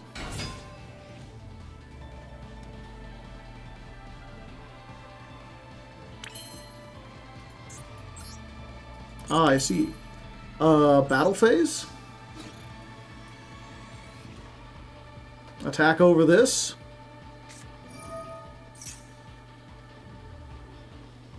Okay, now they're synchro shokening.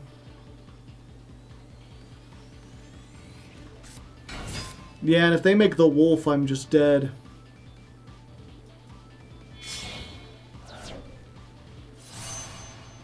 Yeah, because then they attack over and they do double battle damage. And this guy has very little defense. And they're getting everything. Okay.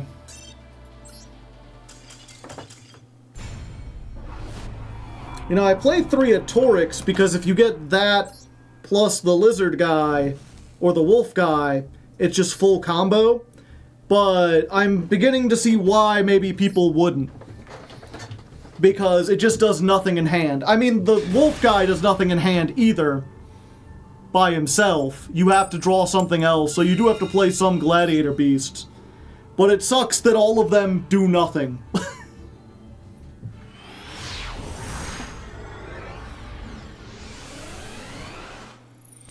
Alright, going first. Hello, buddy. And yeah, we were just talking about this. We have to play... I felt like we had to play 3 of this, because this is part of the 2-card combo that does everything. And my opponent just surrenders anyway. Alright.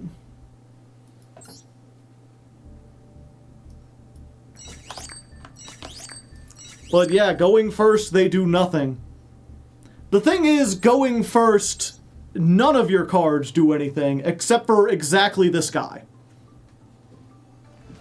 And we do have... and the cat.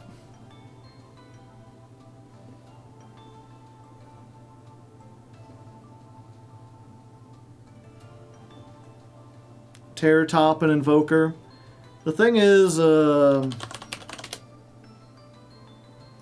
Invoker summons a warrior or beast warrior, and like, all that summons is this, but that don't do anything really. Except allow us to make Test Panther in like 6 summons. Or Darius. Yeah, it's just material. I feel like if we were gonna run that, we might as well just run like Test Tiger. Because it accomplishes the same thing of like... well, I guess it is a 1 card gets us into Test Panther. But does 1 card into Test Panther do anything? If we don't have another Gladiator Beast.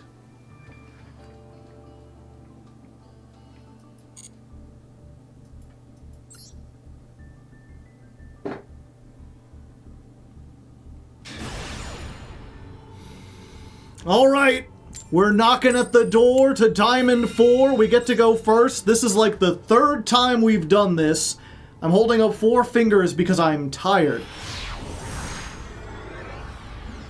It hasn't worked out, but maybe this time will be different.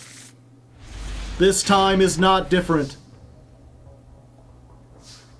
Yep, we just pass on this.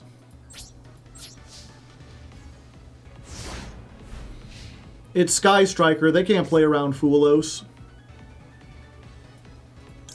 Go Fuelos.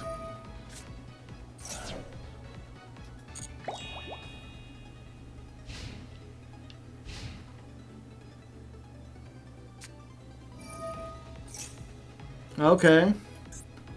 Banish, draw 2, banish a dark. It's Malice. And I've got Maxx C too. Double the draws!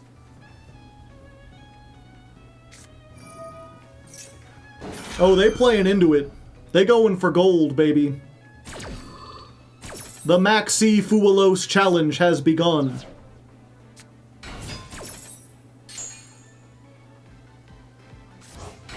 One card.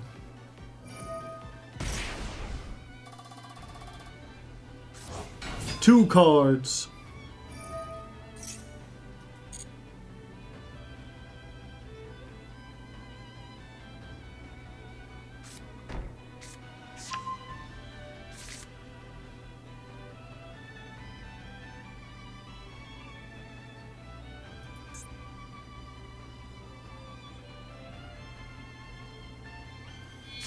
They make an extra deck. I get 2 of them things. Heart's Cryptor.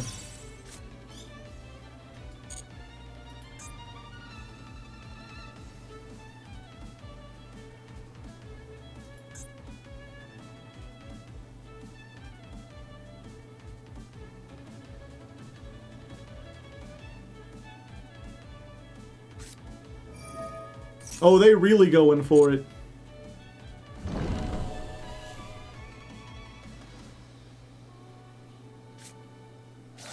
Dormouse.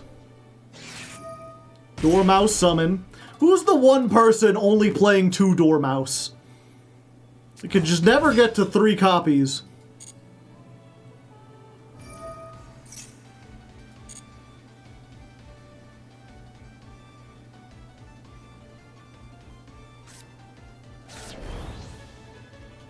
Big.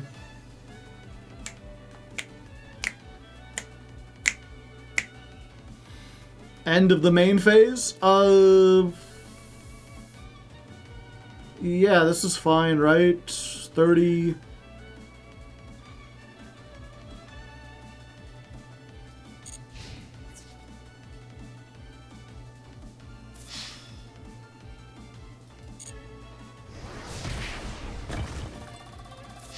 They kill me here.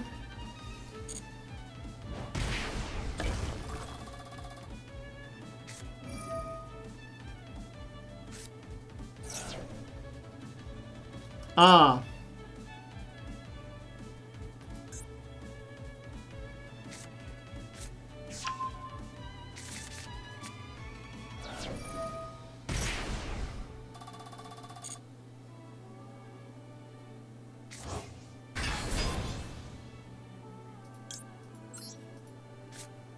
But now its attack isn't doubled, right? Oh, it isn't.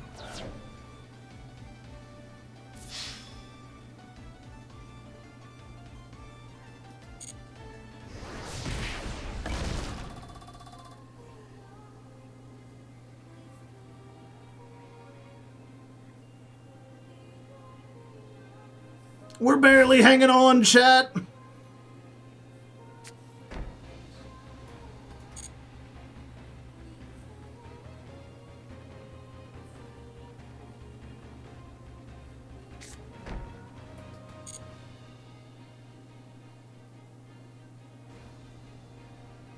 End of the main phase. Okay, now we Nibiru.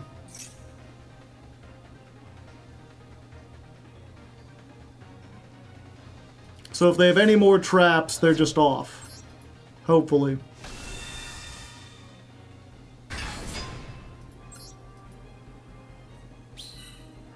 Our opponent's name is Ubel Deck, but not playing Ubel. Interesting. Now we get a rock as a treat.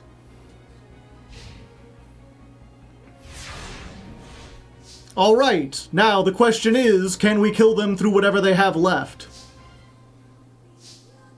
Let's try starting with this.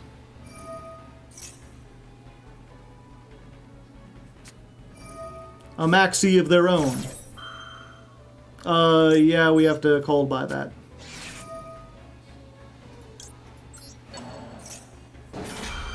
They have so many things that stop us.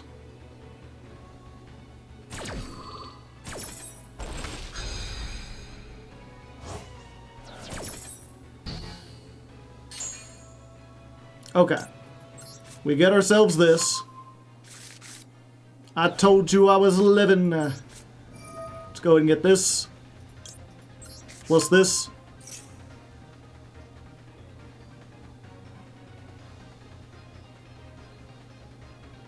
This is where they solemn strike us.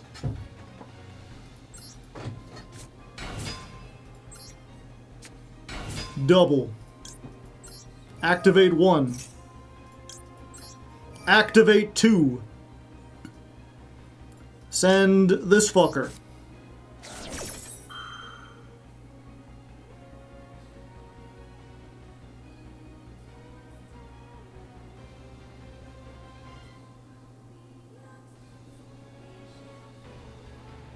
They thinking. I think one of these is in perm. And they just waiting. Oh, they blinking.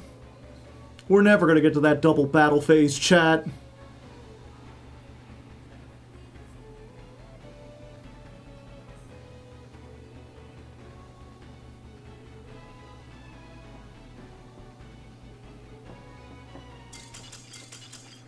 I'll take it. We'll take what we can get. 10 wins, we're slowly getting back. And with that, we at least rank up into Diamond 4. It weren't easy. We never got our double battle phase. But we had to use Maxx C a whole bunch, but we made it there. And yeah, I think, you know, last time we tried the Mimigools, and that worked for like 2 whole streams. We did surprisingly well. This, I'm already seeing the huge problem with this, which is that unless you get this and any other Gladiator Beast, you're doomed. You really want this one, which is why I play 3, but this don't do anything on its own if you grab it, right? And like, yeah, we're already playing Proving Grounds and Coliseum to try to see this. If we weren't playing this, I feel like you still need to play enough Gladiator Beasts to make it work.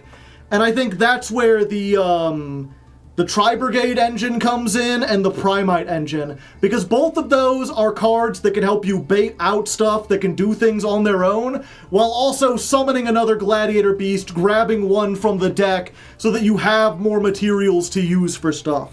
Will that actually work? I guess we're gonna find out on the next stream, because I'm done for tonight.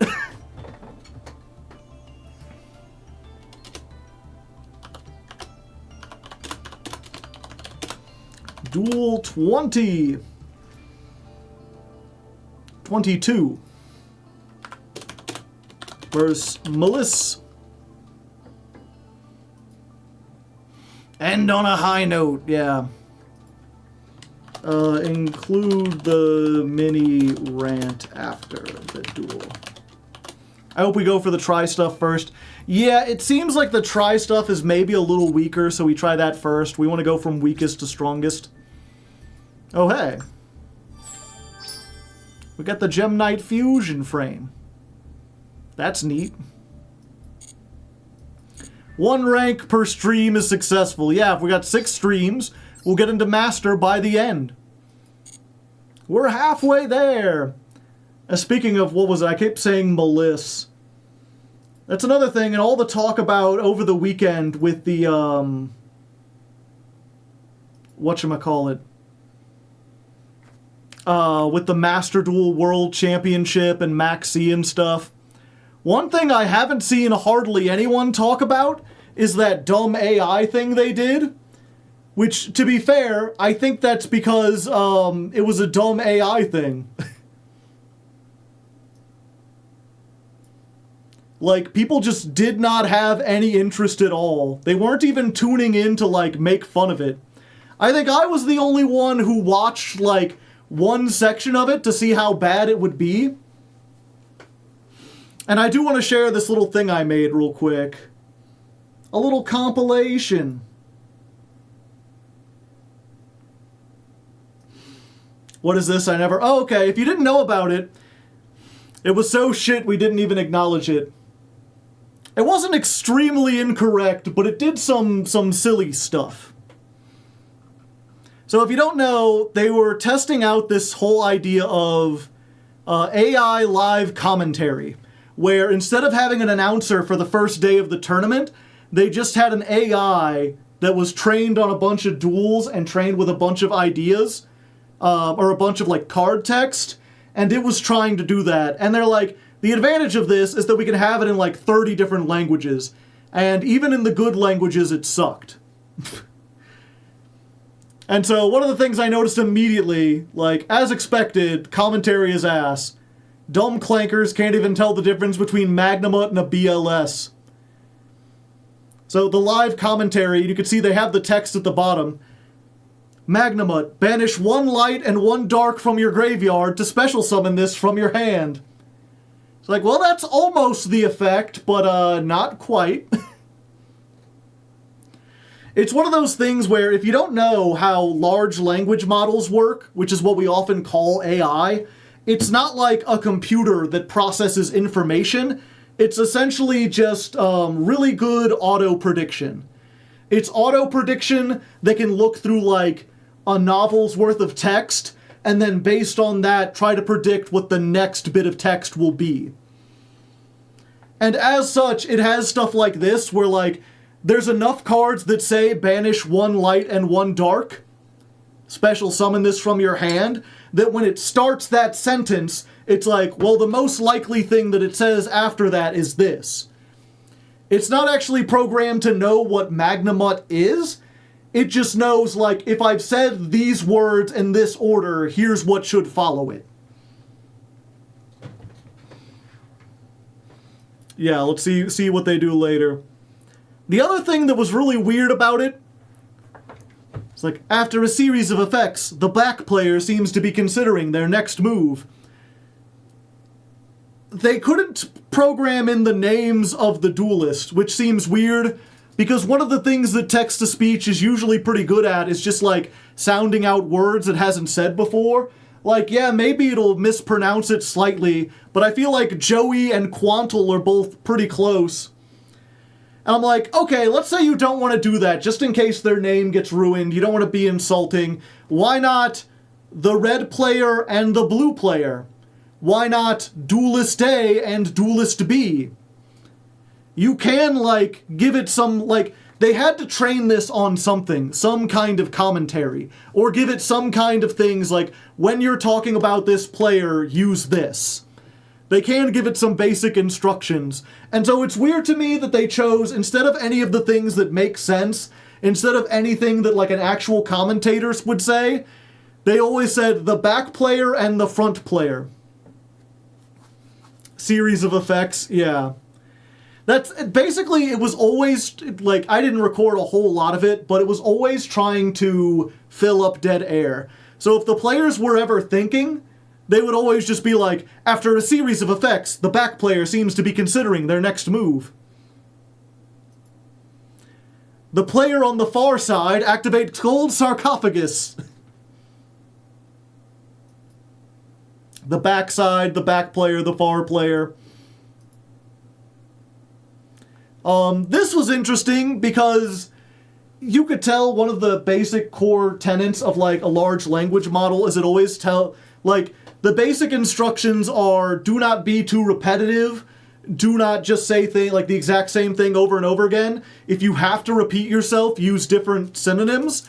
And that results in stuff like this, where they're reading the effect for Link Decoder, and instead of saying, like, it summons itself from the graveyard, it's, when utilized as Link material, it demonstrates self-regeneration abilities and supports.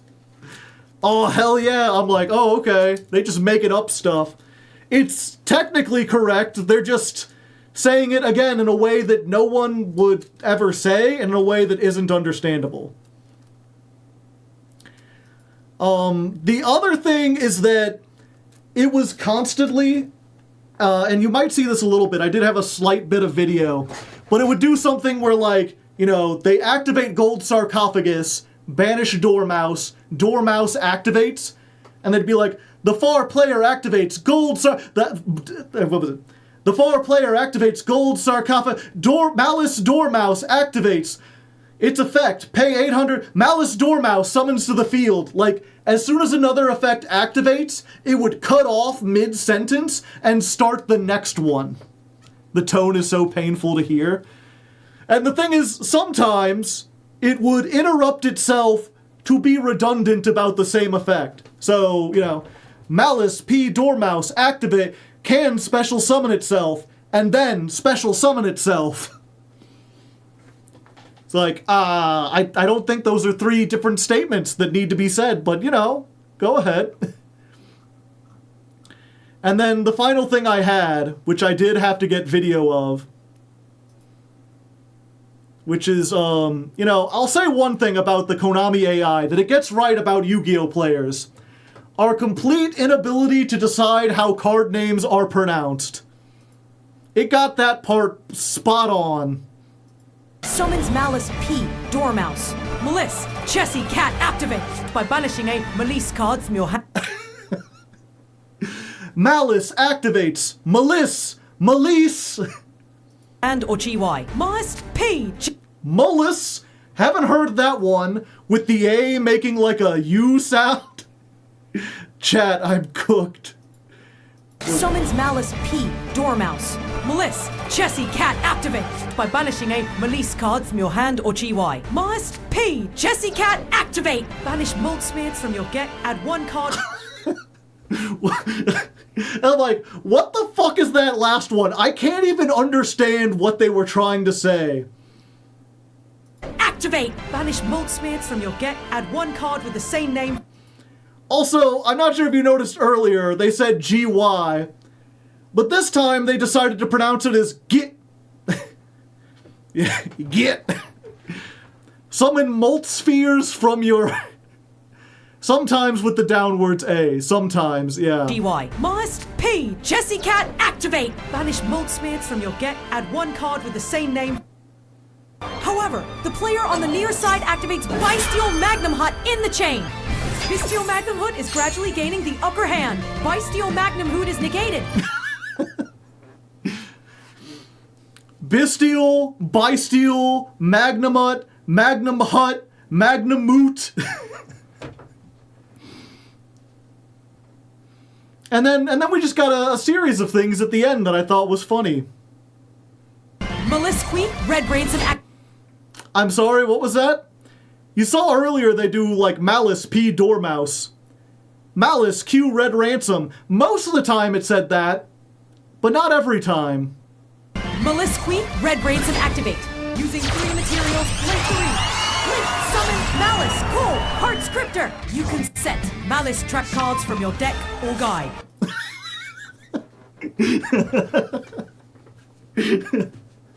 It tried to say queen. It said key one time. It said ka. And then I just like that it... Also, the fucking crowd noises they add in are like the worst part. Malice Queen, Red Ransom activate. Using 3 materials, play 3. Play, summon, Malice, Cool, Heart Scripter. You can set Malice trap cards from your deck or guide. Summons Malice. From your deck or guy. Front or back guy. She sounds the least. Yeah, so sometimes it's Q, sometimes it's key, sometimes it's K. Malice K Dormouse. Or Red Ransom. I got a video if you're interested. Yeah. So, and of course the last thing, you know, sometimes it's GY, sometimes it's G, sometimes it's Guy. Whatever they feel like.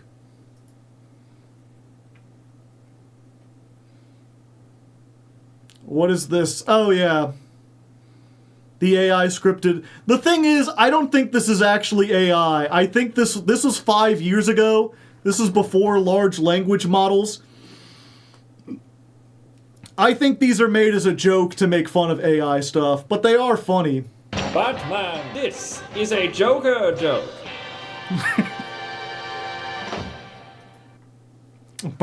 Happy birthday, happy Bat Day, Birthman. I have never followed a rule. That is my rule. Do you follow? I don't. See, I could do the better Joker impression is the thing. Alfred, give birth to Robin.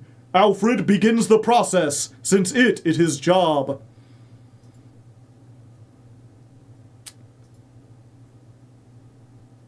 What was the other one? I am such a freak! Society is bad! You drink water, I drink anarchy! You're wrong, Joker. I drink bats, just like a bat would. Maybe I should have started a script reading thing, chat. I can do these two voices pretty well.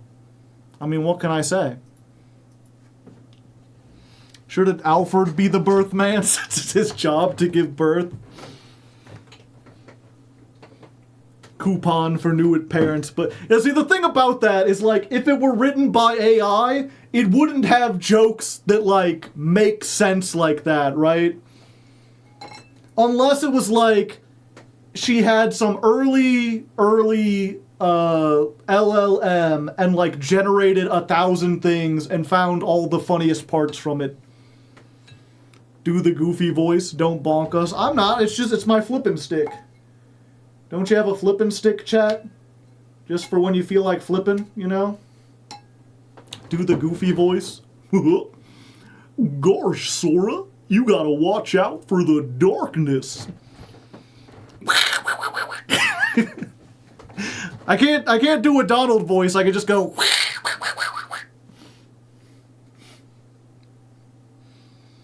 Well, we're just looking for a Keyblade Master.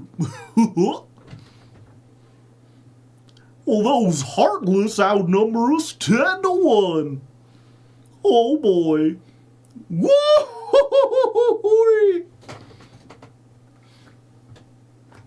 Well, I'm such a freak. You drink water, well, I drink anarchy. Did someone mention darkness? Yeah, all the Joker lines, but replaced. Have you considered society?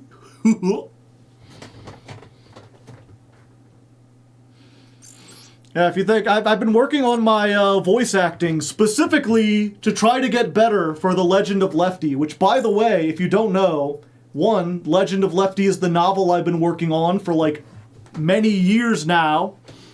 And part 2 of it is done being written. We're going to start recording it possibly tomorrow night after I get done visiting with my parents. I'm going to record it on stream like I did last time. Because if you don't know, it's a book, but I'm not releasing it as a book. It's meant to be like an audio thing. So it's, I guess I say it's a book, but it's more like a script. It's good. It's an audio book. I don't know what to call it. It's an audio book. I'm going to be recording it. It'll be on YouTube. Keep an eye out for it. I've been working a lot on my acting and voice acting skills. I think you're going to enjoy all the different voices I have for it. Goofy will not be making an appearance. At least not yet. Most of the voices I do are far less cartoony. Will he be announced as a character for Smash Bros? Maybe someday. He'd be the first book character to appear in Smash Bros. Unless someone makes a video game about him. Speaking about the rest of this week is going to be a weird week, I should let you know. Usually, I stream Ladder Climb every Tuesday and Thursday. So, you know, usually we do 2 streams a week. That is not the case this week. Because this Thursday, Hollow Knight Silksong comes out. And while I've never been annoying about it, you know, I don't show up to Nintendo Directs asking about Silksong. I'm a patient man. I do love me some Hollow Knight. Hollow Knight was a game that, like, I think a patron bought me to play on stream, and I went in knowing nothing about it, and I don't think it's uploaded anywhere, but, like, I remember playing through it, and, like, the first stream I was like, you know, this is okay, I guess, but it doesn't give you a whole lot of direction. You have to buy the map. I'm not really so sure about that. And then, like, by the time I got, like, 2 hours in, I was like, wow, this is actually really good. And then I played it off stream, and then I played it on stream, and I ended up, like, beating the game, not just once, but, like, going back to get the, like, full ending, and then doing some of the DLC. And then I played it again offline just to see if I could beat it again from the very beginning, because I just couldn't get enough of it. And then there is a Legs Play on the Legs Play channel, which is me getting my friend James, who really likes Dark Souls, and having him play it while I kind of give him a little guided tour.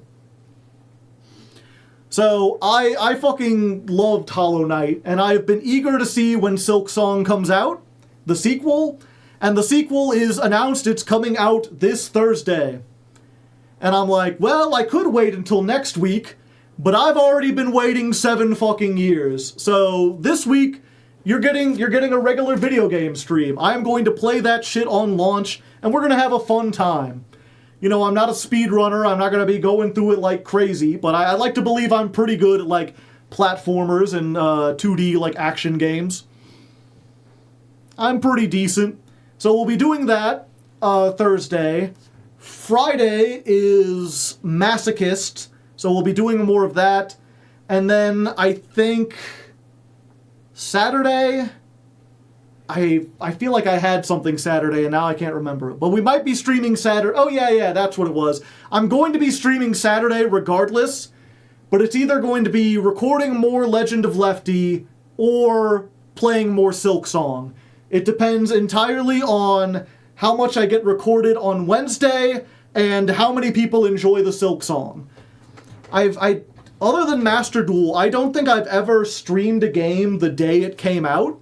I'm curious to see if I can get a bigger audience with that. If a lot of people tune in and we have a really good, fun time, then I might just do that again on Saturday, see if I can get some more subs, some more followers, maybe start to, like, get an audience that likes general content, general, like, video gaming streams. And if not, if it's just, like, 20 or 30 people, then I'll probably just play the rest off camera or whatever. Could be the return of Legs Play.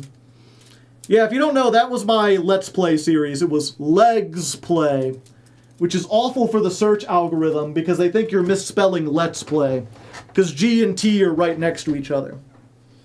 Variety streaming, yeah. Because it's one of those things, right, is like, Zero Paradise? Zero Paradise? Never heard about it. Like, if you don't know, I started this channel, Hardleg Gaming, as a general gaming channel. I switched over to Yu-Gi-Oh! Because Yu-Gi-Oh! Was the most popular thing I did.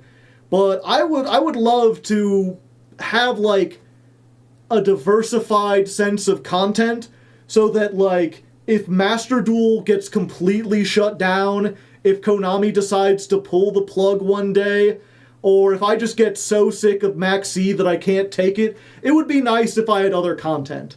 And I was really hoping that, like, the Legend of Lefty would be an outlet for that, that maybe I could be known as, like, someone who makes original content. I mean, that's the goal at the end of the day, at least for me. You know, I didn't become a YouTuber to make $1 million being a YouTuber. I became a YouTuber because I wanted to be a writer, and I thought that YouTubing would give me enough time to pursue writing while also building an audience that might be interested in that writing. And I was certainly right about...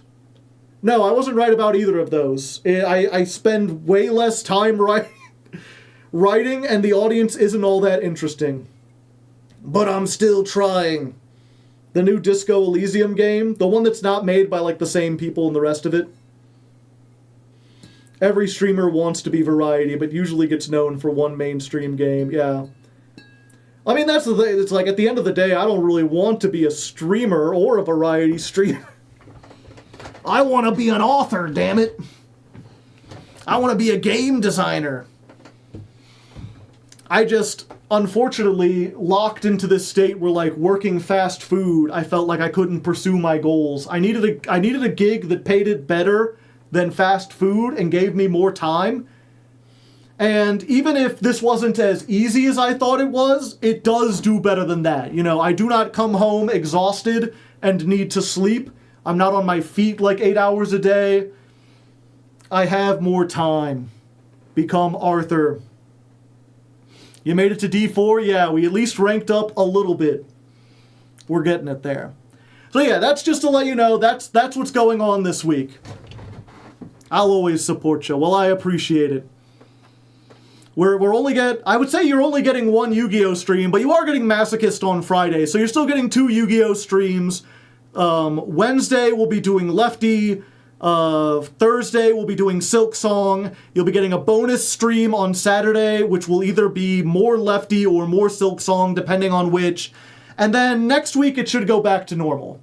Like, next week, we should have Tuesday, Thursday being the regular streams, the regular Yu-Gi-Oh! Streams. Friday, I'll probably be recording another solo mode challenge. And maybe Saturday, we'll continue the variety stuff. And as always, if you miss all these streams and you would like to see them, I do have a YouTube channel called Raw Hardleg, where all the stream VODs get uploaded afterwards, once I take out the, like, licensed music and stuff.